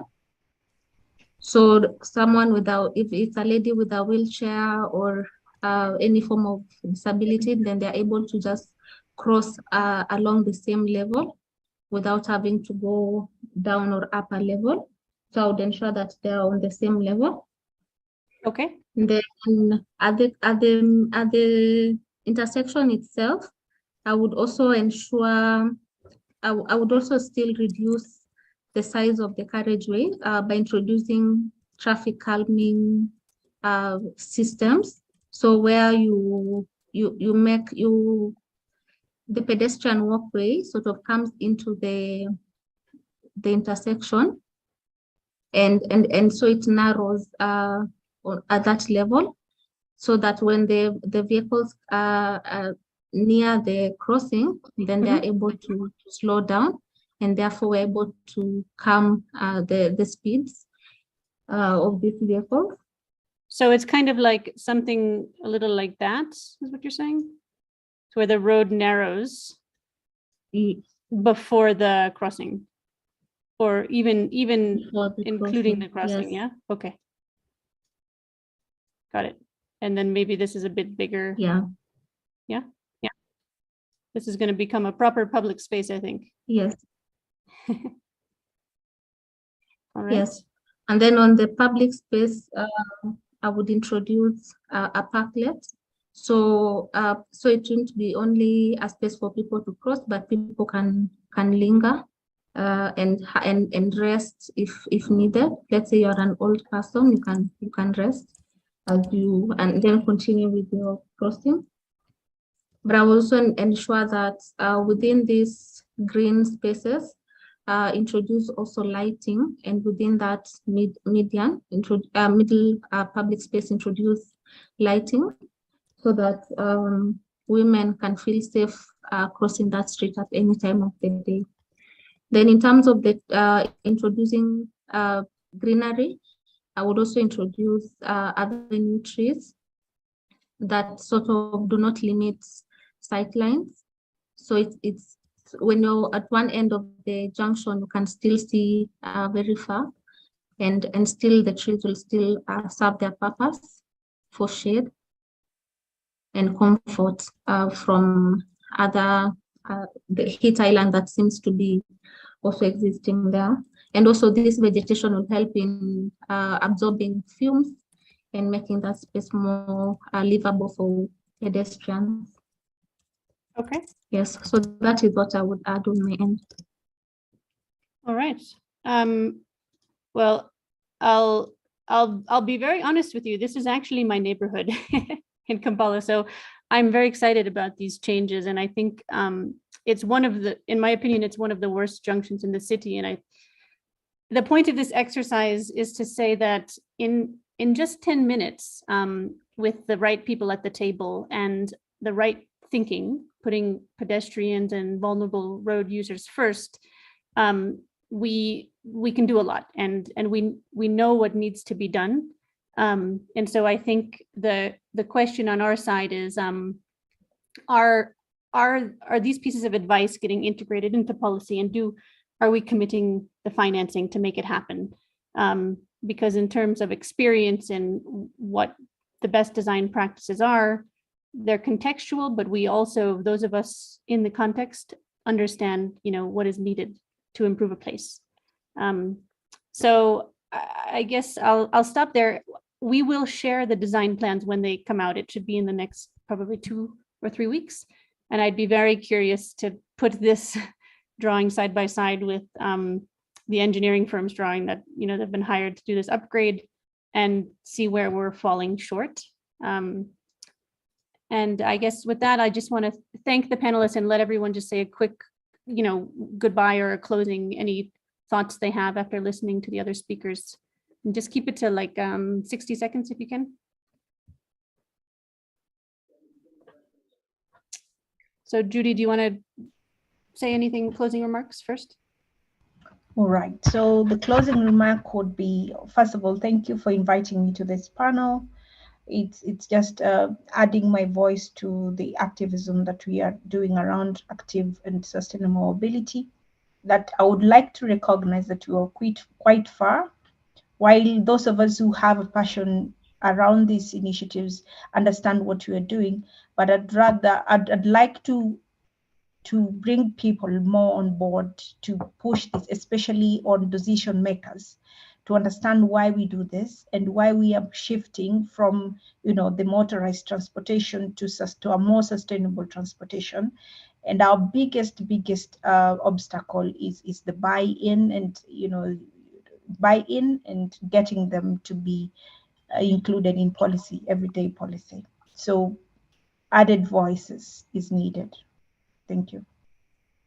Thank you very much. Penina, over to you for any closing comments. Yeah, thank you so much again also for inviting us. I think for me, I would also encourage, I loved that design aspect, the participation, but other than just bringing the experts, I always believe that the daily users of the space are more knowledgeable than even we, the experts. So maybe to encourage the city of Kampala as they design the space, let them engage the locals, particularly the women and the children of the space. They may have more different ideas. And for us as experts, our responsibility is just to facilitate them and guide them because they also have the knowledge. And finally, just to encourage cities to be more, to design cities that are really friendly for children and the women, because when we do that, we are able to make the cities more vibrant, promote economic growth, curb climate change, and just create livable cities that everybody is able to enjoy. Thank you very much, and looking forward to a great KWIT conference. Thank you so much. Thanks, Penina. Those are three very good takeaway points. And Shirley, over to you for any closing remarks. Thanks, Anna. Mine is just to thank you and Flown Initiative for organizing this session. And just to echo what Penina has said about involving the community, they are actually the true experts and they know what they want, they know what is good for them. And so let us continue engaging these experts in our work, but most importantly also pulling in our work as this pool of the other experts and working together so that we don't end up duplicating a lot of the work that we are doing, but building up from what others have done and bringing the right people on the table. So I'm hoping that after this sessions that we can still keep in touch and work together and see how best to promote the use of transport by women in a more sustainable manner. Thank you. Thank you, Shirley. And we agree fully with transparency and collaboration. I think we need everybody's help to improve our cities because we have a long way to go. So with that, I'll hand it back to Flown Initiative, and thanks for all the audience members for listening in. Thank you so much, Anne, and your lovely team for walking us through how can the open street empower women and lead to more equitable street design. I know we are running a little bit back on time, and we do apologize for that, but we're going to, just to let you know, we're going to maintain our schedule as scheduled. Virtually, we're going to resume back here at exactly 2:10, which is in exactly 11 minutes. If you're able to just grab a quick lunch, maybe put us on your headphones, and then you can continue to follow this conference so that we are able to achieve what we had set out to achieve by the end of our conference time today. We want to remind you again that we are going to maintain the virtual schedule that is supposed to start again at 2:10, and the particular session that you're going to go into is Women Cyclists. It's going to be led by Regina Getao from Flown Initiative. As we take a break, remember to keep tweeting us and talking to us on social media, on Instagram and Facebook. The hashtag we're using is hashtag WTA Conference, hashtag Shape the Future. My name is Mbeki Mwalimu. I will see you back in a moment.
Hi, Regina.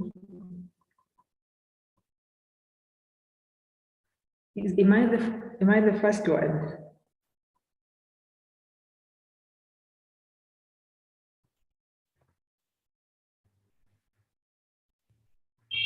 Ooh, okay. I did not know I'm the first speaker for the women cyclist session.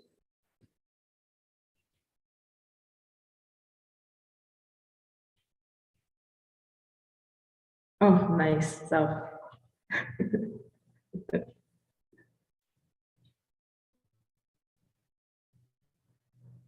okay. Good luck.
very much for continuing to keep us company. If you're joining us in the afternoon, you are very, very welcome. We want to quickly go to the next session, which is Women in Cyclists.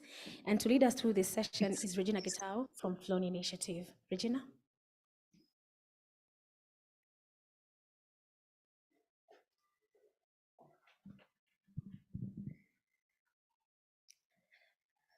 Thank you so much, Mbeki, for this chance. I hope everyone is having a good afternoon, a good morning, or a good evening, wherever they are joining us from. My name is Regina Gitau. I'm the Policy and Research Intern at Flown Initiative.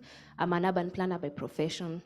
I'm the one who's going to moderate the session on gender and cycling, where I'm honored to share the podium with phenomenal women who I'd like to refer to as trendsetters and OG in cycling within Nairobi. So would you kindly pull up my presentation?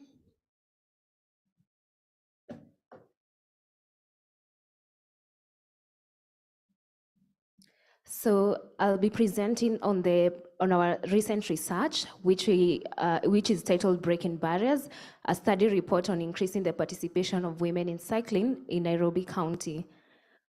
The agenda, next slide, please. The agenda of this presentation is to present on our study rationale, the research objectives, the study context, which is Nairobi County, our methodology, the findings and recommendations. This is just a short bio of me, and just to put it in context, now that we are talking about cycling, I'd like to refer to myself as a kind of an intermediary level cyclist who's struggling but enthusiastic to learn. So why did we undertake this study? Obviously, as we all know, the global conversation on reduction of GHG emissions is catching heat as we near the year 2030. Transport, the focus of our conference today and in the next few days, is one of the largest emitters of GHG emissions in Kenya. And there are commitments to decarbonize the sector by the year 2050. So this means that there is a need for a shift to sustainable modes of transportation, and women are at the middle of it all, because women still have minimal access to private automobiles to undertake their daily trips. As it has been mentioned, they mostly undertake their housekeeping or caretaker responsibility, which requires them to move from one point to another during the day. However, as we all know, in Nairobi, the public transport system is not as reliable or even as accommodating for women travel needs.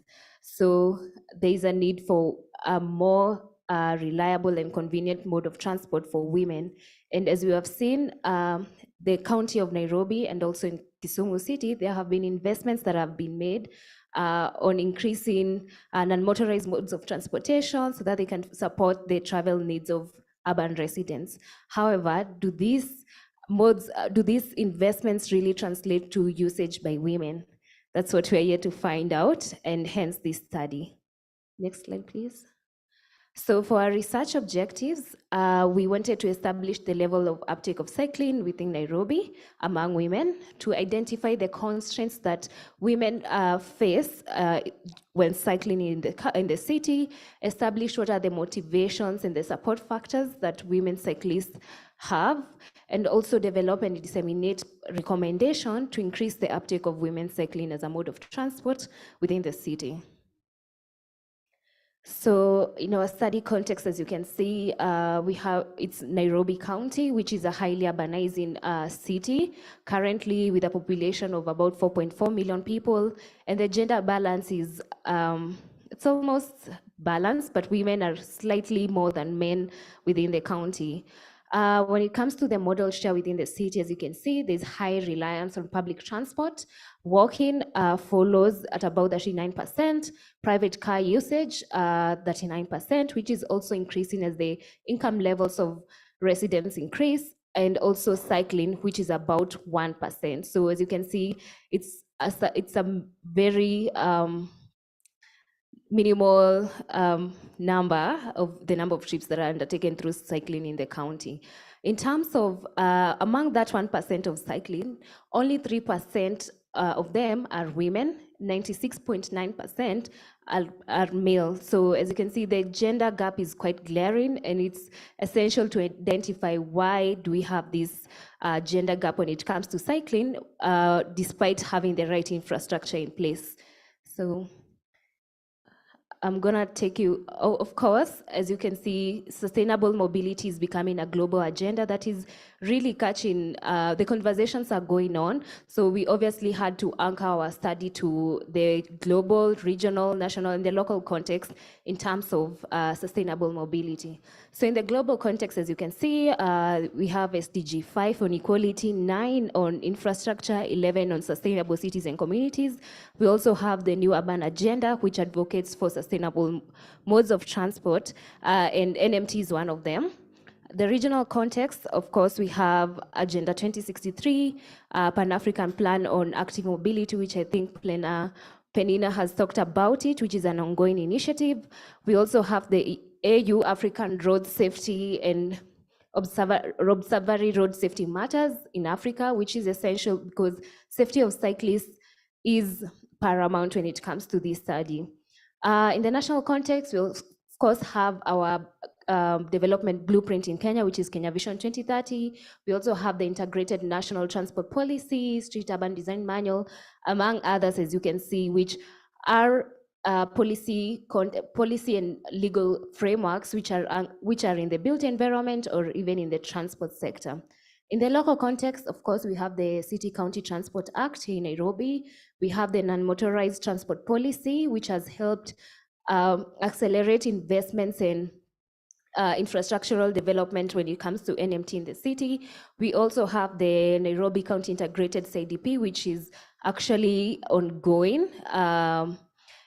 And also we have the Nairobi Integrated Urban Development Plan. We have the upcoming Railway City and the Namata BRT system, which is also underway.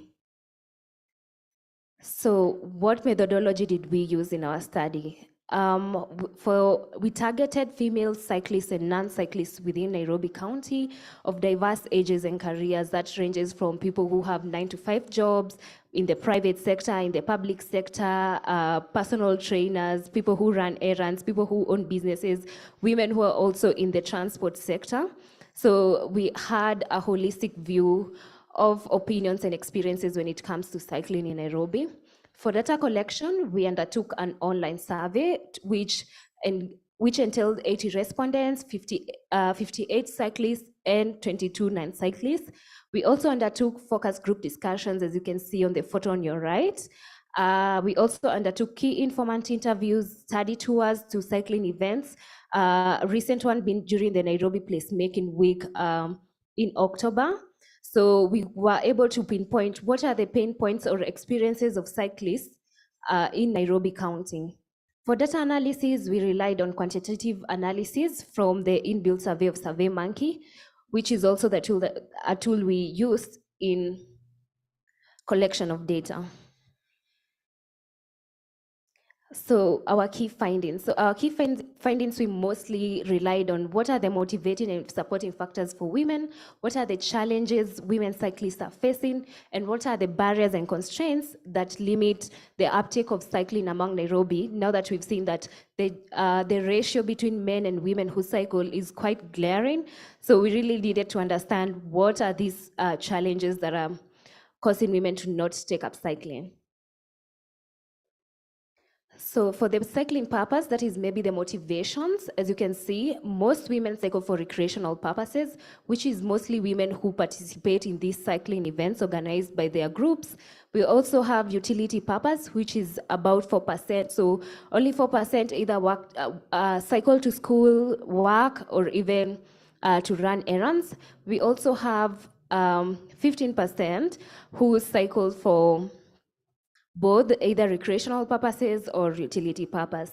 The frequency, as you can see, women do not cycle that much because the highest percentage, which is 33%, only cycle once annually.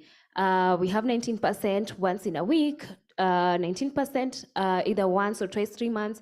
And these respondents revealed that the main purpose of them cycling was either as a mode of exercise or therapy, or maybe go shopping to their local grocery stores. So for these women cyclists, the highest concern or the reasons why they do not undertake frequent cycling is maybe because highly of safety concerns, concerns of personal security, and also in terms of the security of their bicycles. We also have long commuter distances, which is mostly attributed to the zoning structure of the city, which entails longer distances from work to home. So cycling is not as realistic and as reliable. We also have traveling with luggage, environmental concerns, that is the weather or maybe terrain. We also have physically draining. Of course, cycling is a rigorous activity. So by the time you're getting to your destination, let me say work, you're quite tired. So cycling is not an attractive mode of transport. We also have the pressure to look good, which goes without saying. Nobody wants to go to work all sweaty and all that. The other one was either travels with children. Maybe they travel with their children as they go to work and drop them off to school, or maybe they also travel with children on their way to work. So safety and security were the most outstanding concerns. So we were like, yeah, okay, we want to promote the uptake of women the uptake of cycling among women in Nairobi County, but how many of these women are actually interested in cycling as a daily mode of transport? And the results are quite interesting. As you can see on your left, cyclists say that a majority of them, that is 67%, they're really not interested in taking up cycling as a daily mode of transport, whereas 33% said, yeah, they would actually consider taking up cycling. And as the previous slide, as you can see, security and safety are among the top two concerns, and also longer commuter distances, and also traveling with luggage, which is not a wonder among women. For non-cyclists, the results were quite unexpected, because a majority said, like 46%, yes, they would actually consider taking up cycling as a daily mode of transport. 36% were like, yeah, maybe I'd like to take up cycling as a daily mode of transport. 18% were like, they wouldn't. And the main reasons why non-cyclists, the statistics on non-cyclists were like this is because they associated cycling with good health benefits, affordability of the daily mode of transport, affordability of cycling as a mode of transport, environmental friendliness. Now that we are talking about sustainability and climate change, it's a fun activity, of course, adrenaline is involved. It's fast and reliable, considering the high rates of congestion in the country. I mean, cycling is actually a more reliable mode of transport. So based on the statistics among non-cyclists, so like, okay, yeah, you guys are telling us that you would actually take up cycling as a daily mode of transport.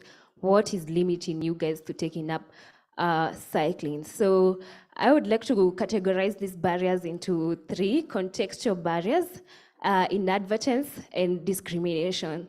So contextual barriers in the terms of where are you going and where are you?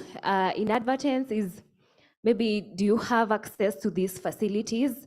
And also discrimination, what are the socio-cultural perceptions around cycling?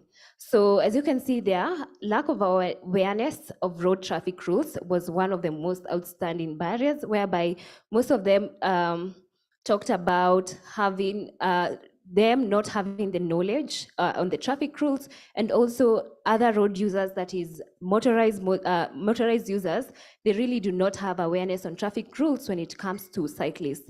We also have safety and security again, long commuter distances, still among the top 3, lack of bicycle maintenance and repair skills, lack of the cycling skills at all.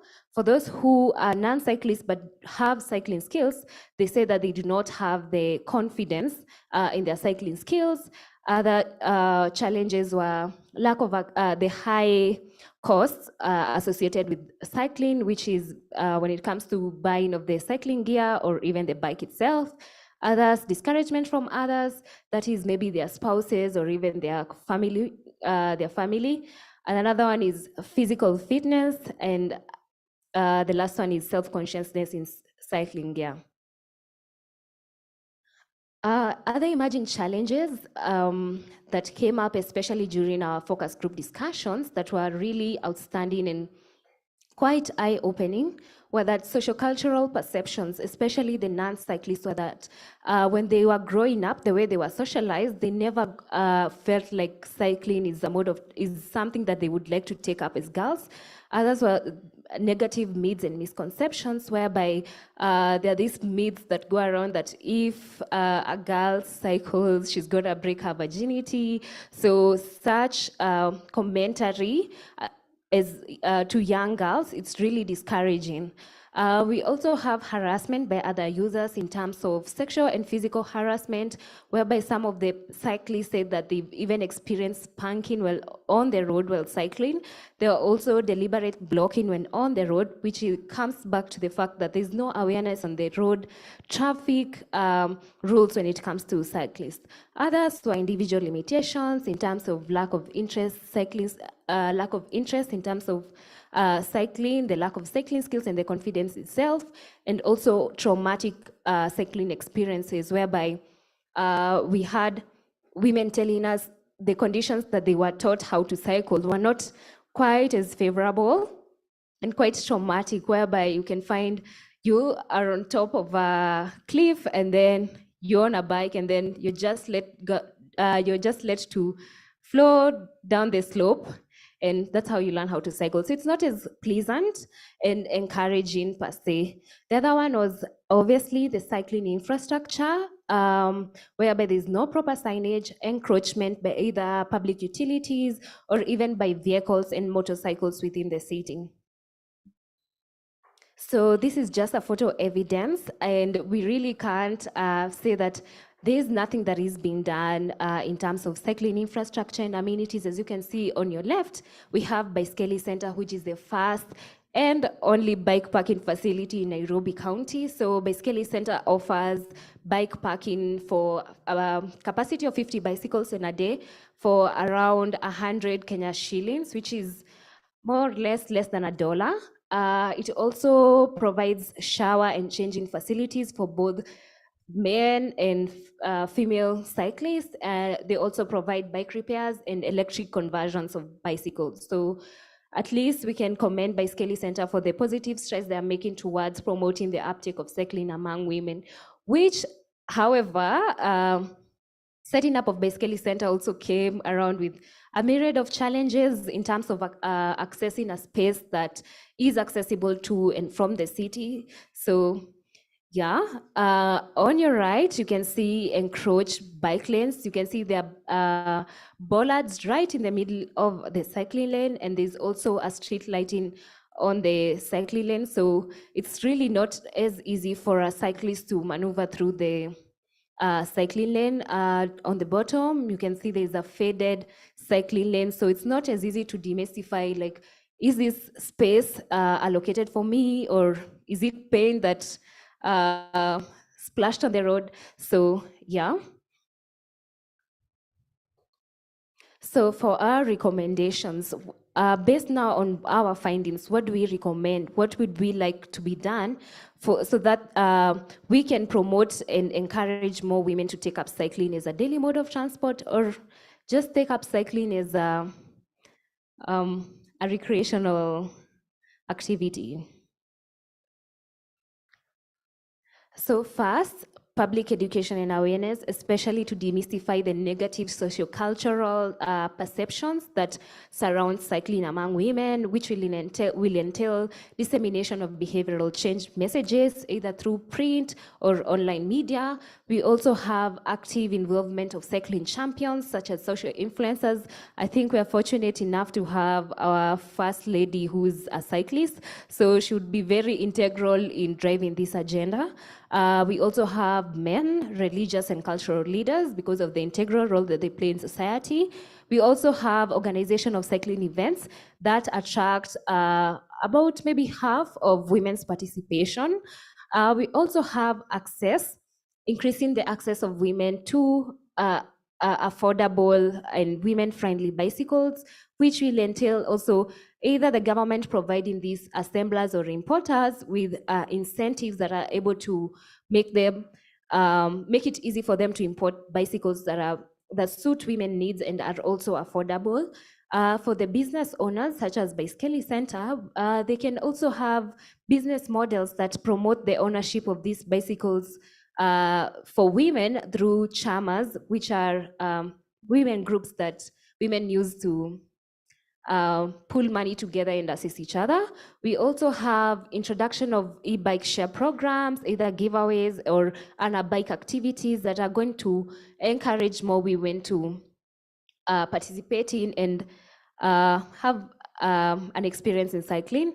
We also have cycling events whereby we can organize family-friendly cycling events where the whole family can come and cycle together. And this will also help in empowering women and showing the other family members that cycling is actually cool and safe for the women to participate in. Collection of gender aggregated data. I think that is something that has been recurring in our previous sessions today, whereby gender aggregated data, especially when it comes to mobility, is needed so that we can cater for women's needs while traveling. We also have recognition of female cyclists.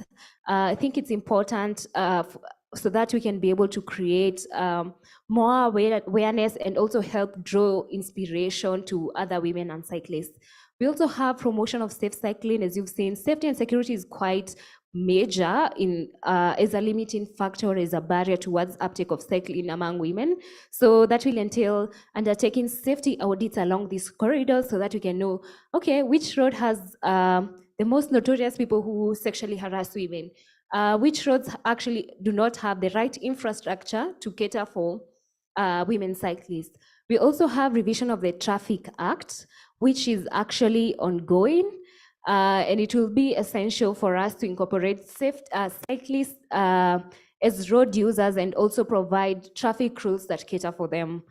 The other one is provision of supportive cycling amenities that entails having more bike parking facilities in more accessible areas that enhance proper intermodal integration within the city. We also have provision of showering and changing facilities in public buildings to ensure that if I cycle to work, I know I'm guaranteed I'm gonna get a showering area and I'm able to change so that I can get to the office feeling fresh and confident.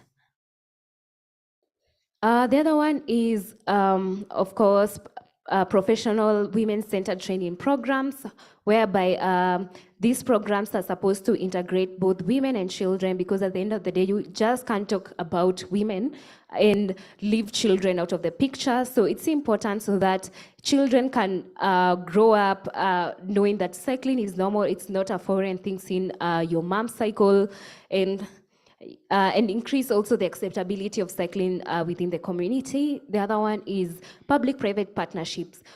We've seen private proprietors such as Baiskeli Center, they're starting these initiatives, but how can we motivate them if we do not have the support of the public sector? So I think it's important that the government is able to partner with these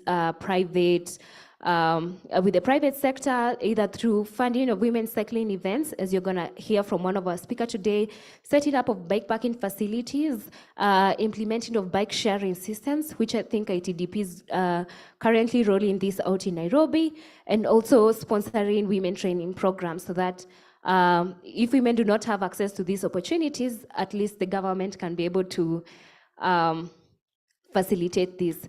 Again, we can undertake integrated transport planning. We've seen like long commuter distances is a challenge. So how can we ensure that women do not have to cycle to for longer distances to get to their places? This entails ensuring transit-oriented development, 15-minute neighborhoods, and also provision of well-connected and dedicated cycling lanes. Lastly, improvement of the existing cycling infrastructure, which will entail increased investments in the sector, proper signage and markings, renovation of any worn out cycling lanes, because honestly, there are cycling lanes in Nairobi, but the infrastructure is not in good quality, which doesn't guarantee safety for the cyclists. So I think just renovation and also provision of dedicated cycling lanes in densely populated areas within the city, which is actually missing within the city. Lastly, collection of gender aggregated data within the cycling value chain. Either how many women are manufacturers, distributors, repair shops, how many women sell bicycles or repair bicycles. So I believe that's the end of my presentation. In case anyone has any questions, please do not hesitate to drop them in the chat. For the audience here in the conference, you can also drop any questions by me. So I'll go ahead and introduce my other panelist, who is Mercy Fwande. Mercy is a professional cyclist, and she'll be talking about the case of e-bikes in Nairobi, and I'm excited to hear what she has for us. Mercy, if you're in the room, please. Oh, that's nice. You can go ahead. Welcome. Thank you, Regina.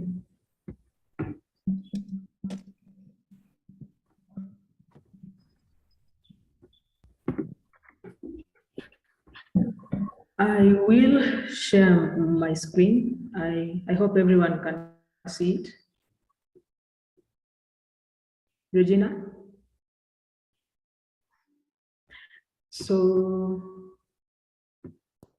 Yes, we can see your screen, Mercy. You can go ahead. All right, thank you. I will just do a brief introduction of who I am. My name is Fwande, and I'm a cyclist. That is what I like to go by mostly, but I'm also an enthusiast in the development economics area. Currently on the last milestone for the Master of Science in Development Studies, and I've also done a certificate in green economy from the United Nations and the Partnership Actions for Green Economy, and a background based in finance as a major. So I'm a cyclist in Kenya. I cycle for the national team and local team, but I call it semi-professional because it's a bit of a challenge to call yourself a professional cyclist right now in Kenya. And I also teach women to ride dedicatedly, like take them on the road and just ensure they can cycle all the way, even be able to ride to work. So I've worked as a cyclist in different capacity. Apart from that, training women to ride, I've worked as a Live Cycling Kenya ambassador, and I also participate for the national team. I'm in the duathlon that is running and cycling. So basically, I'm here today to talk about women in green economy for sustainable development. There is a case of e-bikes in Nairobi. And in a nutshell, I'll just say, in short, I'm trying to look at the potential economic gains that can be harnessed by women if they were involved in e-mobility, and more especially in cycling. So a lot has been stressed on getting gender aggregated data for this. And we've had previous speakers talk about sustainability, but I would like to just briefly brush through presentation and take us to the background of it all. That actually, when we talk about greening and the green economy, then we are talking about an economy that is going to improve the overall well-being of humans and improve also social equity, as well as just significantly reducing the the environmental risks and the ecological scarcities that come with it. And in essence, we would say that actually a green economy is one whereby income and employment is driven by public and by private investments that are aimed at reducing carbon emissions and the GHGs, and at the same time enhancing energy and resource efficiency, while preventing the loss of our biodiversity. So of course, this has been looked at in different capacities that I have quoted in this presentation. And at the end of the day, it's aimed at just a maintenance of ecological integrity.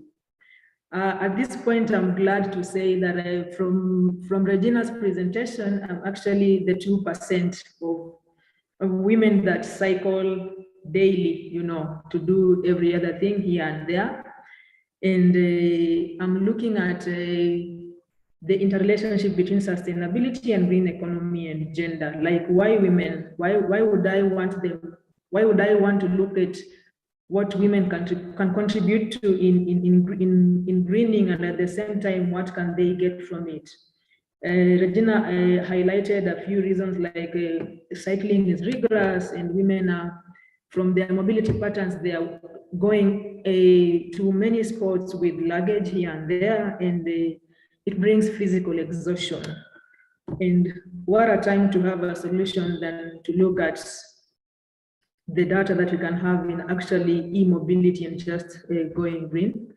So just to put us into perspective, when you look at sustainable development and green economy, both of them are standing for economic growth and environmental conservation, which at the end of the day brings in social equity. While at the same time, when you look at mobility and transport sector, the two are merged because they both appreciate the effects of sustainability in the existence of both sectors, as they are the main economic drivers.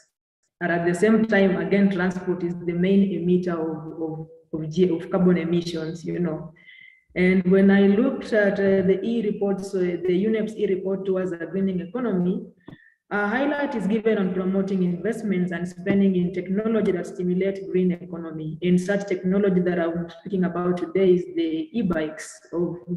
And for people who are not maybe tech savvy with the e-mobility, I would bring them forth to just quickly what e-bikes and e-mobility is. These are just basically the use of the principle of electric propulsion for a wide range of transportation systems, including motorbikes, cars, trains, and now here we are with e-bikes. And as you look at these bikes being electric propelled, we find that more than 80% of Kenya's electricity is actually clean, whereby we're getting it from geothermal and wind propulsion. So investing in this, in e-bikes, then will reduce the emission of this in a larger capacity. So there exists links between gender, mobility, and sustainable development, and it's therefore important to do an analysis that will help understand where we are and the existing opportunities that can be leveraged from this. So just to recap what the previous speakers have talked about, the gender differences in mobility, and women having likely to travel shorter distances than men, using more public transport, engaging in non-work travel, making multiple stops, and all this that we've been gathering is that actually it sets women apart and it makes them more drivers to greening, you know, because if we replace e-bikes and women are using them comfortably to run all of these errands, then they become a biggest contributor actually towards greening. And just to understand where we are, I would quote what Margareta had said, that actually when you have models without data, then those are just stories. And when you have data without models, and again, those are just numbers. So it's important that we understand where we are by running a gender-based survey on e-mobility in order to have differentiated statistics and realize the differences in e-mobility patterns so that we can have the real information that can lead to advancing an economy that is inclusive and green. And now I'm looking at why the case of e-bikes and the opportunities for women. As the previous speaker just highlighted, all the rigors that comes with cycling, the distance, the luggage, and an opportunity to make it easier is that when you have an e-bike, then the propulsion is made easier, and the more opportunities lie in this for job creation for women. For instance, we have deliveries within the city. We have mobile nurses that can actually use the bikes to run their errands both in the rural and in the urban areas. We have social workers that can use the same, to just go from house to house as they are carrying out their work. Even the people doing marketing, put some product on the e-bike and rush to whatever zones they need to cover in a day. And this also gives an opportunity for, zero emission of GHGs and pollution in urban centers, and brings the health benefits that those non-cycling people actually have been looking forward to. So I'll go to the potential challenges, or actually the gap that has been presented in the why e-bikes. And of course, there is no differentiated data for it as one, which can, of course, which is critical in informing, in planning and policies and implementation. And there are infrastructural challenges, and majorly, and this is the thing that I handle mostly, the lack of operational technical skills and knowledge in cycling itself and e-mobility, because cycling is just cycling, whether it's e-bikes or it's a manually driven bikes. And of course, we have the competing budget for the limited national funding within the country. So an overview of the e-bike market is that the market is actually growing. Like I have highlighted 8 of manufacturers for e-bikes, and it will be important to see the contribution of women in whatever capacity, founding, entry, enhancement of this, because I have highlighted here, we have the first African Bicycle Information Organization. We have Wetu Mobility, we have Solar E-Cycles, EB, Jua Bikes, Little Bikes, Up Bikes, and this list is not exhaustive. So, we can, these are potential areas where we can actually get aggregated data from and see the collaborations that can come through for women and empowering them economically. So I will give a real life insight of myself. In 2018, I ran a bicycle delivery within the city, and I was doing within CBD for 200 Kenyan shillings. Within 10 kilometers from the CBD, I would charge delivery for 500 Kenyan shillings. That's like slightly $5. And within 15 kilometers, I would do for $7, and above 15, I'll do for $10, that's like 100 Kenyan shillings. And the challenges I faced on this road mainly were gender profiling and competing for safety and space always. And there was, of course, the physical exhaustion and competition from motorcycles, which are motor driven, and they would actually do timely deliveries. Like before I do my trip, a motorcyclist would do maybe even 5 trips before I get back. And I looked at a simulation of this experience and a technical solution that would have come if I went e-bike. And that's why I'm looking at this concept as a potential to look at for greening, because most e-bikes go for within at least 80 kilometers before charge. And I'm looking at this, which is like a total of 40 kilometers out and back. And averagely will take 500 shillings for 10 kilometers, then I would have an income of $40, that is 4,000 Kenyan shillings if I went e-bike.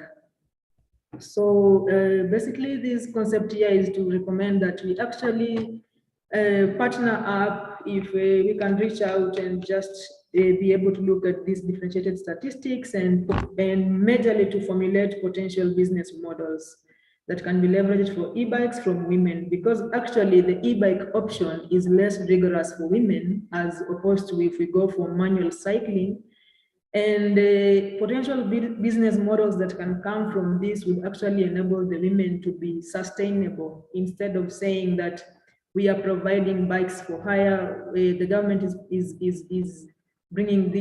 putting down taxes for, for generally all the bikes. If we look at now, how about the e-bike sector? Because the potential of actually women taking through this as a business model would really be great. As a Kenyan from the rural area, right now I'm speaking from Kitale town, and if you went to my town, you will find that actually there are lots of bikes that are manually driven, and 100% will be driven by men, but they're finding economic gains from it. They are taking produces from the farm with it. They are carrying other passengers. Famously, we call this in Kenya and Uganda as boda boda. It's a means of transport. And if you went to other towns like Thika, Nakuru, Busia, it's still the same. You'll find that actually the number of women is alarmingly low, but the economic gains that can be gained from it, if it was e-bike and a bit easier, then that would be much. So carrying out capacity building programs for women would be very important. Teach them to ride, teach them road safety, teach them technical skills of e-bike functionalities and the economic gains from it. Have these models actually run and have support group for the same, and train now on the importance of greening and climate change and their potential contribution as women to actually ensuring that we go green, and that their action is felt and is actually contributing towards saving the climate in a way that is beneficial to them and beneficial to the society. So all this is what a potentiality that we could put together from this presentation. And I would like to end my presentation from there. Thank you.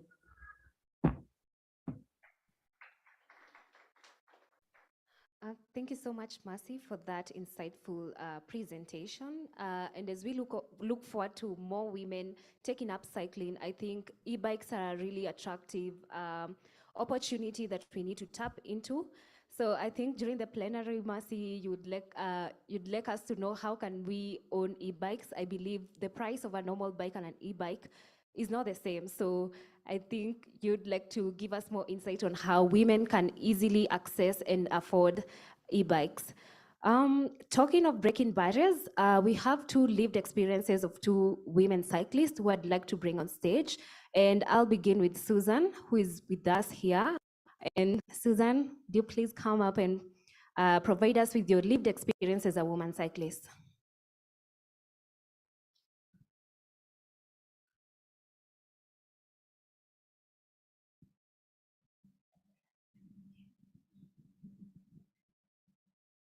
Good afternoon, all. I hope you can hear me well.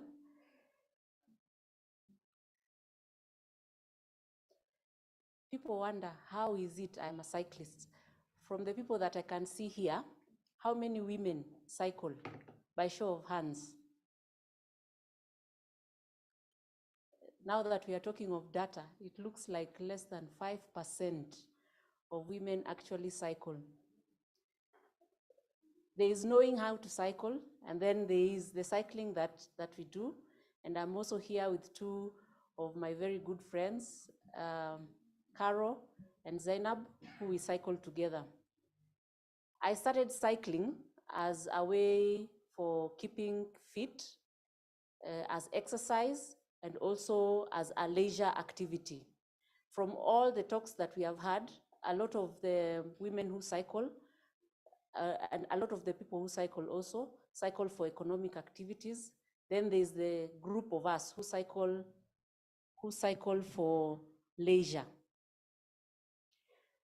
I started cycling 12 years ago. And when I started, it was a very strange thing, because every time I cycled on the road, I would turn heads because they had never seen a woman of my size cycling.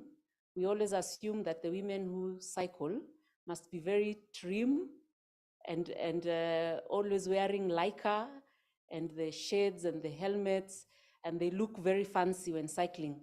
But there is the ordinary people like us who decided to start cycling. Of course, at that time, while it looked like the clothing that they wear and the helmets were fancy, they are actually safety gear.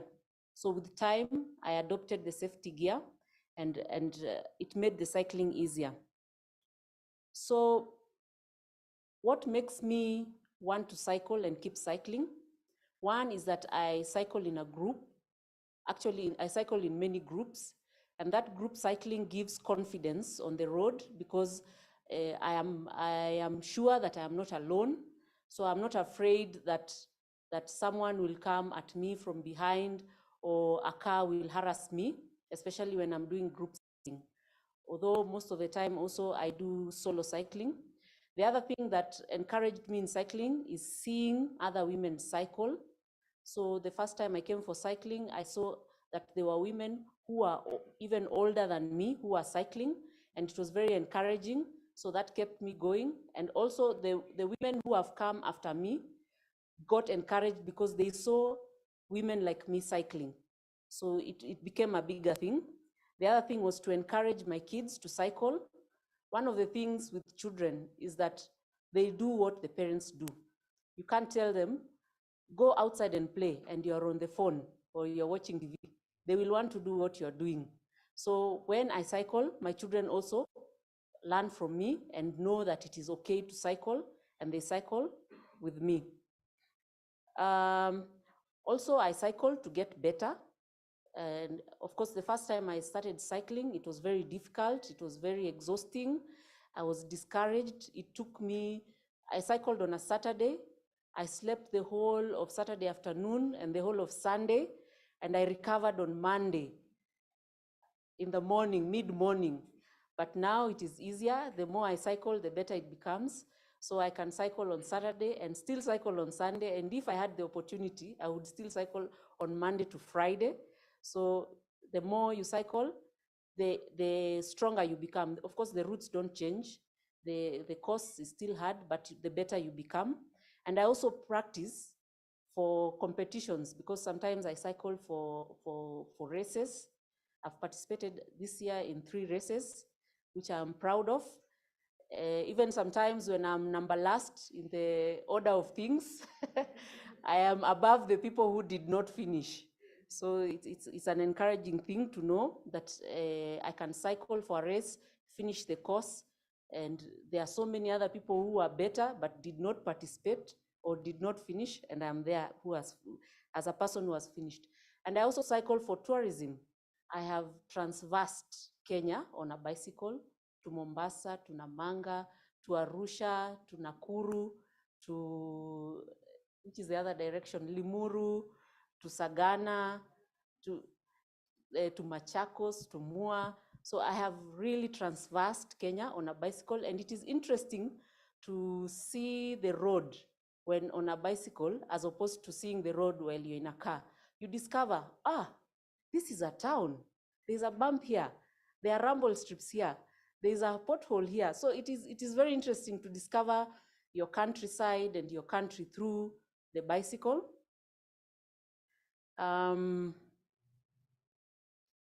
Of course, there are some challenges that I face while cycling, whether in a group or whether cycling alone. One of the main challenges, of course, was the cost of the bike, the cost of the bike itself, and maintenance of the bike and related accessories to cycling. For instance, I mentioned that for you to cycle well, there's the need for safety gear, a helmet, visibility. So you have to do the lights, you have to do reflectors, then make sure your bike is in good condition. So you have to maintain it. And sometimes when you cycle with people, you realize there are certain things in bicycles that make them better. So you are tempted to always improve your bicycle to make it better and more efficient, and it comes at a cost. The other challenge I face is the poor infrastructure. From above, you think, usually when we are riding, there are people in the cars who are hooting at us and telling us, can you ride out there, you cyclists, get out of the road. But you realize you can't ride out of the road because even the shoulders of the road are terrible, and it would be unsafe for us. So there's that, the bad roads. And then some insecurity, especially from intruders. We are more unsafe from people as women than from cars. In fact, when I'm on the road, I'm more scared of someone coming to interrupt my cycling, especially motorbikes, than being afraid of a truck. So it is something that as women, I think it discourages a lot of women from cycling, knowing that you cannot just get out, even if you enjoy the sport, you cannot just get out and cycle on your own, because you have to start thinking. Even my journey today, as I was coming, I was saying, it's a good time to leave home But what will happen if I start cycling here, because I live about 30 kilometers from the city. If I start cycling here at 4 p.m., and then what happens when I reach that hill where it gets dark and then there are some trees along the way? So there's that fear of people attacking you. And then sometimes I face insults. Of course, there are unsolicited comments as you cycle, you know, people catcalling, giving comments, others even running after you. And it is especially discouraging when you meet even young boys. Usually it is young boys, not girls, who, you know, they are also catcalling. So you wonder who is teaching them how to do these things. It is very discouraging. There's the expectations that people have for people who cycle. One of them, of course, is that they expect, because you cycle so much, you should be so slender and muscular, and you should be like all the people we see cycling. And what's happening to you? You cycle so much, but you still look the way you look.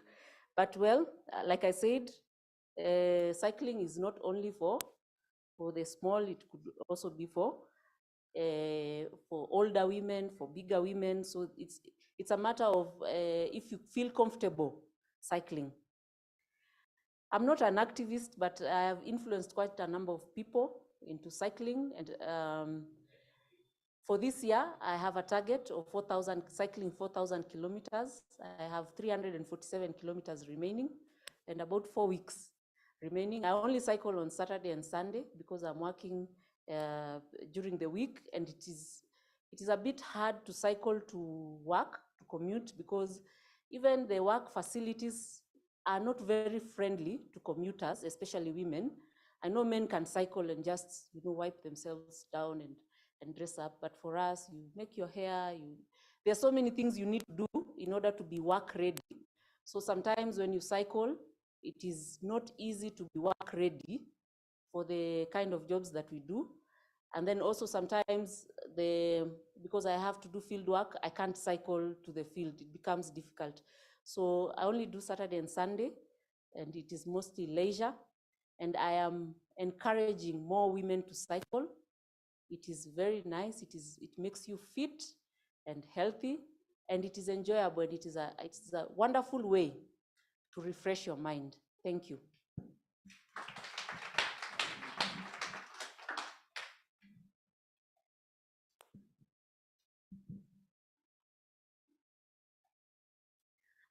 Thank you so much, Susan. I think we should give her another round of applause, because I feel like I need to help her finish the next 347 kilometers remaining. I just need an 8 to 5 cycling class. I like that you guys are keeping the questions coming. There's one question on Bicycle Center. Do they hire bikes? And I don't think they hire bikes, but I think you can have an arrangement with the owner on how you can own the bike, but pay in certain arrangements. Do they have a club? I think this question is going to usher in our next speaker, Cyprian Odada, who is the founder of Critical Mass Nairobi, a cycling club within the city. So Cyprian, are you with us? Yes, I am. Good morning, everyone. I'm trying to share my screen. 1 second. Okay, welcome, Cyprian.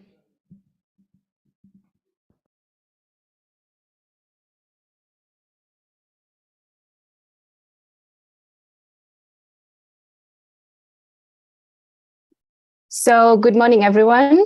My name is Cyprian Odada, and I am the Executive Director of Critical Mass Nairobi. And Critical Mass Nairobi is one of the grassroots organizations that is trying to transform our city into a more sustainable, more bicycle-friendly city. I feel like a lot of the things that I will mention in my presentation have been shared by other presenters. Susan Araka especially has touched on some of the things that I wanted to touch on. Let me screen. So Critical Mass, I'm sure some of you have heard the name Critical Mass. So we began back in 2014, and in 2014, 2014 to 2017, we were essentially a cycling movement.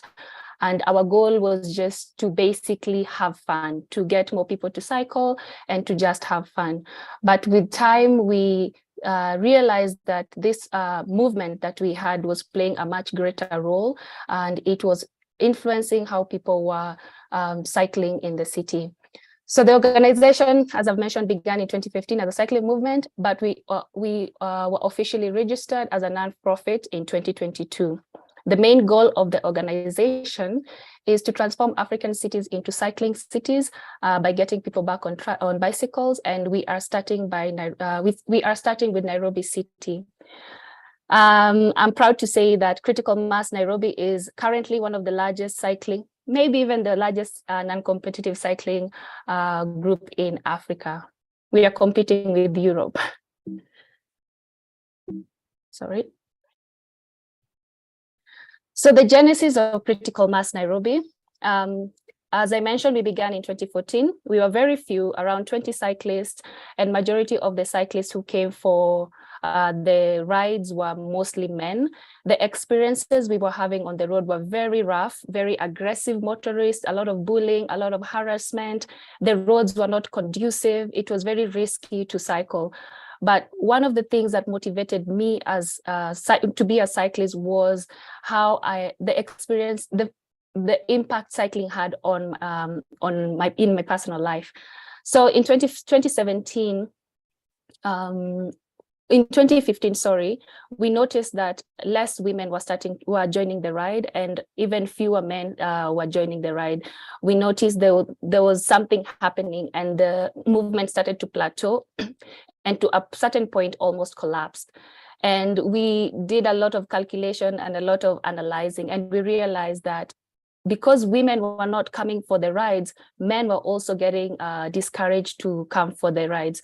So in 2017, we changed our tactic and started involving marshals in our rides. We have experienced cyclists who have been trained on how to handle motorists on the road and how to encourage beginner cyclists and intermediate cyclists and give them confidence on the road. So the marshals that we started working with really helped ensure that more women would join our rides. And then between 2018 and 2019, something magical happened, and we had a huge surge in the number of people who were joining our rides. We had so many women and so many men who started coming for the monthly rides. So our rides have always been consistent. Every last Saturday of the month, we were meeting. We started by meeting in Westlands, but we had to change the location because we noticed that Westlands was not the most conducive location for example, somebody coming from Mombasa Road. So we moved in 2017. We moved from Westlands to the CBD, and then also started involving cycling marshals. So what role have women actually played in this surge that we had? So women have played a pivotal role in this in the advancement of cycling in Kenya. And this was, I believe, purely by accident, by just showing up. When a woman is seen on the road, there's a multiplying effect on other demographics. As Susan Araka has mentioned, you cannot tell your children to do something when you yourself are not doing it. So here we had a scenario where women were showing up for their rides. Somehow men also felt compelled to come back. And that also had an effect on children. Children also started feeling safe and started joining our rides. And when children started joining our rides, we also noticed a lot of people with disabilities would come for our ride. And we noticed it was the feeling of protection that made them want to join us. So we feel that when we ride together and we show a stronger front like what we have right now, where we have women, children, men, people with disabilities, our voices are much stronger, and we hope that it will become a voice that policymakers can no longer ignore. So to further understand the role women play on cycling, we needed to understand how women perceive cycling. But in order for us to do that, we we wanted to also understand how the other gender, men as well, how they perceive cycling. We did a study a few months ago on road safety, and we had over 415 respondents. 322 were male, 92 were females, and 2 were non-gendered. And I'm proud to say all these respondents were cyclists. So amongst the 91 females, we had diverse age brackets. We had 18 to 14, 18 to 20, all the way to over 40. And what was really interesting was we found that majority of the cyclists we have in Nairobi are above 40. And we also wanted to know how frequent the different age groups cycle, and majority of the cyclists cycle over the weekend, and that being the above 40, and then the rest 31 to 35 years are the next group, and mostly cycle during the week. So we have a lot of females who cycle every single day, which means they commute on their bicycles compared to the other age brackets. We also wanted to understand the different reasons people had for cycling. There are many reasons. As you can see in this chart, we couldn't really put any reason in one box. We could not put fitness on its own, because one person could be cycling for fitness, but also cycling for sport. And we could also not say somebody is only cycling as a commuter and not cycling for fitness and well-being. So we had several options. And what stood out amongst the options was a lot of women and even men were cycling for fitness and well-being. People are taking, they are using bicycles to try and get healthier and live better lives. And then the next reason is leisure. A lot of cyclists are riding bicycles because they want to have fun. We also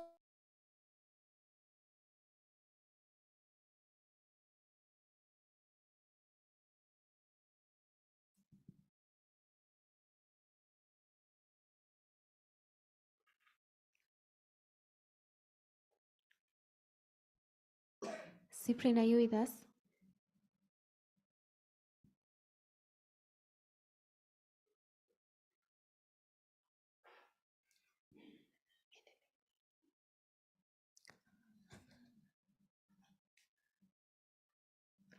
Okay. As we are waiting for Cyprian to be back with us, I just have a question to Mercy. Mercy, are you with us? Yes, I'm here. Okay, thanks. You mentioned that you undertake professional training. So I'd like to know, for me who is still a beginner and a really poor cyclist, how do I access training, and is it affordable? Yes, it's very affordable, and I think Cyprian is back.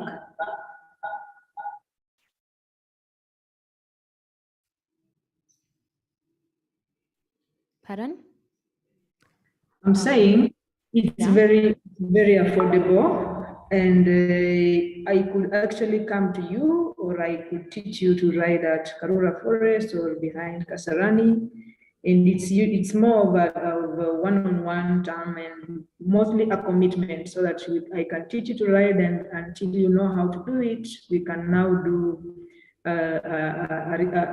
more of a run. Let's say you want to cycle to work. I'd like to know the reason why someone wants to ride first before I teach them. So let's say you want to ride to work, then actually we can start learning and now do a trip to your workplace. So you can make a commitment for that, and I think it's affordable very much. If we could talk, I see Cyprian is back, so maybe we could continue from where she was. Yeah, thank you so much, Mercy, for that. Hi, Cyprian, you can take the stage now.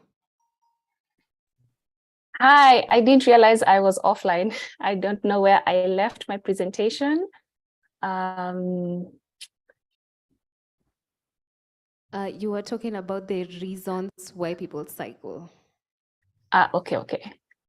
So we were trying to understand the different reasons why people cycle, and we couldn't really narrow them in one specific category. We couldn't say people are cycling specifically for fitness and not for commuting, or specifically for commuting and not sports. So we decided to have different categories, and from what we gathered was a lot of cyclists cycle for fitness and well-being. In a combined. You can take a picture. I didn't realize I was off, right? Sorry, is everything okay? You're good. Hello? You can proceed. Okay. Yes. So the main reason why a lot of people are cycling is for fitness and health, followed by cycling for leisure. And if we combine all this fitness and health options, I think we would have a much greater margin, but we just wanted to spread it out because we wanted to understand, for example, if somebody is only cycling for sports, this person might not be cycling for leisure. But yeah, fitness and health stood out as the main reason. And we also asked cyclists what barriers they encountered on the road, and the thing that stood out the most is poor infrastructure, followed by the negative culture that we experience, the negative cycling culture, and then the driving attitudes of boda.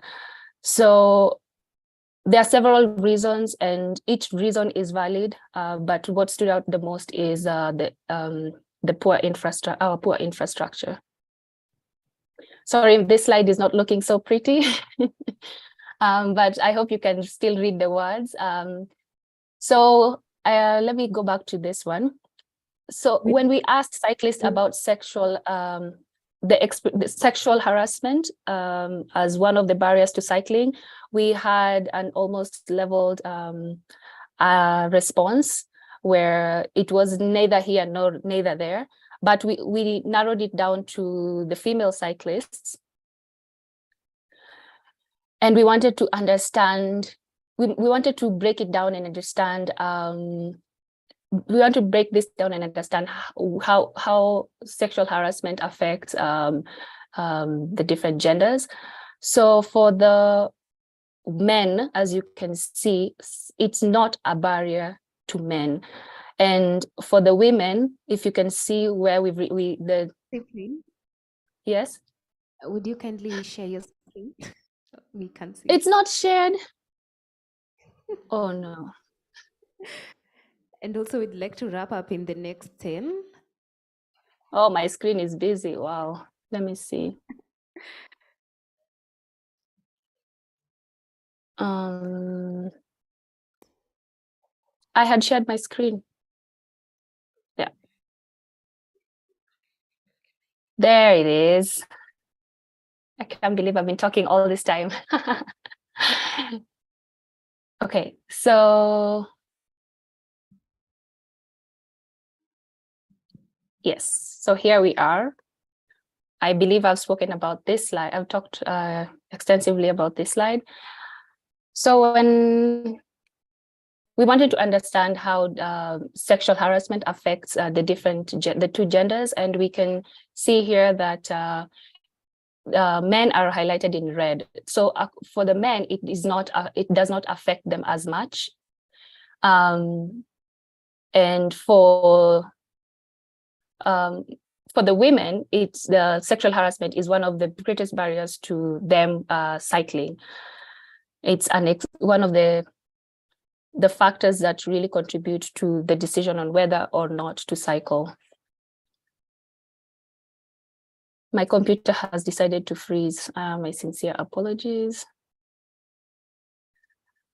And then we also asked a very general question, how we can make cycling safer. And the main answer was cycling infrastructure, followed by creating awareness and sensitization. And Unfortunately, there's only so much as a grassroots organization we can do other than, advocacy work. We can not go on the road and change the infrastructure ourselves. The much we can do is to advocate for better policies and for better roads. But the thing that we can do is we can change the culture of our people. And the easiest way we have found is by doing certain things like this. So there's a project that we are working on called the Nairobi Bike Train. And the Nairobi Bike Train is essentially a way of us getting people back on bicycles. And we are simulating a normal train where we have identified specific bike stops across the city. And these stops will have specific pickup times and drop-off times. And the idea behind this, the bike train is pegged on the idea of safety in numbers. And as I had mentioned, and as Susan Araka had mentioned earlier, and I think Regina had also mentioned in her research, one of the reasons why people don't cycle often is because of that fear of being by themselves. So safety and security is one of the greatest concerns. But how do we actually address these concerns? So we felt, with the success that we've had with critical mass, we saw that people feel safe and are more confident to cycle when they are in a group of people. So the bike train will essentially work like a mini critical mass, but spread across the city. So we had our first pilot last Saturday, where we had over, I think, 8 bike trains coming from different parts of the city. And the Thika Road bike train was the most successful bike train. I think it had close to 7 women, and in total it had over 35 cyclists. And I think amongst the cyclists we had 7 women. The other most successful one was Juja Road. It had, I think, 5 cyclists, and Juja Road is quite far, but because these women were in a group of people that were cyclists and trusted people, they felt that they could cycle as far as Juja Road and come all the way to the CBD. So how do we get women to cycle? Again, as the other presenters have said, the most basic thing we can do is by being visible and making different types of women visible. We do not want to put out this narrative that the cyclists are, competitive people, or only those who wear cool lycra and who have cool helmets and cool sunglasses. No, cycling is an activity that can be accessed to all, can be enjoyed by all. So we want to put out that, we want to show people that there are diverse types of women who can ride bicycle and who should be able to ride bicycles. I've written here, women are intrinsically social beings, and we tend to go where other women go, where other women like to go. So representation and visibility matters. You've all seen how women go to bathrooms. This is the same concept. We like going with where other women go, and we like doing what other women do. The other thing we can do is to empower more women to take up positions of leadership in cycling. Luckily, right now in 2021, 2022, there have been quite a number of cyclists who are taking up positions of leadership, because the way a woman experiences a road is very different from the way a man experiences a road. I think Penina talked about, how we should plan cities using different lenses. So as a cyclist, if I coming up with an event or a cycling activity, the lens that I will use to visualize or to plan the event will be very different from that of a man. So we encourage more women to take up positions of leadership in cycling, and also just generally creating opportunities that will bring cyclists together, be it a short 10-kilometer cycling activity, be it a neighborhood duathlon, be it a neighborhood, what is it called? BMX ride. I think there was one in the city last weekend. There was a competitive, very fun activity that brought different types of cyclists, including children. So just creating small opportunities here and there that make cycling visible, that is very important. But most importantly is building a community of believers. When we started cycling back in 2014, 2015, it was a very scary experience. We were very few cyclists in Nairobi. And to get to a point where we can say we have over 10,000 cyclists in Nairobi right now is nothing short of a celebration. That's the end of my presentation, and so sorry for all the hiccups. Thank you. Thank you so much, Cyprian, for that empowering presentation. What I can take from it is that there is power in masses, and representation and visibility matters. So we'll move on to the plenary, and we have a question from our live audience.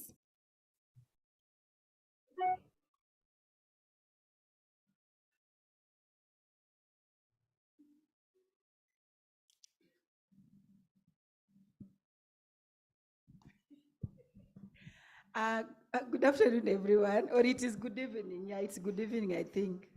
My name is Jane Ndenga.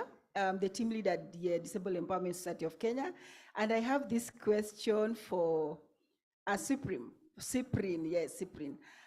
Do you guys have inclusive cycling? That's question number one. And do you register persons with disabilities? Because I'm a woman, beautiful woman with a disability. Sitting here, when I sit, you can't realize I have a disability. You'll only notice when I stand. So I'm a woman with disability using 2 crutches. And the way you are sharing, I was just feeling like I need to go for that bike. Now, question is, do you guys register persons with disabilities so that I can enjoy as a woman with a disability with you guys together? If yes, what's the criteria for the selections? What are you looking for if I come?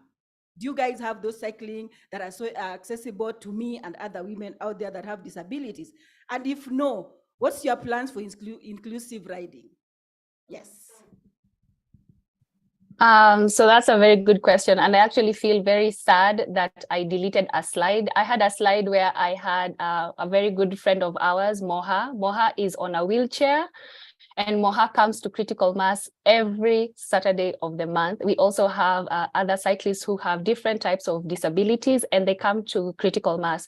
So what we do with Critical Mass is we do not charge any fees. Anybody who can ride a bicycle or who is on a wheelchair or who is on rollerblades or skates is free to join us anytime. We wanted to create a platform where anybody can join us. We did not want to create this scenario where this event is for a specific few who can afford it. No, this event, our rides are free and open to anyone. So we expect to see you very soon. No excuses. Thank you so much for that, Cyprian. You haven't given us the information. Where can we access the information for the events? What's the time? What's the frequency of your rides? Okay, so our rides are every last Saturday of the month, except the month of December, because December lazima tuende nyumbani tukule kuku. But every last Saturday of the month, we have a ride, and we put our information out on our social media platforms. All our social media platforms are Critical Mass Nairobi, but we also have a website where we put the poster out. So it's still Critical Mass Nairobi. But if you go to Facebook, that is where you will be very amazed, and you will see all the photos that we've had all the way from 2014. Okay, thank you so much. You should be looking forward to seeing me there soon. I think my last question is directed to Susan.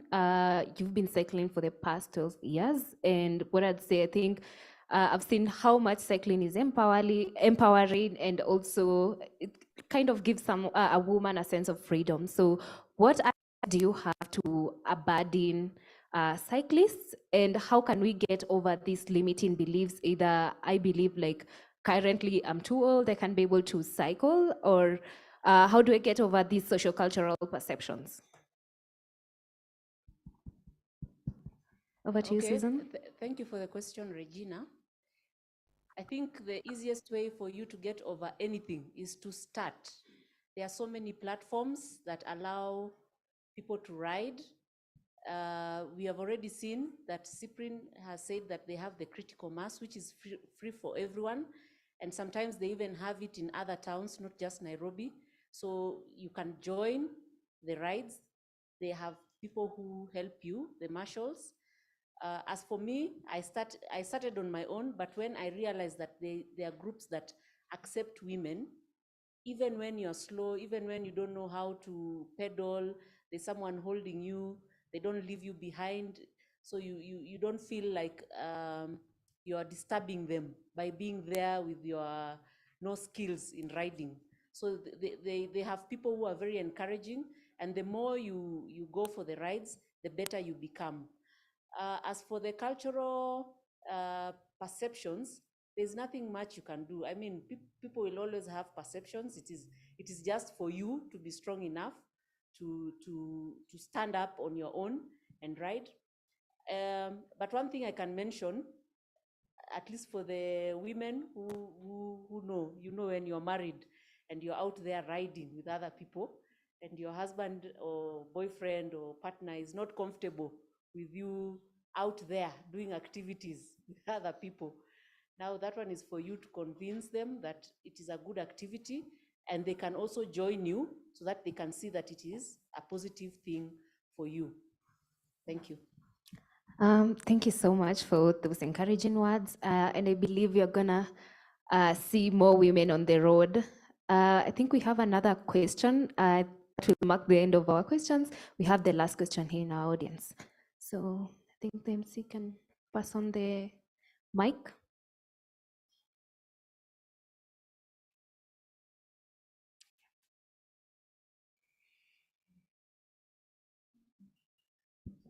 Good evening, everyone. Good evening. My question goes to Cyprian. Cyprian, when I come to kwa hiyo nini yenyu ya kuride bike, I don't know how to ride, and I don't have a bike. Are there, do you hire bikes maybe? And are there charges? And kila mtu anakuja, like kids, both men and women. Yeah. Okay, thank you so much for the question.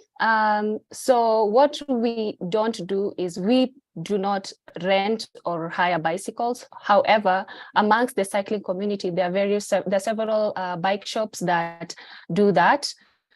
What we do not want to create a scenario where critical mass is now taking up all the businesses that our cyclists are engaging in. So what we are is, we are almost like a platform for other cyclists and the other, so platform for other cyclists to sell their wares or to market themselves. So we don't rent bicycles, but we have contacts of different bike shops where you can rent your bicycle.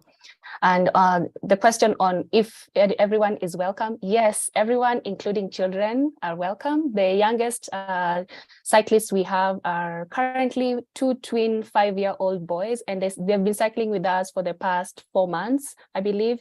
But from that, so they are the youngest on 2 wheels. However, we have parents who also come with their children on bike carriers, and those ones can range from 3 months to whatever age the parent feels like carrying their child.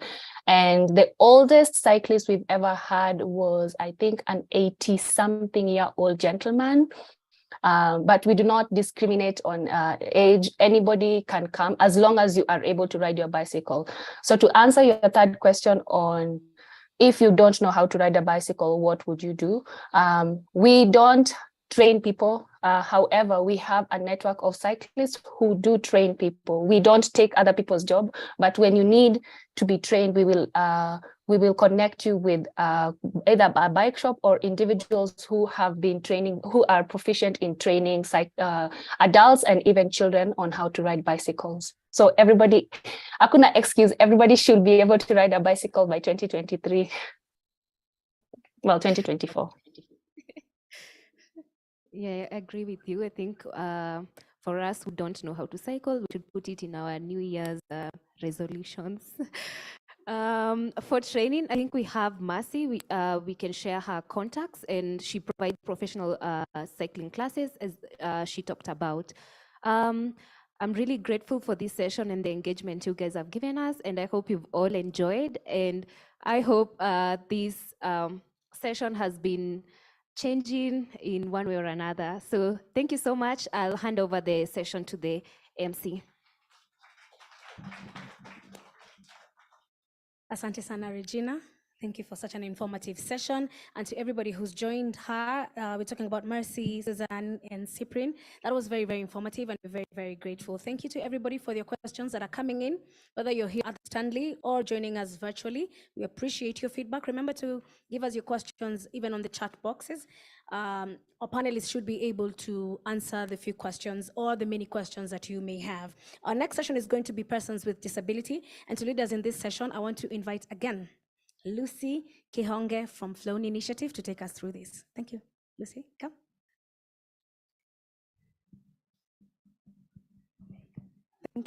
Thank you so much, Mbeki. And once again, good afternoon from Nairobi. And for the rest of us, good morning, good evening. And so happy to have you with us this evening. In this session, the speakers for this session will interroga disability inclusion in public transport systems.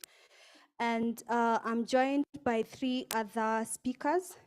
Personally, I will present a summary findings of 2 disability inclusion research reports, a public transport resource guide on interacting and supporting persons with disabilities, the implementation of the research recommendations from the 2 research reports,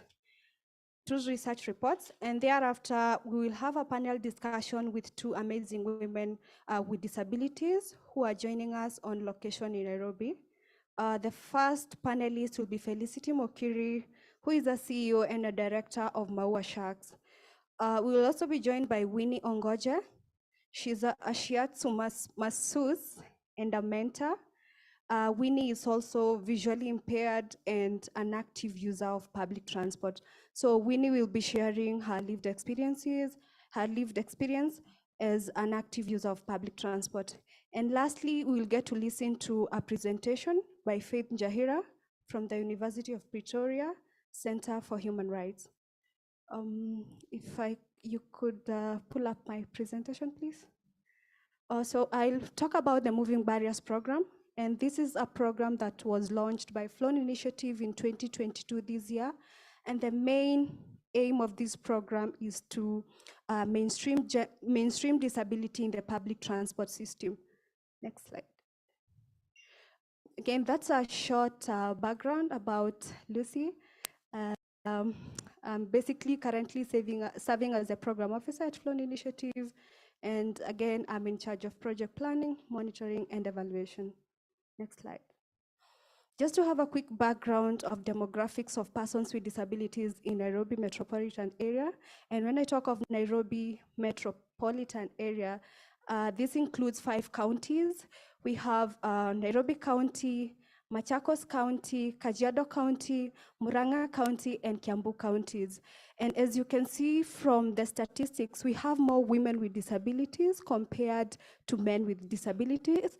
And this is according to Kenya National Bureau of Statistics census conducted in 2019. Just to mention, 6% of total population in Kenya, about 2.7 million people have disabilities, and 55% are women, and 45% are men. And each year, over 100,000 elderly persons have acquired disability through public transport. Actually, and as you can see, there's a correlation between old age and disability. And this is owed to the fact that as you get older, you need more assistance to access and use public transport. And also there are other underlying issues connected to old age, including illnesses. And this makes a person not to fully function. And what this means is at some point you might need help or modification of the mode of transport that you are using in order to be able to move from point A to point B. Next slide. The first research report was conducted in 2021. And again, the title of the research is The Accessibility of Public Transport Service in Nairobi Metropolitan Area. Next slide. The research focused on policy gaps, understanding the policy gaps, understanding why the policies have not been implemented in regard to disability inclusion in public transport, the challenges faced by persons with disabilities and the elderly. And again, just to mention, this was a general study focusing on persons with disability, both men, women, and children. And also the research sought to make recommendations to different state and non-state actors to ensure that they mainstream disability policies, they mainstream disability guidelines in public transport system. Next slide. Next slide, please. No, please go back.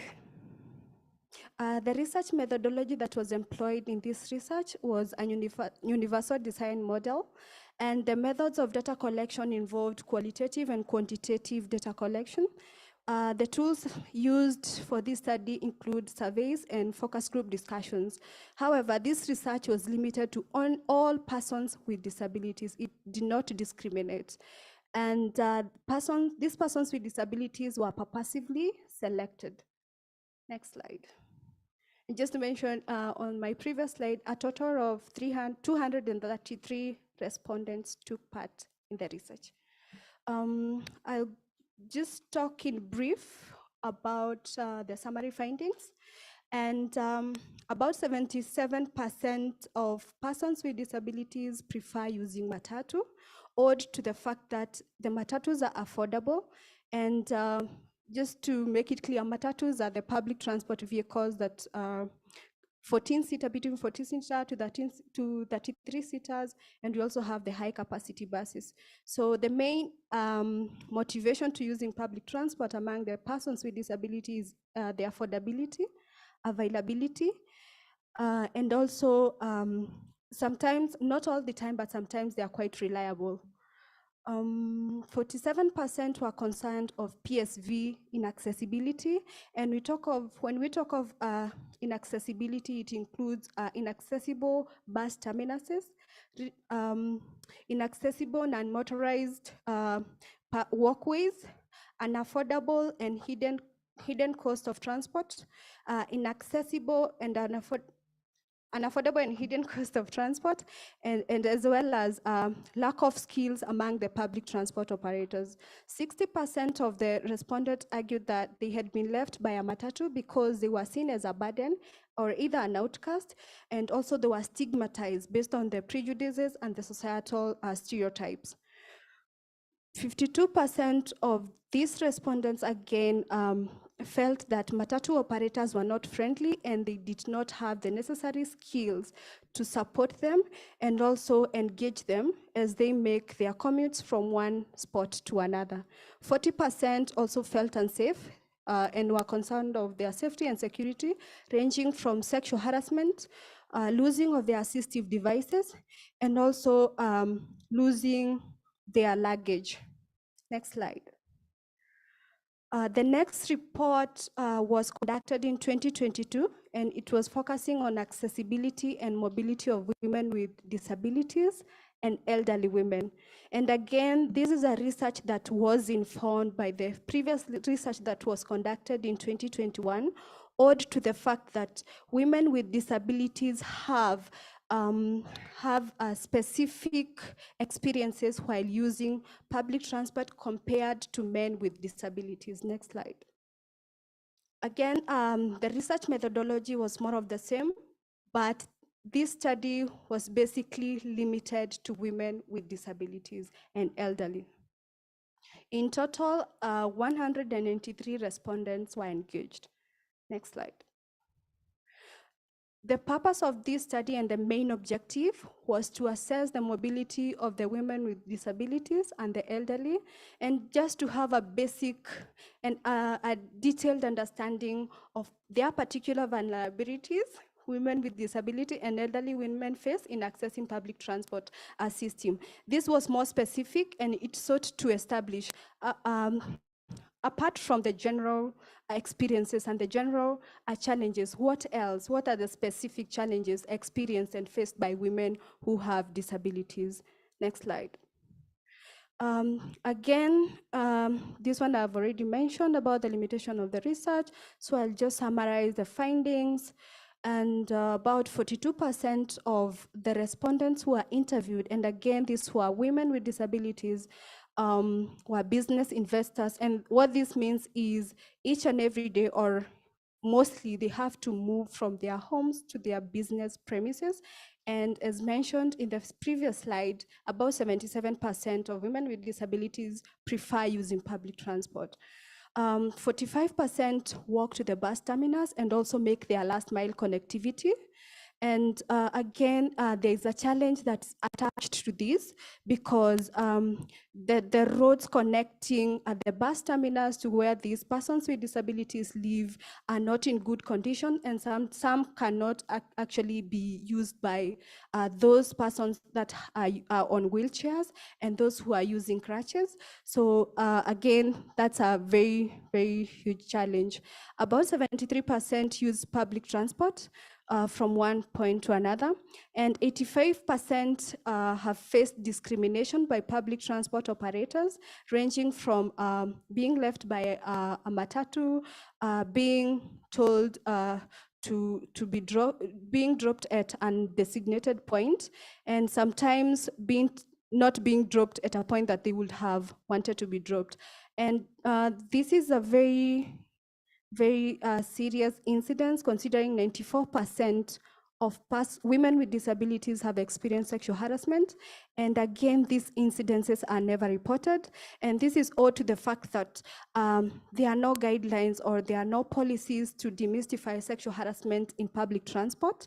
And in my previous presentation in the morning, together with Jacqueline, she mentioned about adoption of policies to curb and deter perpetrators of harassment. But this is something we are still having a conversation about to ensure that the government and the relevant stakeholders have put measures to ensure that sexual harassment is addressed.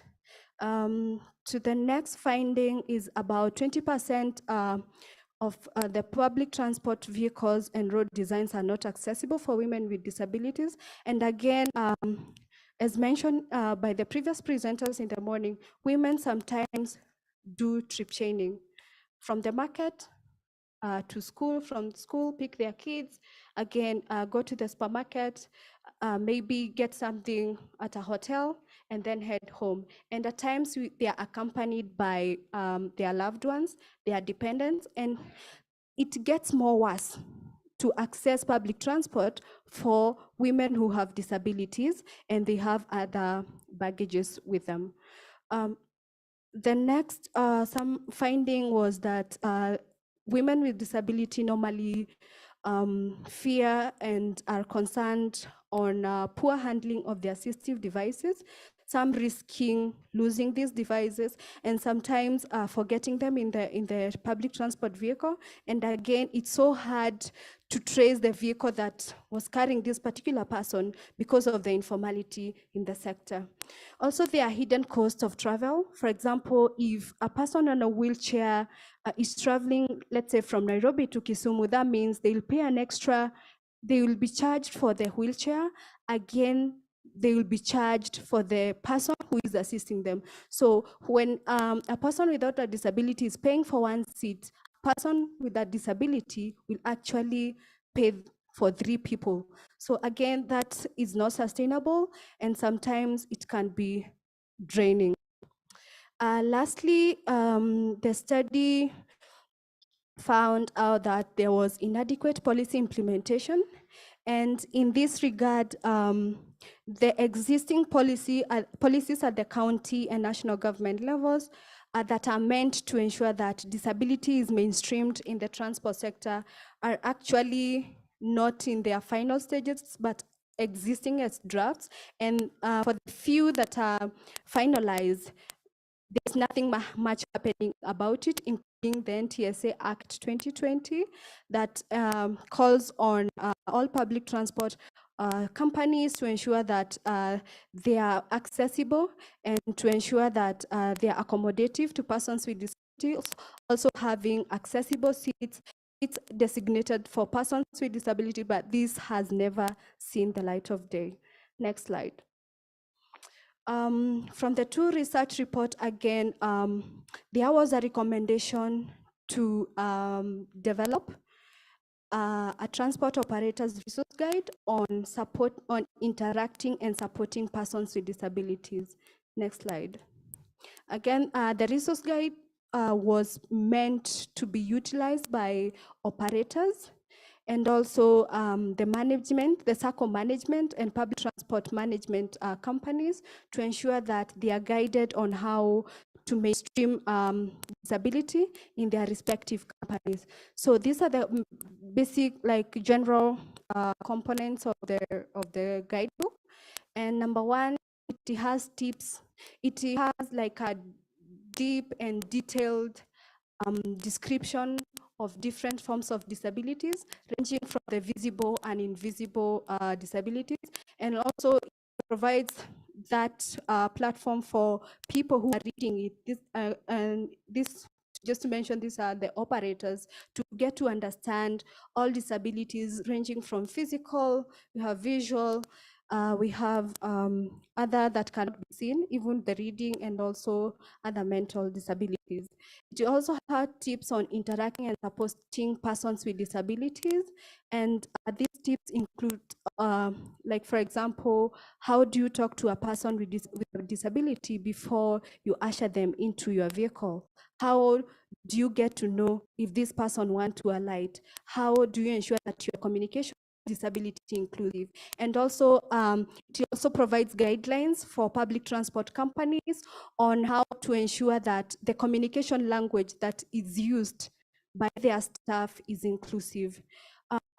The next component is it has a section that states on appropriate and inappropriate terms to use.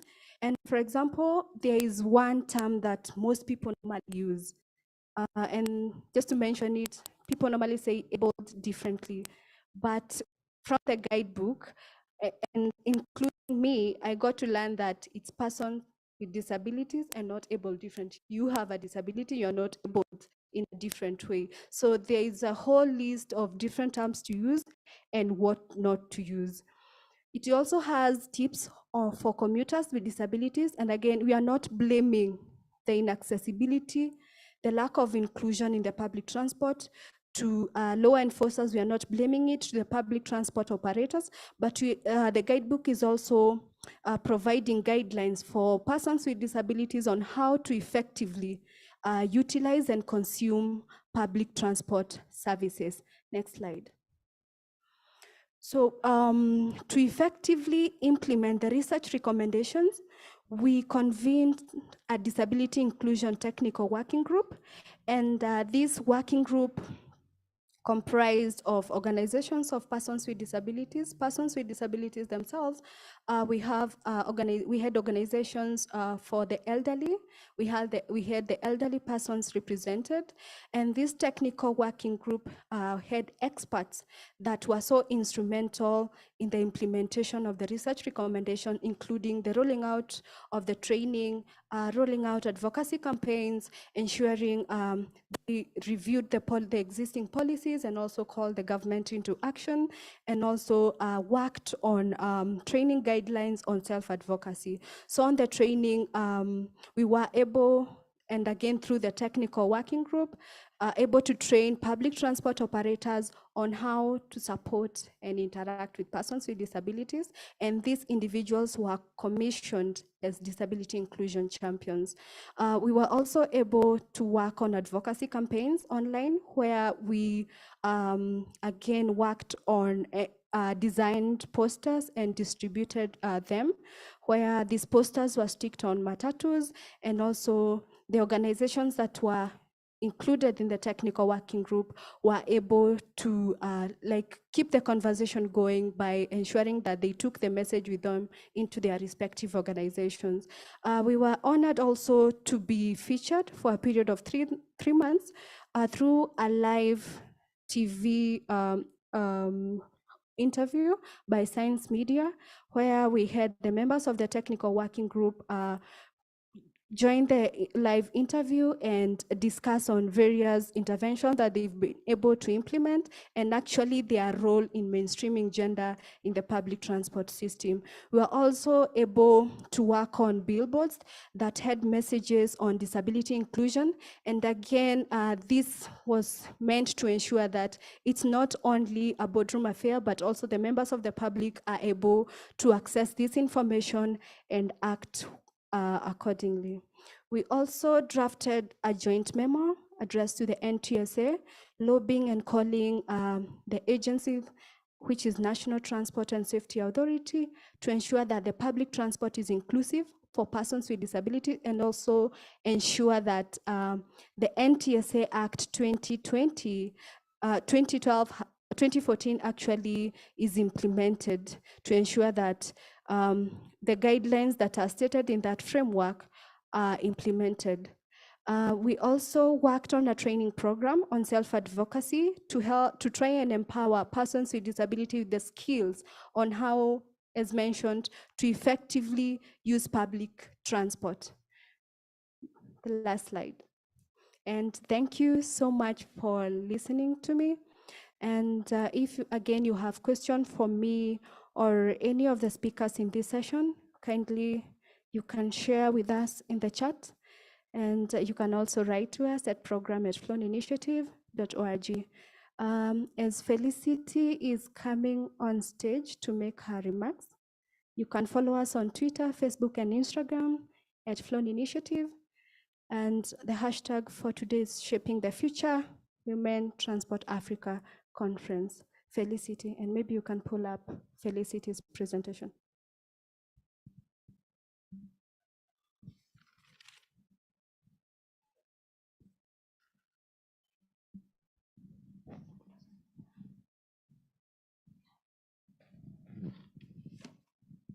Good evening. Thank you for this opportunity. My name is Felicity Mukiri. I am the founder and the CEO of Maua Shark. It's Maua Shark Express and Logistics. It is a matatu, it's like a matatu company that also entails about disabled people. We employ only disabled people where we can, and our drivers are the only people that are not disabled. The rest of the people work in the offices, the parcel offices are all disabled. I have a staff of 75 people. 54 of them are drivers. 15 are stage managers, the people that you call makangas, and six office administrators. Maua Shark was founded on very unique ground. I lost my sight in 2018. And along the way, I also lost my caretakers. They were my caregivers, who was my husband and my mother. I would no longer drive around myself. And I started using matatus from my home to town or to do something that I wanted to do. And I would realize that people would not understand what I was going through. And apart from me, I would also see other people, like the ones that used to use clutches. They were being left on our way because the makangas would not take them. And I sat down and I started rating the company in 2019. I first did the company and incorporated it, but it came to operation in 2020 because I would not get spaces to load the matatus. And I also had to go to other investors. Yes, I had my own matatus, but I also needed other investors so that I would get to the number that NTSA needed me to have. Later on, I was given the license, And I started the company in 2020. I had 19 matatus. I got the loading spaces. I cut across 6 counties. And in all the 6 counties, I had so many people interested to know how is it that a woman was getting into a male-dominated industry.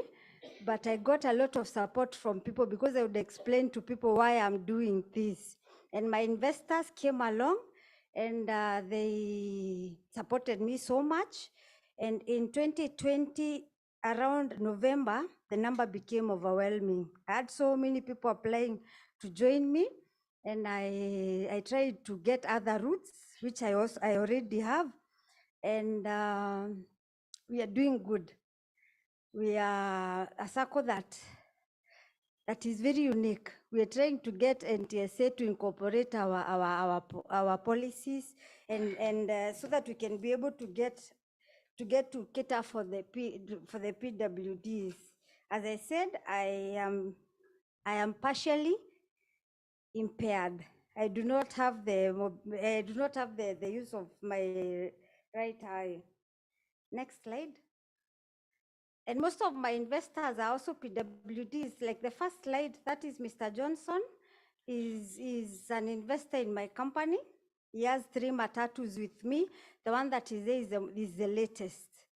This is the latest matatu. Is called Mr. Johnson. Is from Nairobi. Next. Yeah, that's about me. The previous one, kindly. Yeah, as I said, most of my employees are women, and there are people living with disabilities, and others are caregivers to their kids. And I try to encourage my employees that if they have people that they know are disabled, they can bring them in because our company caters for all those. Next.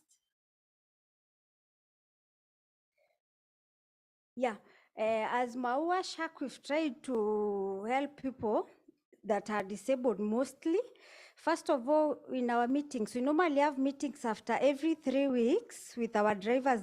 Those can be available. Those that can be available, and we try. I personally have a session with them where I teach them about disability, where I make them understand that when a person is disabled doesn't mean that a person is a bother, so that when they find the disabled people on the way, they will get them.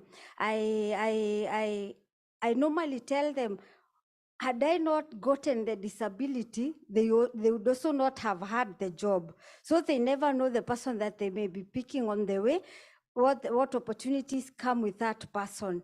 I encourage them so much. I make sure that when they have children that are disabled at home, the children are able to be appreciated the way they're supposed to be. And then from where I come from, people with disability are not supposed to be seen outside. That is how I grew up knowing. They are not even supposed to go anywhere. So before devolution, the hospitals that people used to get good care used to be Nairobi.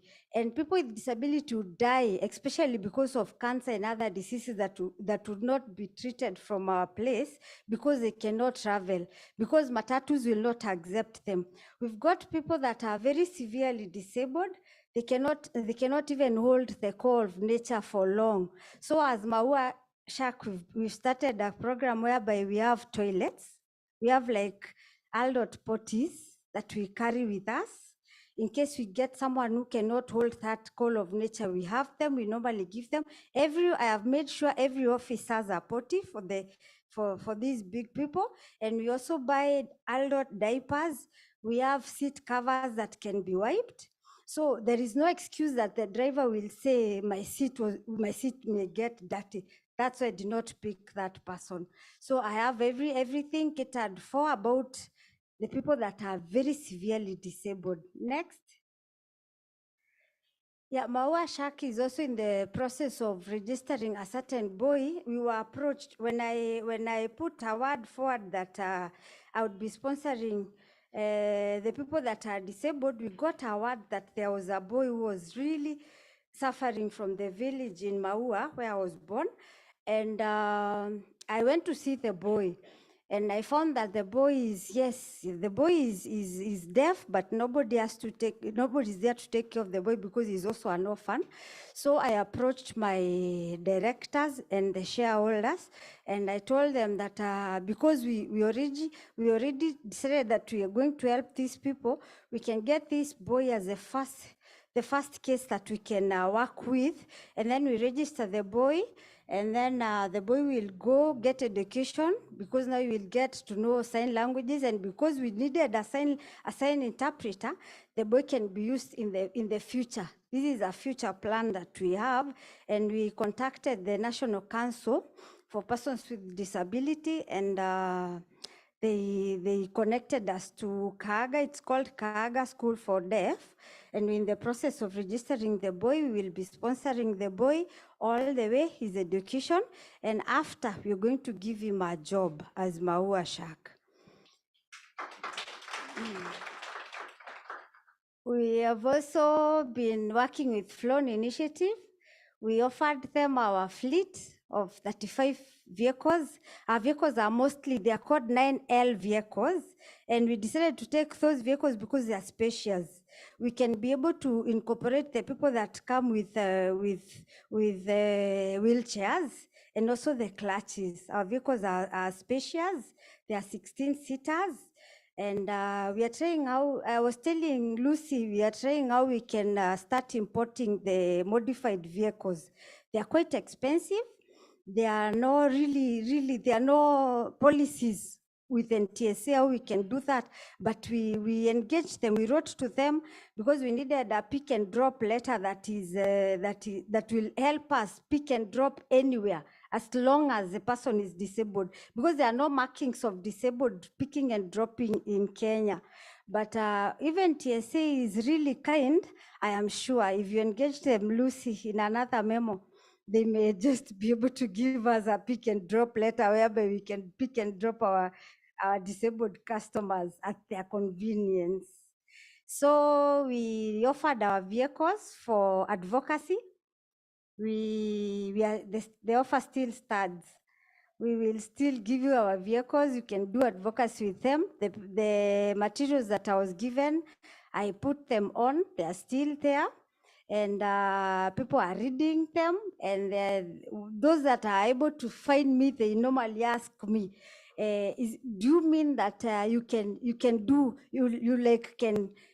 forego a seat for a disabled person? Do you want to say that you can pay? We actually have a plan that we normally pay for disabled people. When you come with your caregiver, it is only your caregiver who will pay for the seat. You as a person with disability, we get our money. We have a kitty for that. So we pay for you as a person with disability. Only when we are certain, when we have ascertained that you are actually a person with disability. We've had people who come and tell us they have wakona chuma kwa miguu. So that we will pay for. But there are other disabilities that we normally see. Yeah. The mental disability, you can tell. Yeah. I'm a person living with disability, so I can tell one who has one. Yeah. Okay, next. Ama nimemaliza. Okay, these are the challenges that Lucy was talking about. They are the ones that we're trying to find a way to curb them. They are the same ones that we found when I went to do my research. I found that there were no picking and dropping points. I found that the stages do not have people that can communicate. We actually have to write for someone at the stage, because I am also the operations manager. Mimi ni Makanga. I stay there at the stage most of the times. We cannot be able to communicate with people that are deaf. We normally write, and others we can't write, or they don't know how to write. So we've told our drivers when they get to the point, because we normally have the stopovers, they're supposed to shout. Tunenda, we are taking 10 minutes break, and from there we will now get to our vehicles. We have people who do not remember which vehicle they came from. They are going to Maua, they get to the vehicle that is coming to Nairobi. only for the driver to realize they exchanged the people. And when you try to follow, it's either the person is either deaf or the person is visually impaired. You cannot remember which vehicle. They are all Maua Shark. They look the same. They are all 9L. You cannot tell which one is which one. So we've also talked to the people at the stopovers to help us have toilets that the disabled people can be able to use.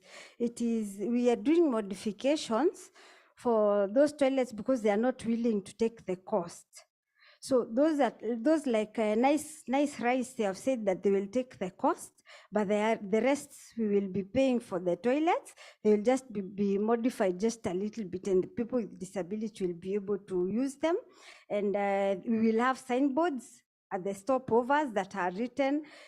For those that came with this vehicle, you're going to Maua. Those that came with this vehicle, you're headed to Nairobi, so that people can be able to know the vehicles that they used. Next.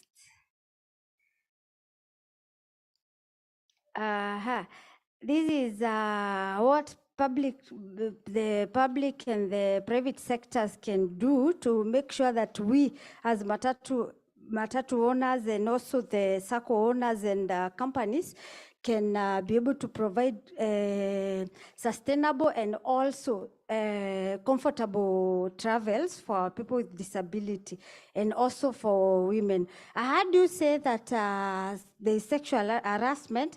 Well, there is to some extent. I would say that I've been harassed many times, despite the fact that I am also the boss, and I've also been harassed. I don't know. Whatever it is that has been written and has been researched is going to take a very long time to be implemented.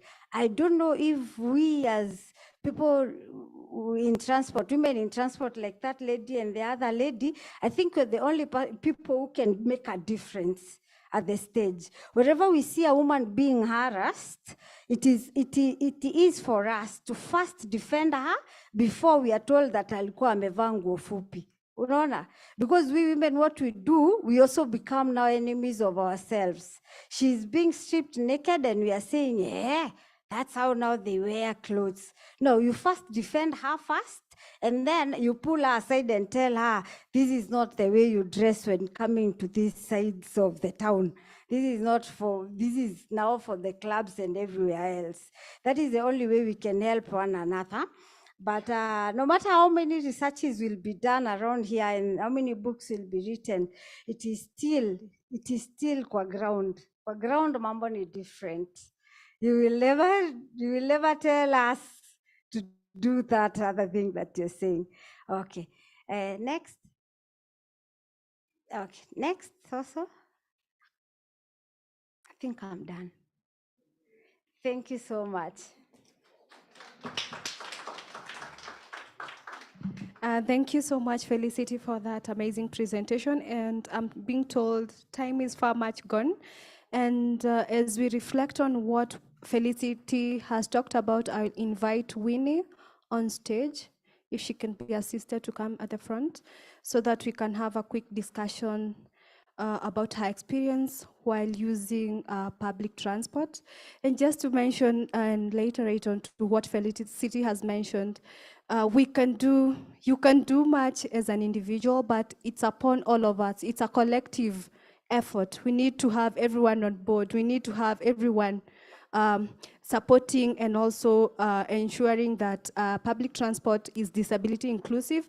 And each and every person in this room, and also for us, for those of us who are joining us online, you also have a part to play to ensure that disability is mainstreamed in the transport sector.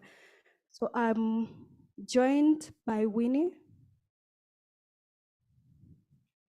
So, thank you. Kindly give us 1 minute to set up.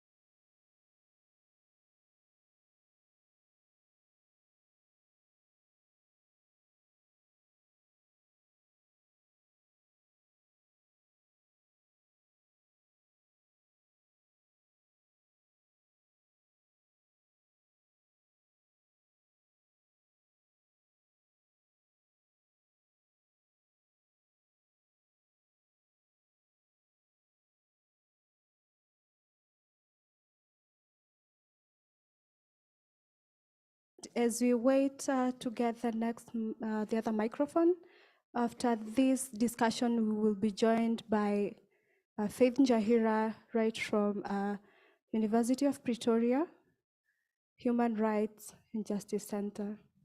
Thank you and welcome.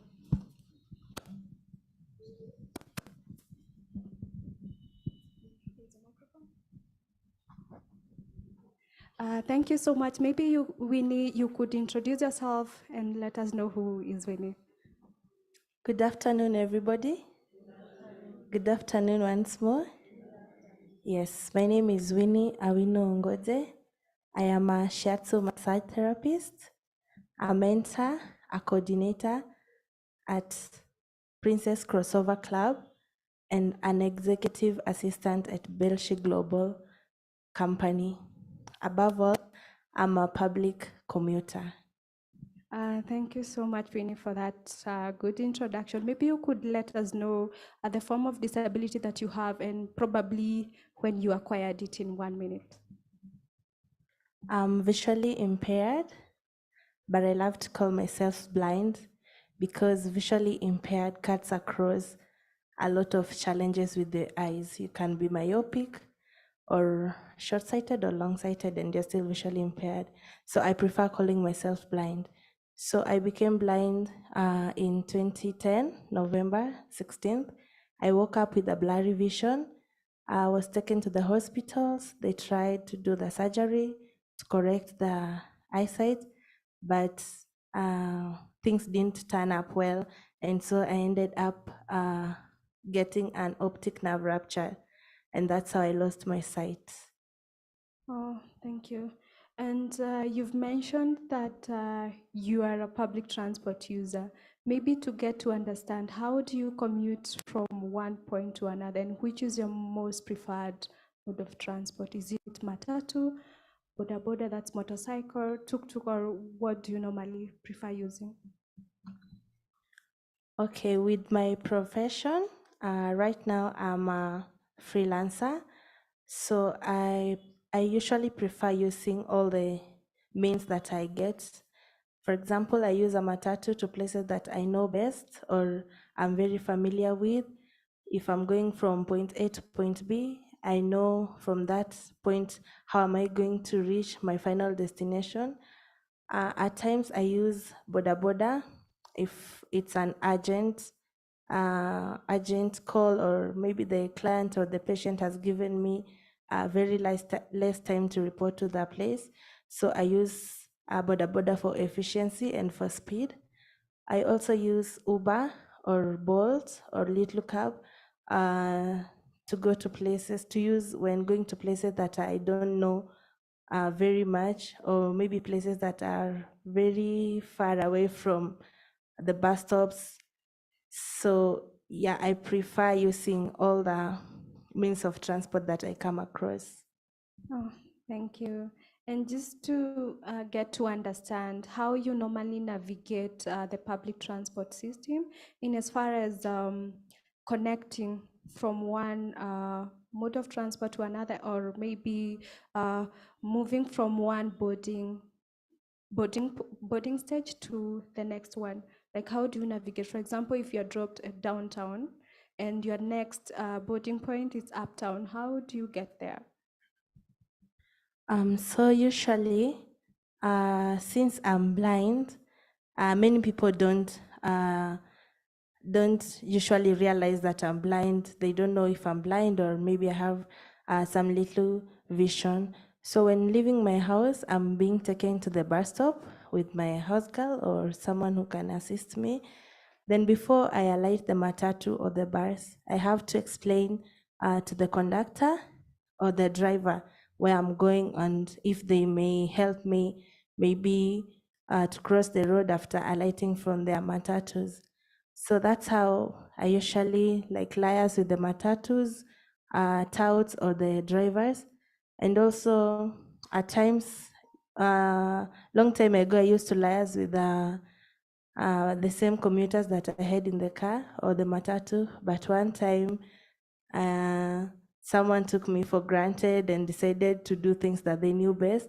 And so I had to stick to kamageras or conductors or drivers because I usually know that if I know the circle that I usually use most, if something happens to me or someone harasses me, I can go and report.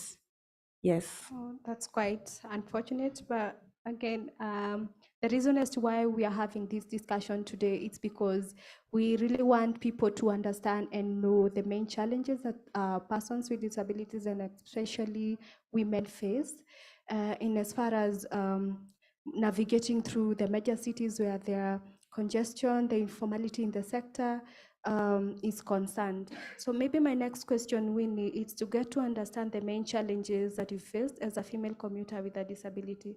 And I understand you had an experience on sexual harassment. Maybe you can share on that. Yes, the number one challenge that I usually face is sexual harassment. Like before, it's now 12 years since I became blind.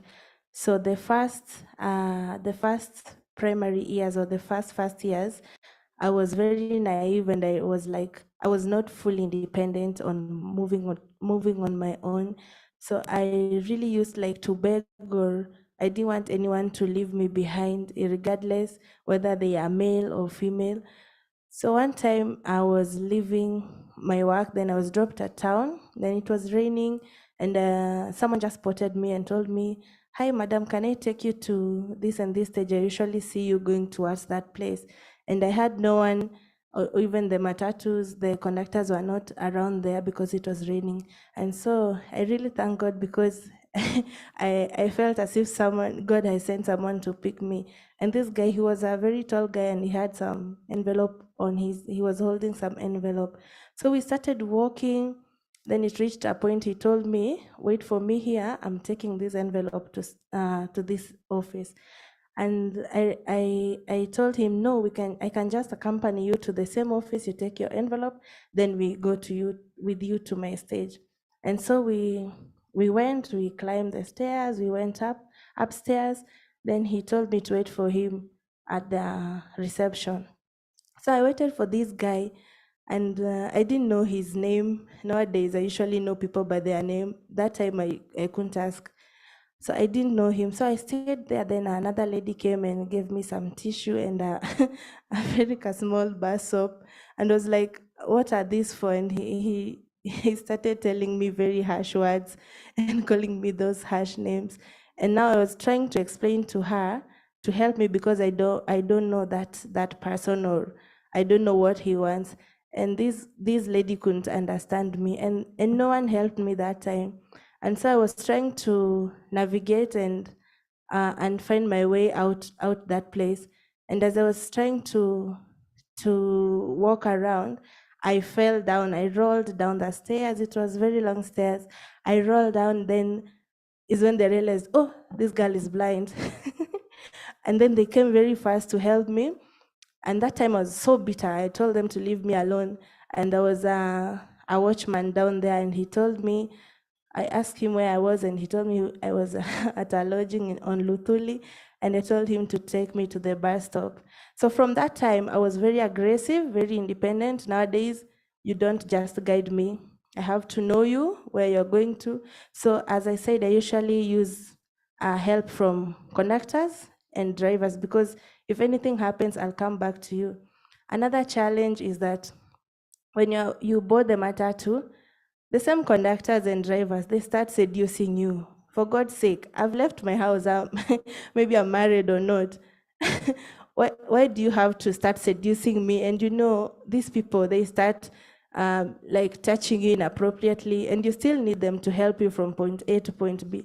So you see, at times it's very it's not good. And what I usually do to cap that, I usually try to explain to them in love, because you see, these people also, you cannot drive them away from you, because at the end of it, you still need them. Even women, they're not also good, some of them. And also another challenge is that people don't understand you. Maybe you're boarding a matatu, then they start asking, who will pay your fare, who are you with, where are you going? I'm like, I've boarded this matatu, I know how I'm going to pay my bus fare, and I know where I'm going to.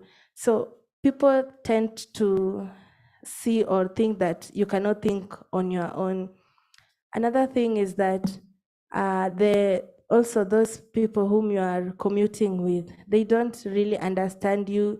They call you like inappropriate names like shukisha huyu mgonjwa, like you are sick. Or also those conductors or drivers, they're not very patient with you, especially if you use matatus that you don't use that route frequently. If you were to alight somewhere, they are not very patient with you. They can't wait for you to alight. And so at times you're dropped at different stages, and it's upon you to start and to find and navigating your way, how you can find your way to your last destination. And I thank God for Google. Most of the time I use my Google to Google where I am, and now that determines whether I'm going to call a cab or a rider. Yes. It's quite unfortunate that women with disabilities, especially, you have to befriend the perpetrator for you to get help. Yes. And you remain helpless, but just ensure that you are in good terms with the person who is a possible perpetrator. Sorry about that experience, Winnie. Maybe what are your recommendations for inclusive public transport as you summarize? Yeah, for my recommendation, I'd really love the public transport to be sensitized or made aware on matters concerning disability, because when they are going to the driving schools, I don't think that they are usually sensitized on people living with disability or how they can take care of people living with disability. So I think it has to start with NTSA to incorporate that sensitization to these drivers and motorists who are using the public transport at large. So from there, now it will sink to the ground. So they'll start like supporting us according to the policies that has been laid there from the NTSA for the disability inclusion in public transport. And also the society and the community at large can receive the same awareness and advocacy on matters of disability. So that will cut across a lot of things, and it will help us heal a lot of things. Thank you so much. I think Winnie needs like a loud clap from the live audience. And I'm not really sure if Faith Njahira, you are with us online?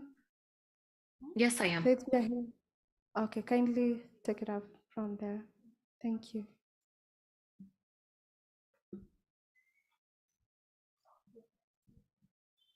Just a moment, I want to share my screen. Good afternoon, good day. How is everybody feeling? Yeah, fine. You're fine. I am not convinced by that answer. So what I'd want to start us off by doing is it's been a long day. I know we're also edging towards the end, and I'd want all of us, live audience, those of us on Zoom, the 30-something of us, I'd want us to take like 30 minutes, not 30 minutes, my apologies, 30 seconds to just, if you're seated in the room, just stretch a bit, put your feet on the ground, wiggle your toes, wherever you are. Just wiggle your toes and feel how it feels to be where you are right now. And also that right from there, just breathe into your body. I think our bodies have really been great to us today to carry us until this moment. And I want to then go into my presentation. To start off by, I'm trying to just expand this and somehow still share my screen. Let me just do that. View full screen. Okay, can you see my screen all right? Yes, yes. Okay, great. So my presentation is going to look at inclusive transportation for the right to health.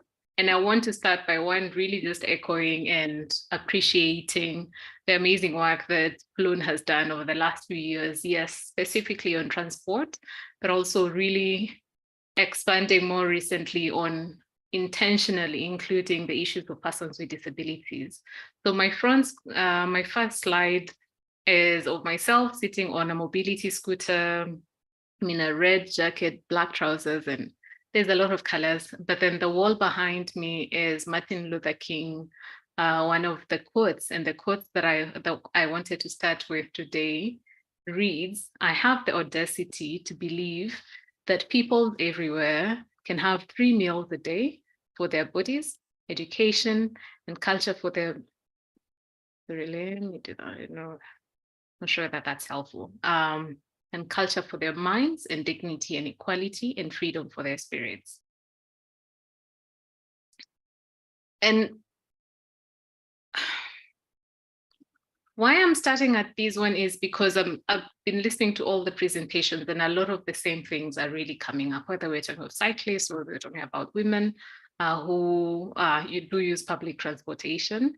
And my angle, I'm going to look at it a bit more specifically on muscular dystrophy, which is the disability that I have. So that is my particular chosen bias for this presentation, muscular dystrophy mobility and health implication. The next slide, I have written up a bit of an introduction for myself. I am Faith Njahera Wangari. I am a feminist scholar, activist, researcher, very many words, disability inclusion activist, expert with muscular dystrophy. I'm currently working on my PhD at the University of Pretoria, Center for Human Rights, and I'm looking at muscular dystrophy and the rights to health in Kenya, particularly. I've had a bunch of years in disability programming and activism, and a bit more recently as a consultant. And part of what I've done is also I'm a co-producer of a documentary film for All Brilliant Conversation, which is on YouTube, which also might capture some of the issues that I do mention here about transport. And I'm the founder of Muscular Dystrophy Society Kenya, and was a 2015 Mandela Washington Fellow and an Open Society Disability Rights and Inclusive Education Fellow for my master's. So as way of introduction, on the screen, we have, so back to the introduction, there's a photo of myself standing next to my power wheelchair, and there's a maize farm behind me. On to the next slide for introduction. So the first point is muscular dystrophy, or in short, MD, as a disability. Then I'm going to look a bit more about like MD in Kenya, rare disease advocacy, and then go into transportation as a key indicator for access to the right to health. And on this screen, I have the logo for muscular dystrophy, which is the Kenyan flag, and somehow with lime green and MDSK with a ribbon in there. On the bottom left corner, there is a transport train official. I'm not sure what they call them, particularly in Japan, but there's an official who is laying a portable ramp to get into a train, and this was in Japan. And this is for the bullet train or the electric speed trains in Japan. And this is something that they offer for all their passengers. So in terms of muscular dystrophy, well, I know that there has been growing a bit more awareness or familiarity of the condition in the last 9 years, with MDSK being in presence. I also am very aware that most people in the room or online may not know what it is. So it is a muscle degenerating and progressive rare disease, which means that also comes with issues of fatigue and chronic pain. And that also means because of the muscle degeneration, then there are different parts of the body that are affected, or different muscles, and it can range from either respiratory to mobility impacting muscles, heart muscles or cardiac muscles, if you like. And sometimes that can also extend to swallowing and sometimes actually intellectual capabilities. So muscular dystrophy in Kenya, how I even got into it is because myself, I had issues with mobility, just moving around. I used to fall a lot as a child, and that sent us off for many years as a family to look for a solution or for an answer of exactly what it is that was happening. And that did lead us to finally in 2013, so many years later, to being told that yes, it is muscular dystrophy. And then for myself, the reaction being that then forming Muscular Dystrophy Foundation, Muscular Dystrophy Society Kenya, in way of trying to look for other people with a disability to exit from the very, I think, isolating, I would dare call it, feeling as if there's no one else who was either like myself or my sibling at the time. So, and the next point for me now, the next slide, I'm looking at how then does muscular dystrophy then tie into everything else? Where am I talking about disability inclusive transportation? So my background in training is I'm a teacher, especially my inclusive education educator. For all my training, well, I have had all of these other experience. So on this slide, there's this middle part with the writings. And the first thing that I say that disability inclusive transportation impact is inclusive education. And on the top left corner is a picture of myself in the library when I was doing my master's, and I'm standing and leaning behind an adjustable desk. Well, my mobility scooter is barely in the picture because then without these mobility devices, by extension, then it's impossible to then go ahead and actually access education. And when we think about employment experiences again, and opportunities, it's well and good to talk about, everyone should employ persons with disabilities, but then if we're not enabled to actually go into workplaces, then it's going to be impossible for us to actually get in there. And the picture on the bottom left, yes, on the bottom left is myself sitting on a manual wheelchair at Bellagio, Italy, when we were coming up with the Bellagio Accord on public spaces in Africa. And the next part that is directly does inform is disability inclusive transportation, rather, is that personal and professional development, yes, does tie into, how far and how much can you do. And by extension to that, and I've loved listening to the presentations before me about all the things, even the presentations before the lunch break about toilets, and really just recognizing that we do actually need access to personal hygiene facilities. So in the picture on the right is of my mobility scooter. I'm in the train, so I'm the one who took this photo, and I'm seated on a chair. So my mobility scooter is right there, and the door between the cubicle for those with mobility devices and the toilets. So at the far back, there's the image of the toilets within the train itself. And this is the train that we had encountered in the previous slides. Then it's actually wheelchair accessible on the train, and you can be able to just roll in and do your business, and you don't have to encounter all of these other issues. So leisure activities, I do love dancing. So part of the things that my wheelchair and just having access to suitable and proper mobility has allowed me to do exactly that, do the dancing, and ultimately human interactions then become a whole lot easier. And access to to health services, which is now the more focus of this research. So for the next slide, I'm looking at muscular dystrophy mobility and how does muscular dystrophy essentially show up when we're talking about mobility. So first, most of us do end up being wheelchair users, and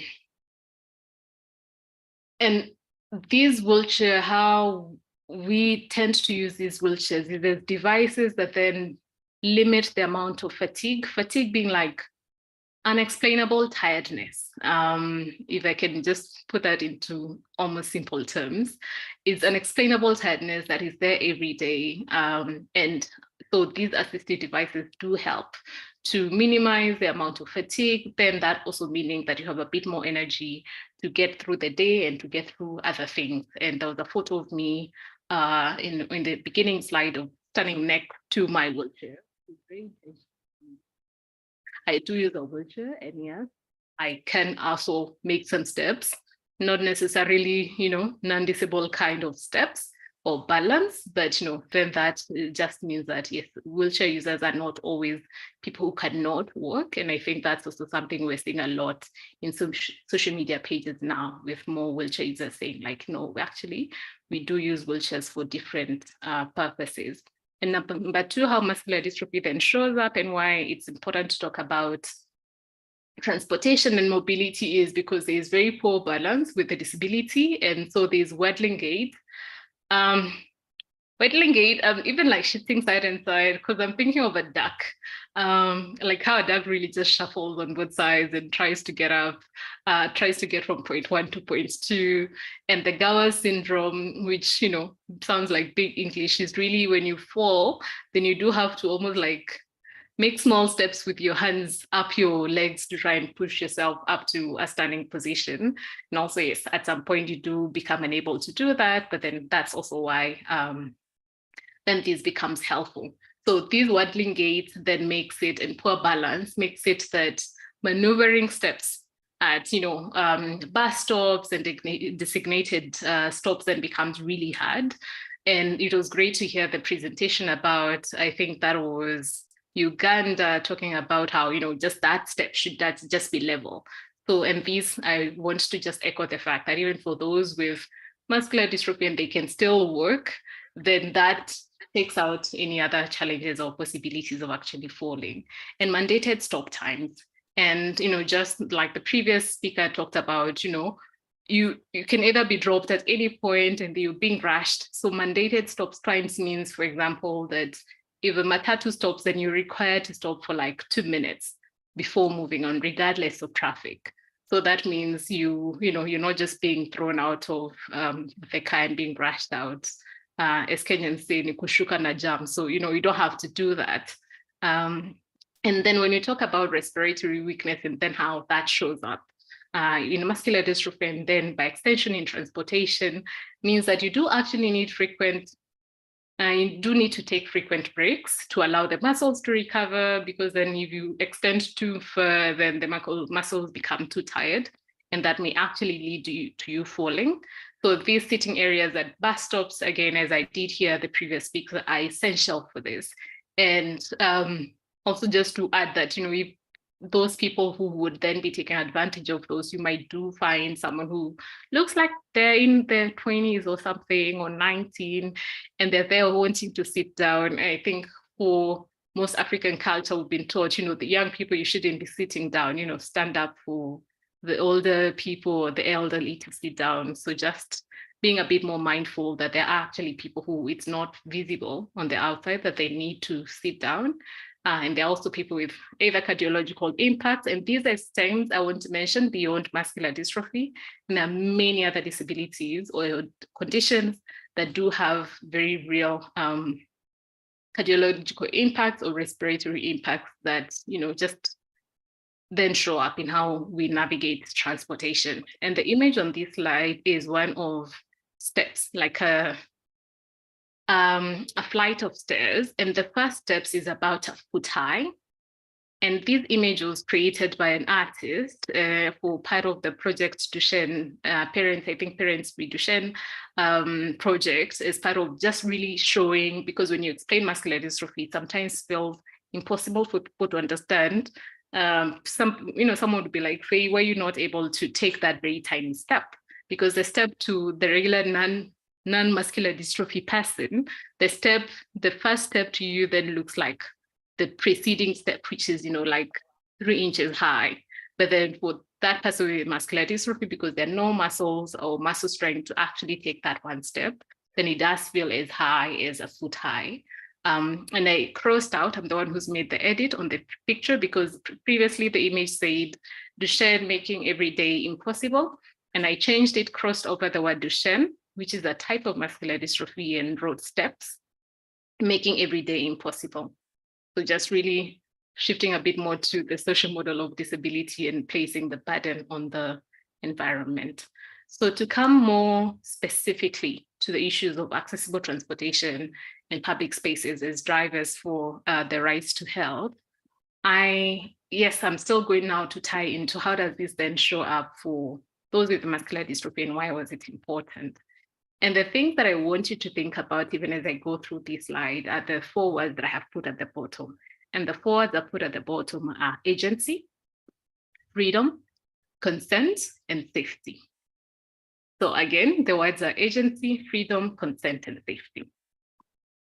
And for my first point on this slide, on the slide on the right is what Felicity you were describing, seeking to exploring getting these wheelchair accessible vans. So this wheelchair accessible van was the van that was being used at my campus. And yes, we could use it either to go to medical visits, we just needed to book it with the university office, or to just have it on schedule to actually go to your classes or to go to social events on campus or out of campus or to go shopping. And it did make life a whole lot easier. So on the left, then we have the points that I've listed down, the 4 points on how accessible transport in public spaces then do show up on the right to health. So number 1, frequent doctor visits for checkups. Faith, if you can hear me, unfortunately, I'm being advised that you should wrap up in the next 3 minutes because you're 1 hour behind schedule. No, that's okay. I'm on, yeah. Thank you. And still within the 10 minutes, yeah, I'll be finishing.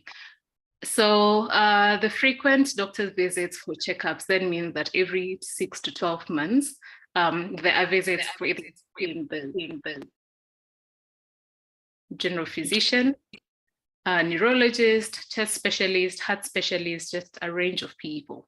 And these then visits, then you see how much more frequent they are than the next person who, yes, may have a disability, but does not have these very real health impacting needs. And then the issues of bus stops and parking lots.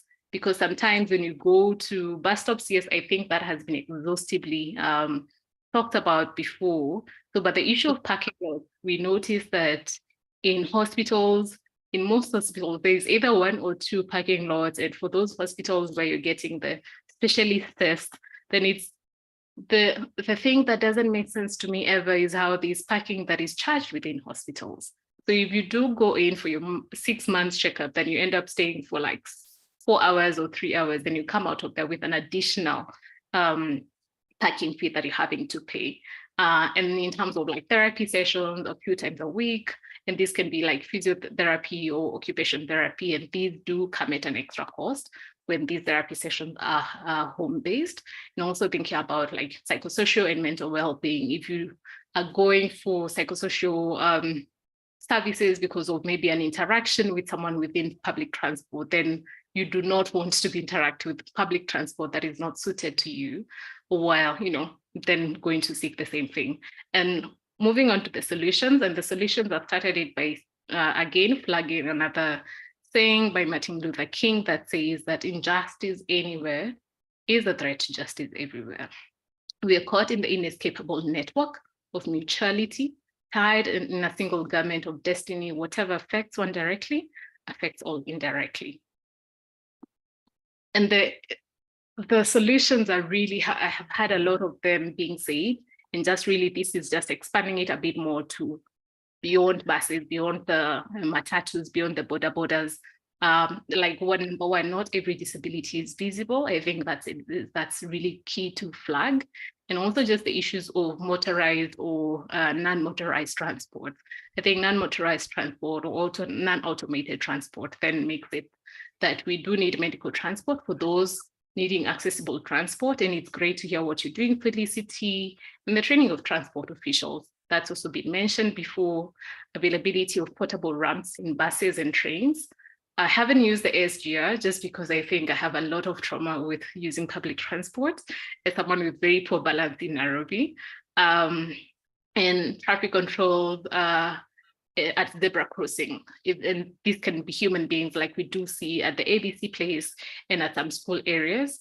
and wheelchair accessible spaces, for long distance transportation, and the manufacturing of these devices then again should be suitable to, the different types of disabilities. And I think what is also necessary to flag is the issue of insurance, also needing to cater for these cost of assistive devices and recognize them as life supporting costs. And that is all from me. I did change my last slide when I had a few of the other speakers. And the last slide has an image of some two elderly women riding their mobility scooters. And one is saying, "Did you see the bite on that guy?" And the other one said, "Actually, I did, yum." And then they all say, "We'll be the old ladies chasing hot guys on our mobility scooter, best friends forever." And you have my contacts. You can contact me on email, LinkedIn, or on both emails, and just to, thank the organizers for this. Thank you. Thank you. Thank you so much, Faith, for that great presentation. And we'll hand over to Winnie to give the closing remarks because I'm being told we are far much behind time. So Winnie, over to you. Thank you very much for being patient and also for waiting for all the speakers to speak to us all. Yeah, I'd really love to thank all the people who have been helping people with disability around, and also I'd urge us to continue supporting us and also be on the front line to know which kind of help we need, because some are not genuine and some are genuine. So we'd really love you to collaborate with us to also create that a healthy and conducive environment for all of us. Apart from that, you can find me on Facebook, Winnie Ongoja, TikTok, Winnie the Blind Physiotherapist, and all my social media handles, you can find me at Winnie Ongoja. Thank you, and God bless you all, and see you next time.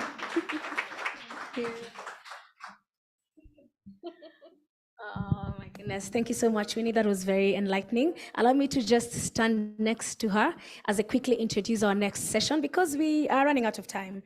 Our next session is an intersection between public transport and data and gender.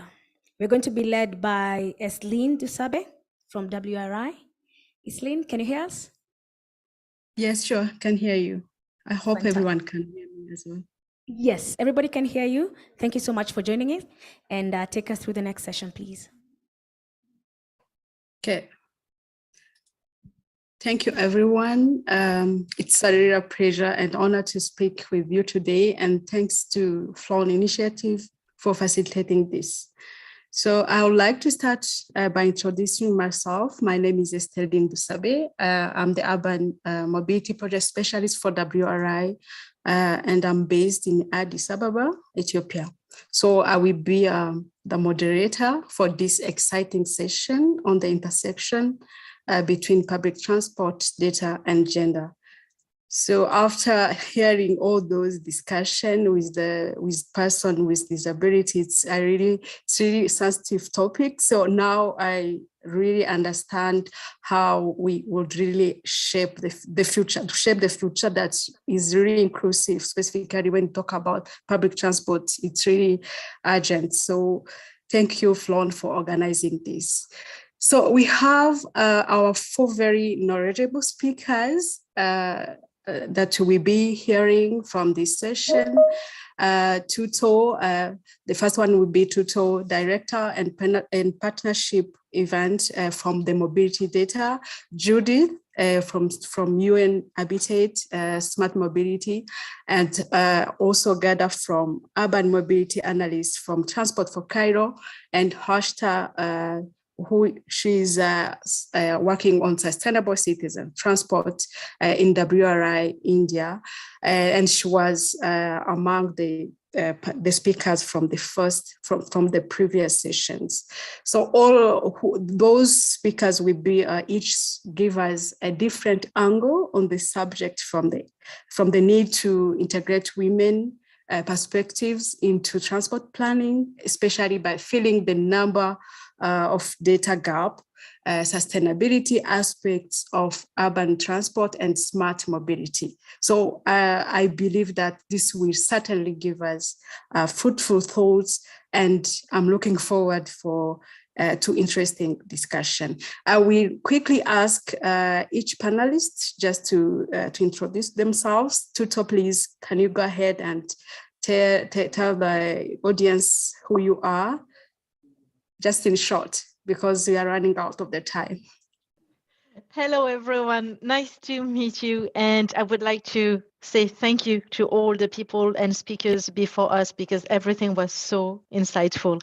I'm Tuto. As I said instead, I'm based in Paris. I represent Mobility Data, the nonprofit organization behind the open specification GTFS and GPFS. Thank you, Tuto. Gada?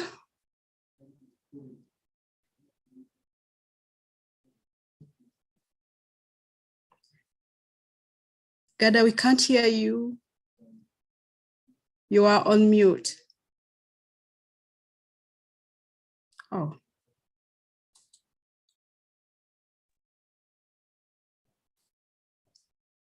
Okay, maybe while figuring out how Gada can speak, we could go ahead and Judith, maybe you can introduce yourself and then you can come back later to Gada.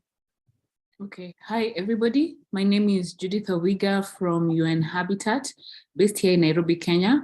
I mainly work on smart and electric mobility, the intersection of mobility and technology solutions. Thank you for having me.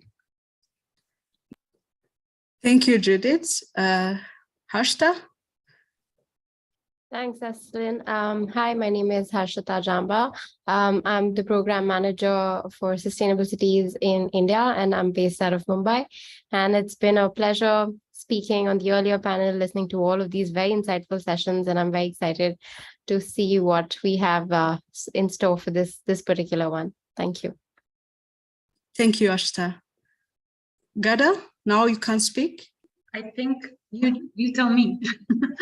Hi, Okay. Hi everyone. My name is Ghada and I'm based in Cairo, and I'm a research associate at Transport for Cairo, and I work in the Urban Mobility Lab and map visualization, and I'm excited to be with everyone today.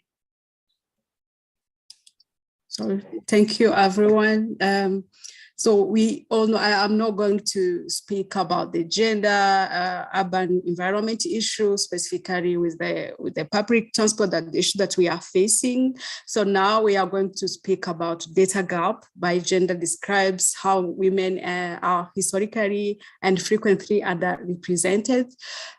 So most of the speakers for today, I'm very sure that they were speaking about that, but now with our honorable speakers, we are going to talk more about the data that will be really needed in order to improve the way we work, specifically the women, and of course the data that can be needed so that we can have public transport that is really inclusive towards sustainable transport for all.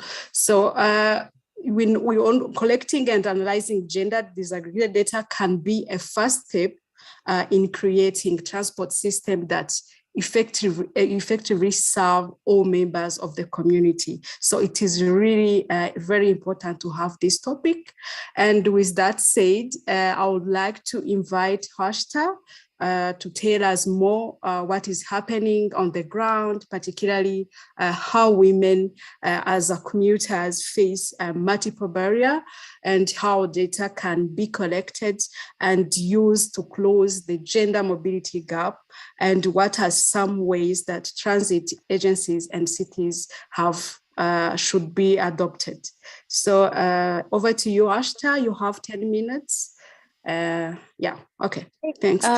Quick check, can everyone see my screen and hear me? Yeah, sure, I can see it. Perfect.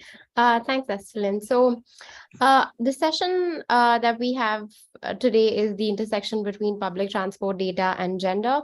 And as Estelin sort of mentioned, we don't have to get into what are the problems. We know that there are many, right? So I want to just get right into a question that does city transport really work for women? And through all of the sessions, and particularly the last one, I mean, it's a resounding no, right? We know that transport systems in cities do not sufficiently cater to women's needs, right? And if you see, I mean, this is something that I always say, it's been decades that we're talking about just safety around women, a safety of women in transport, right? If you see it, and it is all over the world, it's not a particular country or it's not a particular region, but safety for women is something that has always been discussed, and a lot of solutions have sort of there have been a lot of solutions which have been deployed all over the world, but unfortunately somehow we still haven't been able to figure it out, right? There has been this templatized version of solutions that we use, right? Either we have women only transport, or we put a CCTV camera, or we have these helplines, but really have those really worked? We also need to understand that the problem, or why is it that city transport does not work for women, is just more beyond safety, right? We also don't know. One of the problems is that we don't really know how women travel. Now, we know that women step out of the house for work, for education, for a bunch of other reasons. They also have household responsibilities that they cater to. So all of the work that they do have a very huge component of care work, right? Which is not accountable, which is not accounted for in our traditional data capturing mechanisms, right? So we need to realize that women always have complex travel patterns. They have financial barriers, which means that literature suggests that the allowances for commute for women is always lesser than compared to men, right? They have social barriers. Some of the places they can't visit, or they have to rely on a male counterpart in their family to drop them to a particular place. They have psychological barriers. If someone has seen or witnessed harassment at a particular place or a particular mode of commute, then they would not want to commute through the same mode.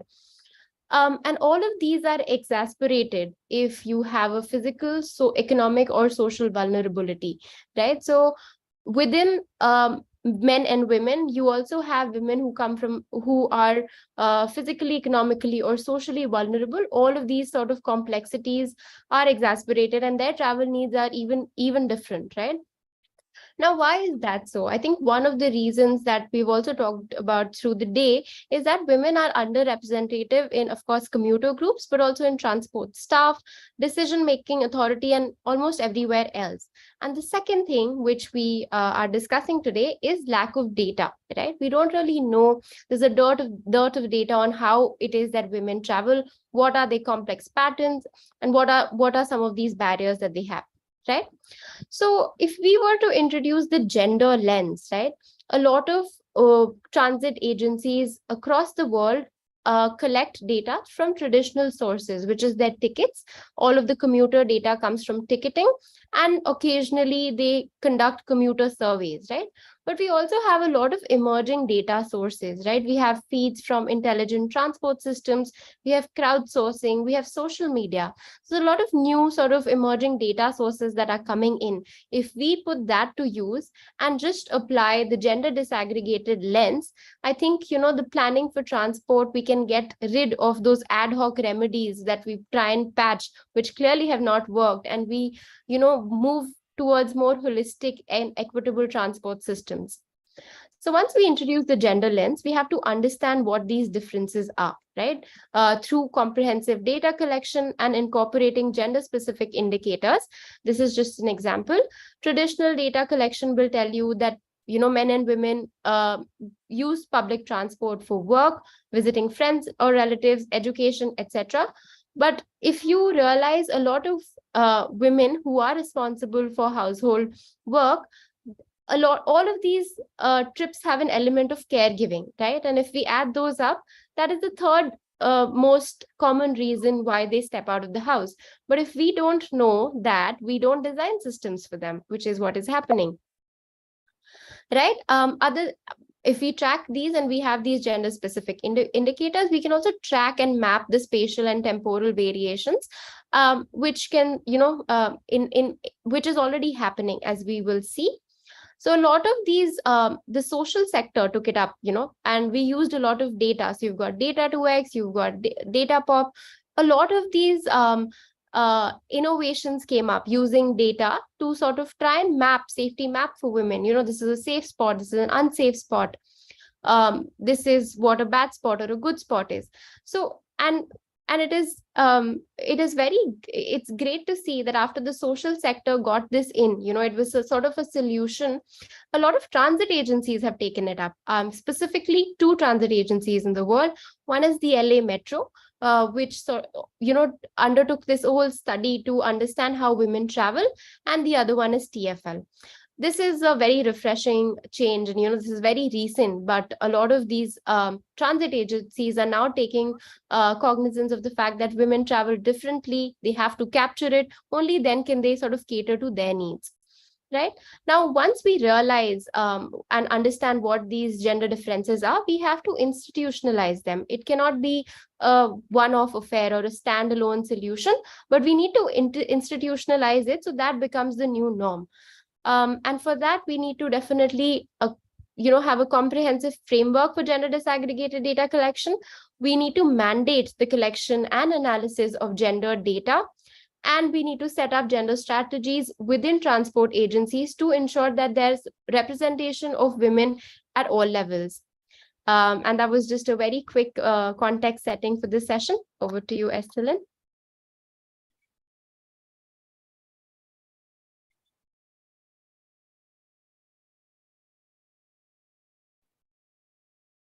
Thank you so much, Harshita, for it was very interesting overview of the number of misconceptions in transport planning. So I would directly go to the other speakers just to ask a small question. Tuto, tell me, what do you think, is it really important to collect transit data, disaggregated data? So is it important because of from the planning or from the decision-making perspective? Just feel free to tell us what you think about that. I think it's for everything, like the previous speaker and the presentation we have just heard. Globally, we are lacking data, and you cannot make any good decision. You cannot make any good plan if you have no idea of what's happening at all. So if you do not start by collecting any data, but not only on the woman usage or how they move around, but also on what are the mobility options that exist, then there is no way that us collectively we can build better and safer mobility options for all the women and all the different vulnerable public that actually rely on transportation to get from A from B. We have heard grueling experience just before from public transit users. And if it wasn't for them telling the stories, we would have no idea of what is out there. And I think that is the message I would like to reinforce before we all go into the digital world and the data world. But we need to make sure that we know how to collect sufficient and reliable data to build the system. Well, thank you so much, Tuto, for such insight. I will ask the same question to Judith. So Judith, over to you. Tell us what do you think about the data disaggregated would be important from which side, from which perspective? Hi, everybody. Yes, I do believe that it is important for us to collect gender disaggregated data, just like has been mentioned, so that if we're to build inclusive systems, if we're to have inclusive policies, number one, it's for us to identify the different needs from the different users of public transport, of different people who need accessibility, their specific, how they travel specifically. In this case, since it's gender, I'll focus on how women travel. So if we can have the data of how women travel, then we can actually make decisions related to the specific needs that come from there. So I do believe that it's very important. Like has been mentioned, and even from the research that I have seen, even as I was preparing for this talk, for UN Habitat, we are the agency that really collects data on SDG 11.2, and it's been really difficult to access this gender disaggregated data related to this. So it would be interesting for us to have discussions on how we could improve on that. Thank you. I agree. Thank you so much, Judith. Gada, same question. Yes, I think it's important, and I think we can all agree, and I can take a word from Tutu if she allows me, which is the idea of a story. I think this aggregated data is important because it gives another story, and this is the point that we are looking for, because we know that there is a gap, but the story gives context, and it gives the idea that it's not only about women, it's more about how the women and their dependents and the elderly, so it's a bigger circle than we can imagine, and this aggregated data gives insight into more than just what we can see. It gives more insight into more groups, and it's important. That is definitely agreed on. Thank you so much, Gada. I'm very sure that Hashta, as she already gave us an overview about the data, that's really needed. Just tell us, Gada, Hashta, what do you think also the data can be very important from which perspective? Right. So, I mean, as all the speakers before me said, right, I think also women rely on public transport more than men, right? So, which is why it becomes very important for us. I mean, the lack of the data, it impedes transport systems' ability to sort of measure, anticipate, and respond to women's unique needs, right? And that puts them at a greater risk of reduced access to mobility and, just to the city and other opportunities that the city has to offer. Often we say public transport is the lifeline of cities, and if women have a risk of reduced access, then that is something that is extremely important. Thank you so much, Hashta. So I will go next to our speaker and also asking specific question to each speaker, as they have different diversity of experience. So Tutu, I have a question for you that I would like you to share your insight about that. So how to go beyond mapping public transport to support better gender inclusion? So let's take a step back. Why I do love this question, why beyond mapping is so important for me. We have been very proud to support Digital Transport for Africa, the project that Esteline represents and works so hard for, that is to collect and map public transit options on the African continent with pilot cities. But we kept on saying at Mobility Data that mapping is not enough. It's only the first step. It's to know what kind of public transit offers that there is in the city, to know if, for example, the timing, the schedule, the routes, but that's only the first small step. And to go beyond that, to make sure that we build a better and more inclusive system for everyone out there, and especially the women and the families, is to make sure that the data is of high quality and maintained. Because, for example, if we look at a Matatu line, we know more or less from which area to the other area it is going, but the schedule can change, the route can change, and that is important to make sure that we keep having very good quality data before we make a decision. And then a third layer, once we get all of these, is to make sure that we go to all of the speakers that we've heard before us, before this session, all the researchers, all the academics, to localize as much as possible the insights. And as Kara said, to give us the story, because it's based on the story that we can understand why some bus line, for example, or some Matatu options, or even like in some cities, why public transit is not working. And based on that, crossing with the network of the mobility option, I think it's when we actually start building a city, a system, a network that is fully inclusive of all the women, people with disabilities, but also the elderly and even children, if we want them to have one day the autonomy to go from A to B to school, for example, as much as they can and safely. So again, as I said, it's a collective effort, and I'm so honored to be sharing this panel with everyone, because I think that even if it's late in the day for people in Nairobi and for all of us, we need all of this. We need all of our initiatives to come together to actually be inclusive. Wonderful. Thank you so much, Tutu, for such great insight that you share with us. We really appreciate that, and I think that's with this thought will help us, to navigate and to know what's really needed from the ground in terms of data towards sustainable transport, inclusive. So I will go to the next speaker. Judith from UN Habitat.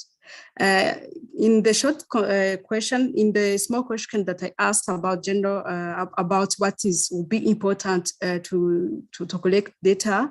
So tell us, in the context of SDGs 11.2, when measuring access, so do you consider a gender disaggregated data, or what, or if yes or not? And also, do you have like complete data to measure it, or there are some missing data? Over to you, Judith. Thank you, Esteline.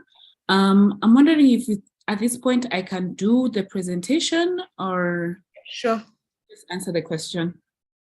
Yeah, you can. Okay, cool. At least try to be short, yes. Because we are out of the time. You have 5 minutes. Yes, I will make sure to do this presentation within 5 minutes. Let me put on my timer just for good measure. Great. So I'll be doing a short presentation on the intersection between public transport. So going into my presentation, like I mentioned, we are mainly focusing on SDG 11.2. Oh, sorry, it seems to be moving on its own. So the goal of SDG 11.2 is to make cities and human settlements inclusive, safe, resilient, and sustainable. And specifically related to this conversation that we're having here, we are looking at SDG indicator 11.2.1, the proportion of the population that has convenient access to public transport disaggregated by sex, age, and persons with disabilities.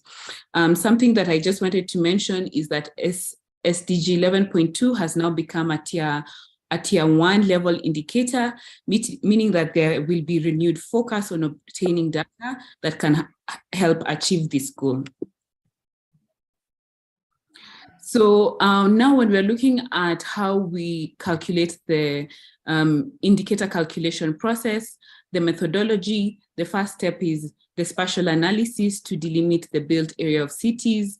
Then we look at the network analysis to measure the accessibility of 500 or 1,000 meters to the nearest public transport stop, estimation of the total population in the built-up area of the city, and that within the transport accessibility area, and then calculation of the percentage of the population with convenient access to public transport with respect to the total population within the city.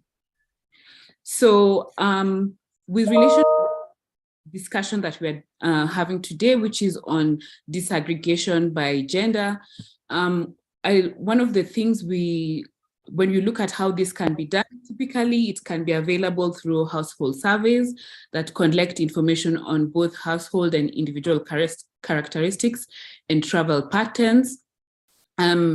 These surveys could be used to collect information about the quality of service, such as the time to reach a station, considering the different obstacles and the wait times.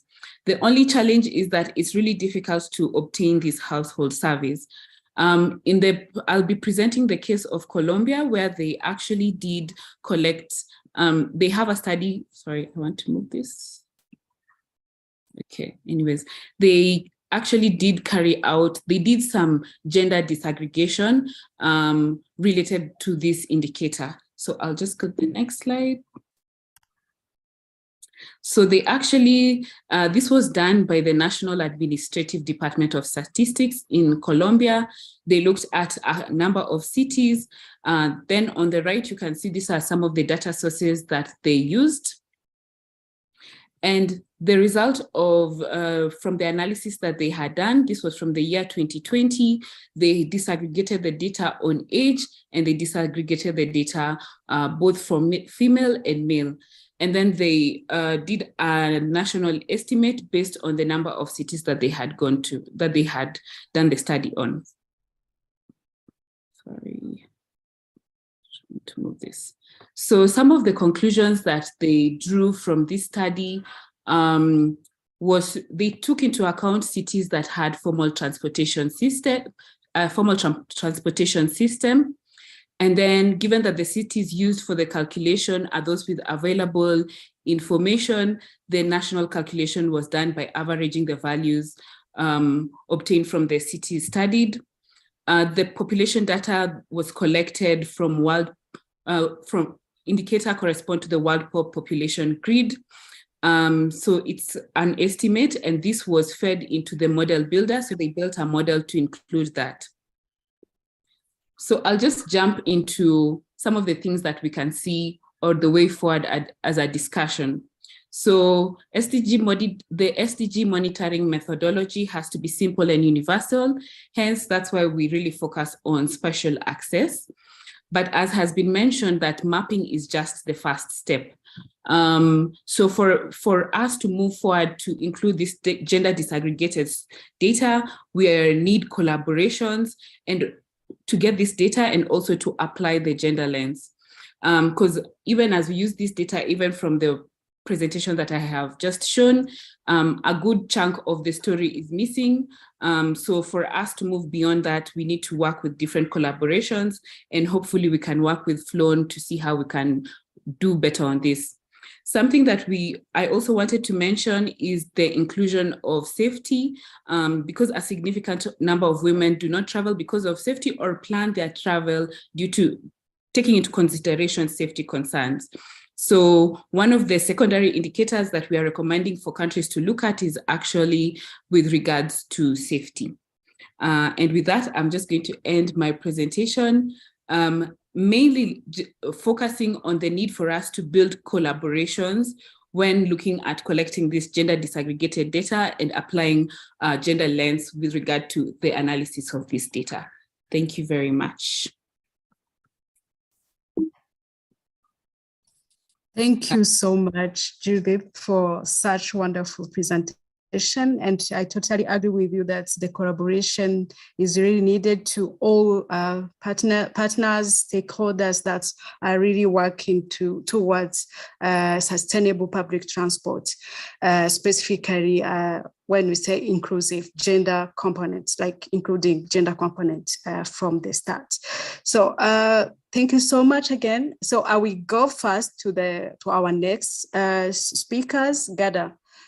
So how can such data collection lead to more just and inclusive projects, raising the issue, and you can talk about that by raising the issue of women underestimated. So go ahead, Gada, you can share your screen as you want. Sure. I'll share my screen so that we can look at the answer together. Okay. You can see my screen and hear me well? Yeah, sure. Okay, sure. Now to answer your question, I'll start by sharing a story about a girl. Let's call her Sarah. And this girl is a 16-year-old and she lives in a small city, about 100,000 inhabitants. And the only available education facilities in her city are for basic education. So for Sarah to complete her higher education and to have access to a better job market, you'll have to travel or commute for about 60 to 90 minutes to the closest city. And this is the case of a lot of Sarahs. This is the case of one specific girl in Edco, which is one of the cities that we have studied in a needs assessment study in Edco. And this explained a lot about why lots of girls didn't finish their higher education.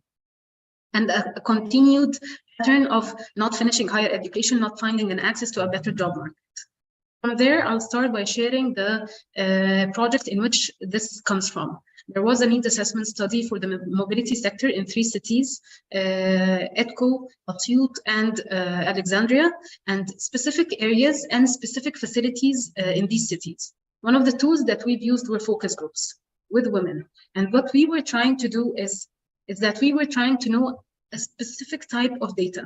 We were trying to know more about their mobility patterns, why they were commuting the way they're commuting. And the most important is that their experiences in the terminals themselves, which is the study area that we were working on. But it exceeded that. We didn't just know these points, but we know now the implications of transit systems on their lives. We know that now, just as Judith was talking about safety, some women would prefer walking for long distances than actually riding a mode of transportation that is not safe. Some women would move in clusters or groups to avoid feeling unsafe in a street that leads to the closest terminal. So this pattern of how women adapt not feeling safe became clear through focus groups. And the time poverty that Hirschtel was talking about, how complex the system of mobility is with women, because we have different destinations throughout the day. We just don't go to work and go home. We do several things throughout the day. So the system and the complexity of it was very clear in the focus groups. And the problem and cause and impact analysis helped us to understand that the apparent problem is that women don't feel safe in modes of transportation. But the cause of it would be that taxis are not regulated. The impact of it would be that women cannot ride taxis, and therefore they walk longer distances, and their travel journeys are longer, and therefore time poverty is there. And this has many implications. So the sequence of seeing everything and how the domino effect of the inaccessibility is quite clear in focus groups. I'll end that with the bigger question is, why is it that focus groups helped us see this? Because not only because it gave us a different insight and a bigger story, but also because it gave the women space to share. And this is, I think that this is something that we can all agree on as women, is that the space to actually have a conversation and the space to have a dialogue shouldn't happen on a policy level or a decision maker level only. It is important on that level, but at the same time, the conversation with the women gives them the space and the validation that they felt they could share their stories, and that they had the empowerment to say that they don't feel safe during this and they feel safe during that. This is how I will end it, that how can we think we can build transit systems so that women and girls like Sarah can actually find an access to higher education and to better jobs. I'll end here and can move on to the next part. Thank you. Thank you so much, Ghada, for such discussion and bring out such sensitive issue, specifically when you talk about group discussing with women, you know, because they are the ones who really feeling the issue comparing to others. And as the previous session that I have been participating in, like most of the people who are injured, like who are working in transport sector, most of them are women, are men than female. So they are the ones who really decide for us, and they are not really like feel our unsafe or our issues. So this is really an interesting topic, and we go back to Harshita. Harshita, you had been working with in gender disaggregated data. So now I want you to tell us again about like how have some cities and agencies creatively used gender disaggregated data? You just have 5 minutes as well. Sure, I'll try to wrap up a little earlier, but thanks for that, Esther. So I think, you know, a lot of these cities are recognizing the fact that their through the traditional means to collect data is actually outdated, and the traditional means does not cater to the needs of 50% of its commuters, right? Now, when we look at the new sort of data that is available, very rightly another speaker said that mapping is just the first step, but you also have a lot of cities are now going back to saying that, okay, here we will take a step for gender safety, and we want to go and collect this data. But I think a lot of the data is out there, right? You've got your mobile phones, you've got geospatial data, and you've got the digital trail of social media these days, right? And that can sort of be used, and only if you apply that gender lens, then you see a lot of difference in how women travel, right? And this happened in Latin America, where mobile phone data was used to sort of get a comprehensive understanding of how men and women travel. Some agencies that have, worked in this regard are TfL, LA Metro, for instance, very recently came out and said that, okay, we've been making a mistake. We know that men and women travel differently. We want to find out more. So they sort of commissioned a study on the metro itself, right? And they figured that, these are some of the differences, these are some of the problems that women face. And now what they've done is they've actually constituted a committee within the transport agency, which looks at these diverse needs of men and women, right? So that is a good sort of case study, and they're sort of following up on that. They have also invited a lot of, again, in order to get social media data, a lot of cities have actually said that we want to hear stories of harassment. We want to hear stories of, harassment on transit data. So they've given a hashtag, and they have encouraged women to actually tweet about it. And while we're talking about gender equality, we also understand that not everyone has the access to tweet, right? But also, if I am doing that, for instance, there's a particular metro station or a particular exit that is troublesome, if I am raising that out, I'm also, if the issue is being resolved, it's not just being resolved for me, but a lot of other women who are using the metro, right? So I think there have been a lot of steps. Mumbai, for instance, with our project, has sort of taken cognizance of the fact that now that they're building the whole metro system, they will consider gender disaggregated data to be institutionalized. So there have been, I think these are some of the cities. I hope the next time we speak, there are much more examples that we can cite. There are much more cities that take cognizance of the fact, and governments that take action. That's about it, Estela. Thank you so much, Ashta. And I totally agree with you all that specifically when we talk about data, and as the one that of the project that I'm working with, Digital Transport for Africa, we are also facing such challenges of the data that are outdated.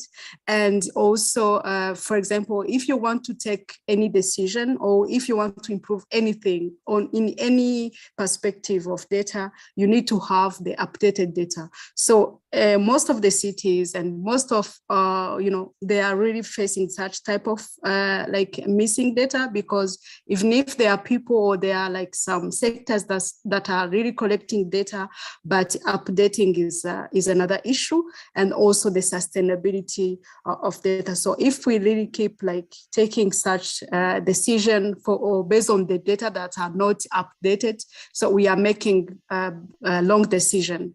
So it's really challenging, and we really need to speak out this, and specifically when we are going to improve for anything, specifically when it's about public transit. So thank you so much for the all speakers. So I have the last question for you, for each of everyone. I see that I didn't see any question from the audience through the chat, but feel free, if you have any question, you can just drop it through the chat, and then we can our speakers can just answer you if you want, or just feel free to reach out to us after the session. So let me start. Let me go back to Tuto. Tell me just what will be the recommendation to the cities, to the officials, to government, to policymakers. What will be your final like closing remark for this session or recommendation that you would like to see in the future.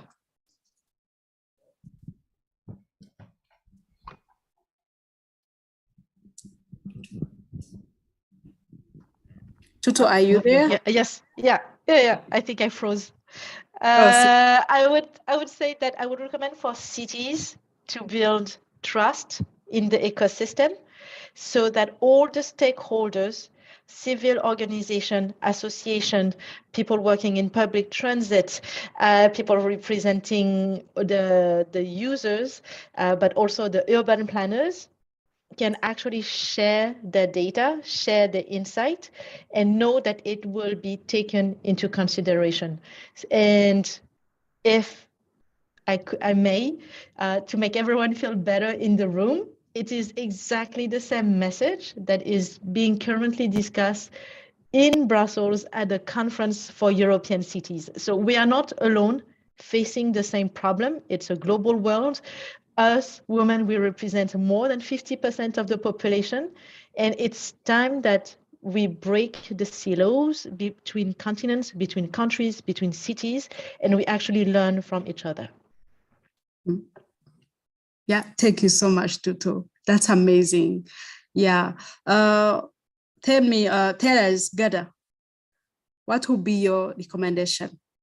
I think my recommendation would be related to dialogue. I mean, it just keeps being there in my mind. I think having a constant dialogue, and not a dialogue related to just safety, but a constant dialogue that is built with women to find out how to build transit systems that respond to them. Because as Tu said, there are silos, and there are a lot of silos. Africa is in a silo, Egypt is in a silo. Each city is just suffering in its own silo, and it's becoming a lot of stress because we all know that we share a lot of the stress. So I think it's time to build just these bridges and to create a constant dialogue that can enable people to actually acknowledge that there is an issue and then get a step forward and start addressing the issues one by one, because collectively, and I think the word for the day is collectively, is we can find a better solution and an easier one. Thank you so much, Gada. Yeah, dialogue is key. If we don't really speak out, and I really appreciate the Flown Initiative, because they are the ones who are really pushing us to talk about the issues related to women. So big up to you, Flown Initiative, for facilitating this. And this is the way of speaking out. And please, all women, we need to stand up and talk about any issue that we are facing. So Judith, what would be your recommendation? So looking at it from our perspective, where, we mainly measure using spatial access, and then even from the presentation that I presented, they layered it with population data. I think one of the things that is missing in a lot of this dialogue, even as we present this data, is the stories, the nuance of how women travel. So I think in addition to the dialogue, I would say some of the things we need to be pushing is the stories around how women travel, so that these stories, they give meaning to the data. That would be my recommendation, and that would be what I would push for, more of these stories of how women travel, so that people can actually question, what does this data actually mean? What is it actually saying? Wonderful. Thank you so much, Judith. Yeah, storytelling. It's also the other key to speak out. Dialogue, storytelling, trust in ecosystems, all those recommendations are really, really very important, so that we can really, really improve and have sustainable transport that are really inclusive. Okay, so Ashta, tell us, what will be your recommendation? Thanks, Esselin. I think, what I have learned in my very limited experience is that there is no one formula or no one template and no one solution to address this very wicked problem. What does exist, however, is a mix of solutions. Each one of these sort of form a part of the larger jigsaw puzzle, right? Like, for instance, building alliances and coalitions. But I think in the larger scheme of things, we've got social enterprises, donor agencies, and private sector. I think all of these have their place. And in order to achieve equity, I think a cross-sector scale is required, which effectively leverages assets and resources from businesses, from governments, and civil society. That's what I'd say. Perfect. Thank you so much, Hashta. Yeah. I think that's really gave a good conclusion and a good recommendation to our sessions. It's really important to understand how to use right research methodology so that to get the reality on women travel in order to make sustainable urban transport inclusive. So thank you so much, all the speakers. Thank you so much, all the audience that we're following us. So please feel free to reach out to anyone from the speakers. If you have any question, you can reach out, and please tell us. Also feel free to for Flown, if you don't have. I don't think that we have shared our email, but any speaker here, you can just put on chat your email address so that anyone can reach out to you and then ask any question that they would like to have. So thank you so much for your time. And I really believe that once the women stand and talk, I really hope that we will be having the sustainable urban transport that is really inclusive. Thank you so much. Over to you, Flown. Thank you very, very much, Esteline and your team, for leading such a wonderful session, a session that is actually bringing us to the end of this particular day one of our conference, Women in Transport in Africa. It's been a beautiful day. It's been a beautiful time. I think we are learning a lot and we are changing our mindsets. Everybody who's joined us live for virtually, and everybody else who's here, what we are saying is thank you so much, or in Swahili, asanteni sana. Allow me to very, very briefly just take you through what we talked about today. And today's session, we deliberated, the deliberations rather, was centered around life experiences of women professionals in the transport sector in Kenya. The various sessions of the day also explored how different users experience the transport systems. Now, 5 speakers gave an overview of women in transport, a session on how Open Street empower women and lead to more equitable street designs, followed with presentations from 6 speakers. The rest of the day was focused on current situations in transport in regards to inclusivity, touching on women cyclists, persons with disability, and the intersection between public transport, data, and gender. We'll definitely give a more comprehensive report tomorrow morning as we open day 2 of our Women and Transport Conference. Thank you so much again for being here with us. Now, allow me to reiterate that the reason we're having this is to create a safe and professional transport industry for you and your loved ones. My name is Mbeki Mwalimu. Our sign language interpreters have been Chris Paul Ndongo and Shadrach Odari Misonga. See you tomorrow. Laleni salama.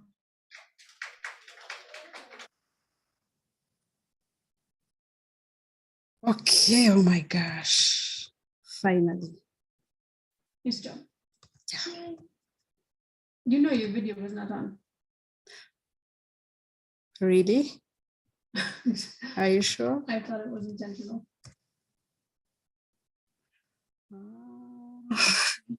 Sorry, I was going to say